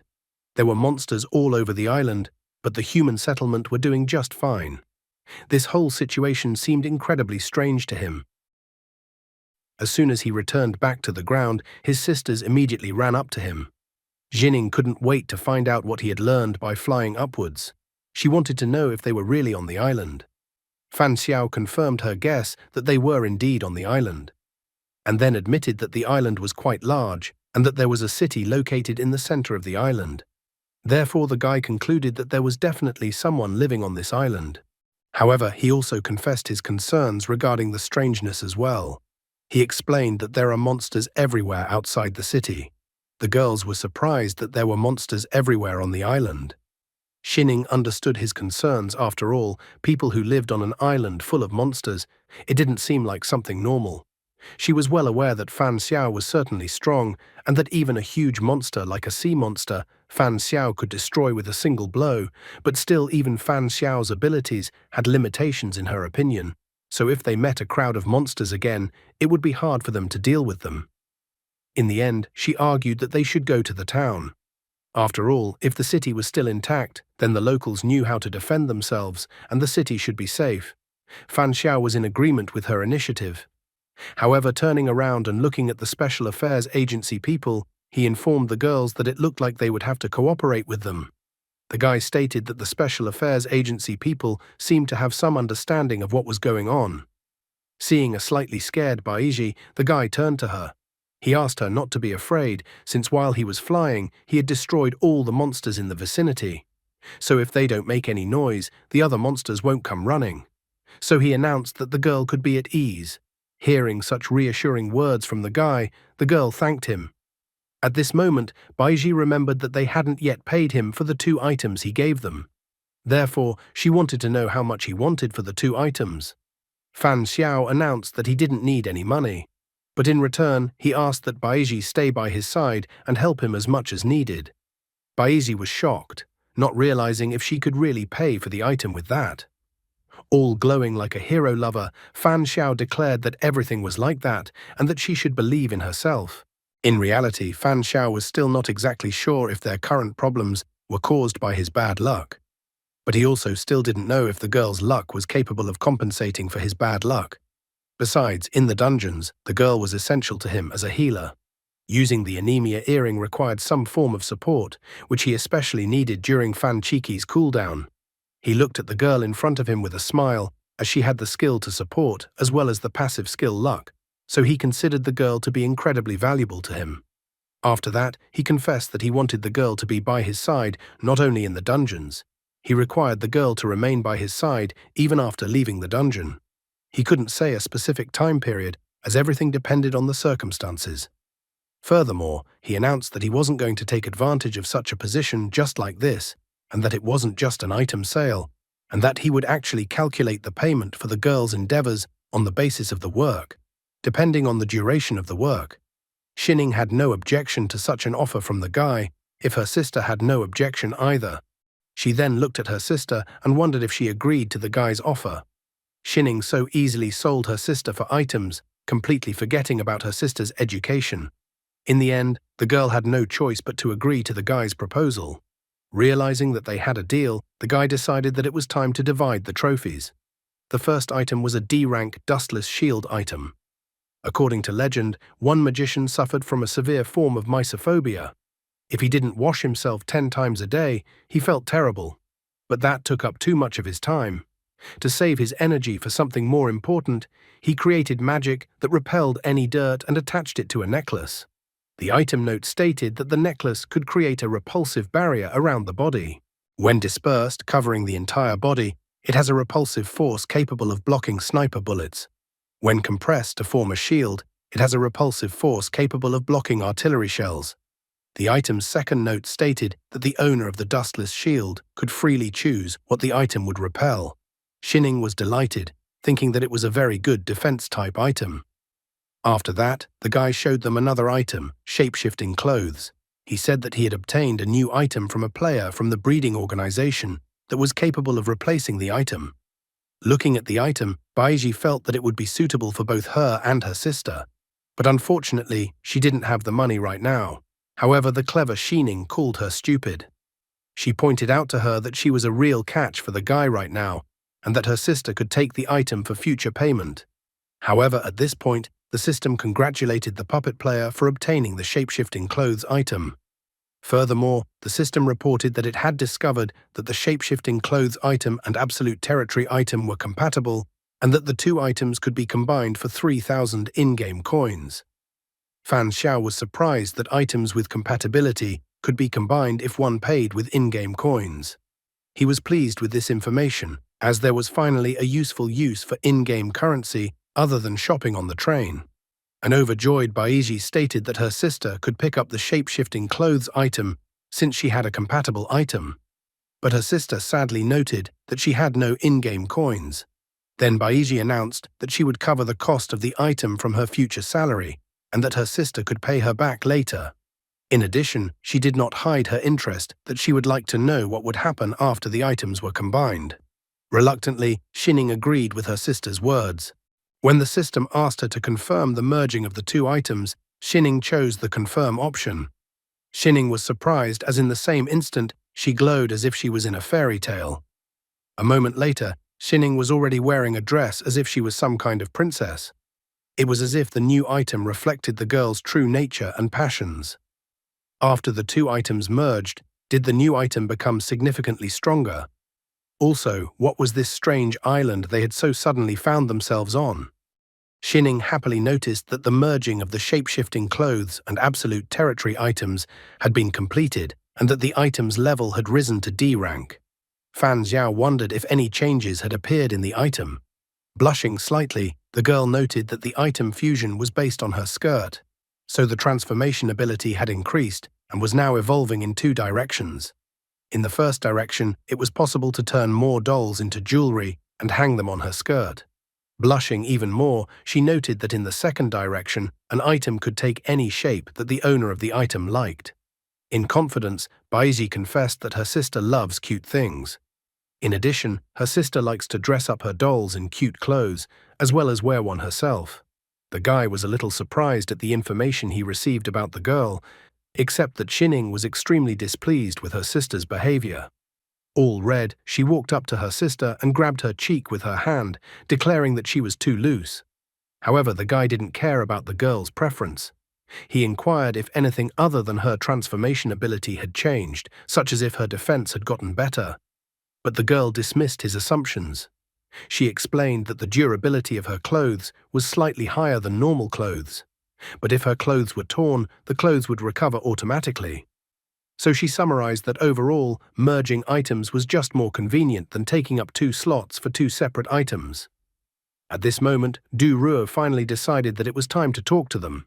He apologized for keeping them waiting, as it took some time to check the injuries of his comrades. After that, Du Ruo said hello to the girls, informing them that he was from the Special Affairs Agency. He was about to continue his speech, but Fan Xiao decided to stop him, saying that they already knew about Special Affairs Agency. The guy explained that Du Ruo was his friend and that he could be trusted. After that, the sisters took turns saying their names. Suddenly, Baiji noticed something unpleasant that caught her attention. She approached Wu Yangqing, inquiring about her injury. Before Wu Yangqing could answer her, the girl began to heal her. In the same instant, Wu Yangqing felt a pleasant sensation. Then Baiji did not hesitate to confess that her talent was healing.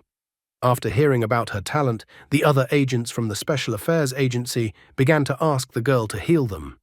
Baiji happily agreed to their request, saying that she would heal them one by one. Du Ruo, on the other hand, stood by the guy's side, noting that the talent for healing was extremely rare. Perfectly recognizing the situation, Fan Xiao inquired if there was anything he wanted to ask him. Du Ruo didn't deny the obvious, and immediately asked what the guy saw when he went up in the air. But Fan Xiao was not a simpleton, so he said that he would tell this information, but in exchange he also wanted information. Du Ruo understood perfectly well that the guy wanted to ask him why they were in this place in such a strange way. He stated that it was not some secret, so he would tell the guy everything he knew. So Du Ruo agreed to the exchange of information. Fan Xiao was happy that they had agreed on a deal. However, he said that they needed to get out of here first, as this place was not safe, and it was not a place to talk. He admitted that while he was in the air, he had mapped out a rough route, the path where there were the least monsters. Therefore, he suggested that they go on the route right now. As they walked towards the safe place, Du Ruo brought him up to speed. After hearing him say that the island was a dungeon, Fan Xiao wanted to get an answer from him as to what exactly he meant by that. Du Ruo explained that it was still classified information. According to him, a spatial distortion could suddenly appear in some places on Earth, drawing in people who happened to be near the spatial distortion. Briefly, this was what the current situation looked like. This had happened 5 times before in the country, and only twice had people managed to come back alive. The Special Affairs Agency currently called such abnormal, unpredictable situations where people were pulled into another dimension, accidental dungeon. Xining and Baiji were shocked by this information. Even Wu Yangqing had not heard that such a thing existed before and was greatly surprised. Fan Xiao, on the other hand, when he heard about the random dungeon, the first thing he asked Du Ruo was how to get back. However, Du Ruo explained that during the dungeon, the space is closed off. But once the player passes the dungeon, the time portal that pulled them here opens again. So this is their chance to return back to their world. But there were some problems, because all of this only works great if the player has a ticket to this dungeon. Because then the player can use the train and leave this place safely. Hearing the information about the ticket, the guy was very surprised. In addition, Fan Xiao rightly pointed out that they didn't even have an assignment, so how could they go through the dungeon? Duruo explained that they needed to activate the quest themselves. Since they were randomly pulled into this dungeon and they didn't use a ticket, their location in the dungeon is also random. To activate a dungeon task, they need to get to a specific location, usually a fixed point within the dungeon. Therefore, after weighing all the available information, Duruo came to the conclusion that the place where they would most likely get the task was in the center of the island, that is, in that human city. Xining wondered if they would run into other players in the dungeon. Duruo agreed with her assumption, noting that it was possible if there was no limit to the number of players in the dungeon. Duruo asked what Fan Xiao was looking at. Fan Xiao admitted that he had gotten a ticket. Since it was an island, he remembered that he had a ticket for an island dungeon, so he thought that it was probably this particular dungeon. Duruo couldn't believe that there could be such a strange coincidence, so the first thing he did was to try to find out what dungeon and station on the ticket was. Fan Xiao revealed that the E-ranked dungeon on his ticket was Qingyi Memory Corridor, Island of Sacrifice. Duruo's face was covered in cold sweat when he realized that it was most likely Qingyi Memory Corridor, Island of Sacrifice. He admitted that the last dungeon he was in was a D-rank dungeon, and it started at Qingyi Memory Station as well. After passing the dungeon, he decided to look around the outside of the world and found that he didn't like what he found as everything around him was in a sad state. Fan Xiao tried to find out if this had anything to do with what Duruo had previously told him. Duruo had previously told him about the destruction of order and the degradation of civilization. He also said that high-level players had taken over territories, making it harder for the common people of the world to survive. Duruo confirmed his words. He also hoped that the ticket that the guy had would indeed be suitable for this dungeon. Since Island of Sacrifice was an E-rank dungeon, which meant the difficulty shouldn't be high. Therefore, he felt that if they could combine their strength, there shouldn't be any problems in passing the dungeon. Fan Xiao stated that they could only hope that it would be as he said. However, Fan Xiao felt that an E-rank dungeon did not always mean that it would be relatively safe to pass the dungeon.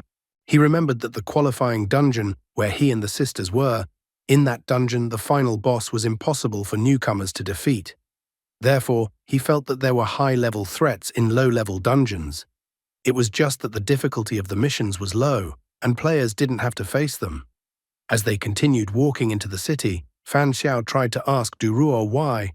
When they were catching players from the breeding organization, they were fighting during the daytime at the mall. The guy felt that such an activity was too risky. Duruo sighed heavily, explaining that they were acting secretly and had a solid plan to capture the players from the breeding organization. He regretted that they had underestimated the variety of game items available to the players from the breeding organization. Duruo shared that one of the players had an item that allowed them to anticipate danger. In addition, he speculated that this item also showed the number of players nearby. As a result, their secret plan failed. The enemy learned of the danger and the players fled to the mall. In order to prevent the players from hiding in the dungeon, they had to start a fight with them, since the tickets couldn't be used during the fight. After listening to him, the guy turned to Baiji. The girl had previously used her healing talent to heal agents, so he was curious about her well-being. Baiji confessed that she seemed to have spent half of her energy on the healing talent. After assessing her current condition, the guy told her not to use any more skills and to stay close to him. He came closer to her and grabbed her by the shoulders like in a shoujo manga, and informed her that she was now his hired valuable employee, so she shouldn't waste her abilities on everyone else, but work only for him. The girl's face turned red, but she informed him that she understood his words. After that, they continued on their way. After 2 hours, the whole group finally managed to be on the outskirts of the city. Just by looking at the way things looked around him, the guy became more focused. Old, dilapidated walls that were already many years old. He was well aware that such walls wouldn't be able to withstand monster attacks. But there was no sign of monsters around the city. Moreover, it seemed to him that this place had been peaceful and quiet for many years. This whole situation seemed incredibly strange to him. At that moment, it was as if a siren had sounded as the system reported that the Island of Sacrifice dungeon had been activated. All the people present were greatly surprised by this sudden turn of events. According to the system description, Loki Island is a place with a high level of well-being and happiness among the inhabitants. Pleasant climate, abundance of the world's most delicious black carp, friendly locals, almost complete absence of social inequality, an ideal place for resettlement. But all good things come to an end sooner or later. Without the slightest warning, monsters appeared on the island, and the prosperous place was plunged into chaos overnight. The islanders panicked and fled. At that moment, the god of the island appeared. He accepted sacrificial crystals from the remaining inhabitants, banished the monsters from the city, and thus restored order. Under the protection of the island god, life on the island returned to normal. Sacrificial rituals became more frequent. After a while, the islanders forgot the original name of the island. The island was now known only as Sacrifice Island. The system also gave hints regarding this dungeon. Before darkness falls, players must choose a house to sleep in. Each islander's house can accommodate no more than 3 guests. Players are forbidden to attack the islanders. Breaking the rules will result in severe punishment from the island's god. After that, the system finally informed the dungeon task. The first one is to live on the island for 3 days. The second was to reveal the whole truth about the island. To pass the dungeon, it was enough to fulfill one of the conditions. Thinking that they had actually gotten to the island of sacrifice, Du Ruo looked at Fan Xiao. But Fan Xiao asked him not to look at him like that, as it was all just a coincidence. Xining instantly realized that since they were in a dungeon where one of the conditions was to survive, then the danger level in this dungeon was definitely not low. Baiji, on the other hand, wondered about the god of the island. It amazed her that there could really be gods in this world. Xining felt that they should not rule out such an option, but she also mentioned that it was also possible that it could be something like the situation with the evil spirit in that dungeon that Fan Xiao had told them about. Du Ruo poked the guy with his elbow, noting that he had shared the information about the dungeon with them so easily. He even noted that perhaps they have a special relationship and she is his girlfriend. However, Fan Xiao advised him not to be such a nosy gossip, noting that they were actually just teammates. Du Ruo, still with the same smile, informed him that he understood him. All that was missing was that he winked at him at this point, trying to further convince the guy that he believed his words. Baiji was worried about the island god, for the main threat came from the island god. She wondered what kind of punishment the island god was using. Her sister agreed with her, because according to the clues, that's how it was. However, she thought that if they didn't break the rules, then the island god wouldn't touch them. Therefore, she assumed that the real threat of this dungeon came from somewhere else. Du Ruo agreed with what she said, noting that the island god was only a potential opponent. Moreover, the island god might not even be their enemy, but their ally. Nevertheless, he felt that there was no way they could relax. They should always be on guard and pay attention to anything unusual. At this moment, Fan Xiao informed the others that the sun hadn't set yet, so they had time to find a place to sleep. Therefore, he suggested that the group split up. Du Ruo continued to tease him, noticing the guy's tendency to be alone in the dungeons. He even wondered if the guy had set up another trap. Fan Xiao rightly pointed out that they all know each other, so why would he be fooling anyone? He even pointed out that Du Ruo should check with a doctor since he was already paranoid. Plus, the guy said that if they split up, they could gather information faster. He reported that the current time was 1:30 in the afternoon and that he had previously used an improvised method to measure the island's latitude and longitude. By earthly standards, sunset should be somewhere around 8 o'clock in the evening. So he recommended that everyone gather together at this location at 7:30 in the evening to exchange information. In addition, he also pointed out that they were not on Earth, so if it started to get dark earlier, it would be necessary to move the meeting early. Fan Xiao was fine with his suggestion. Du Ruo was glad that they had found common ground. Where will a walk on the island of sacrifice lead travelers, and what difficulties will meet them on this island? And that's all for today. Thank you very much for watching the video. If you would like to see a sequel, please like, subscribe to the channel, and leave your wishes in the comments. You can also subscribe to Telegram to know about new videos. Bye, everybody.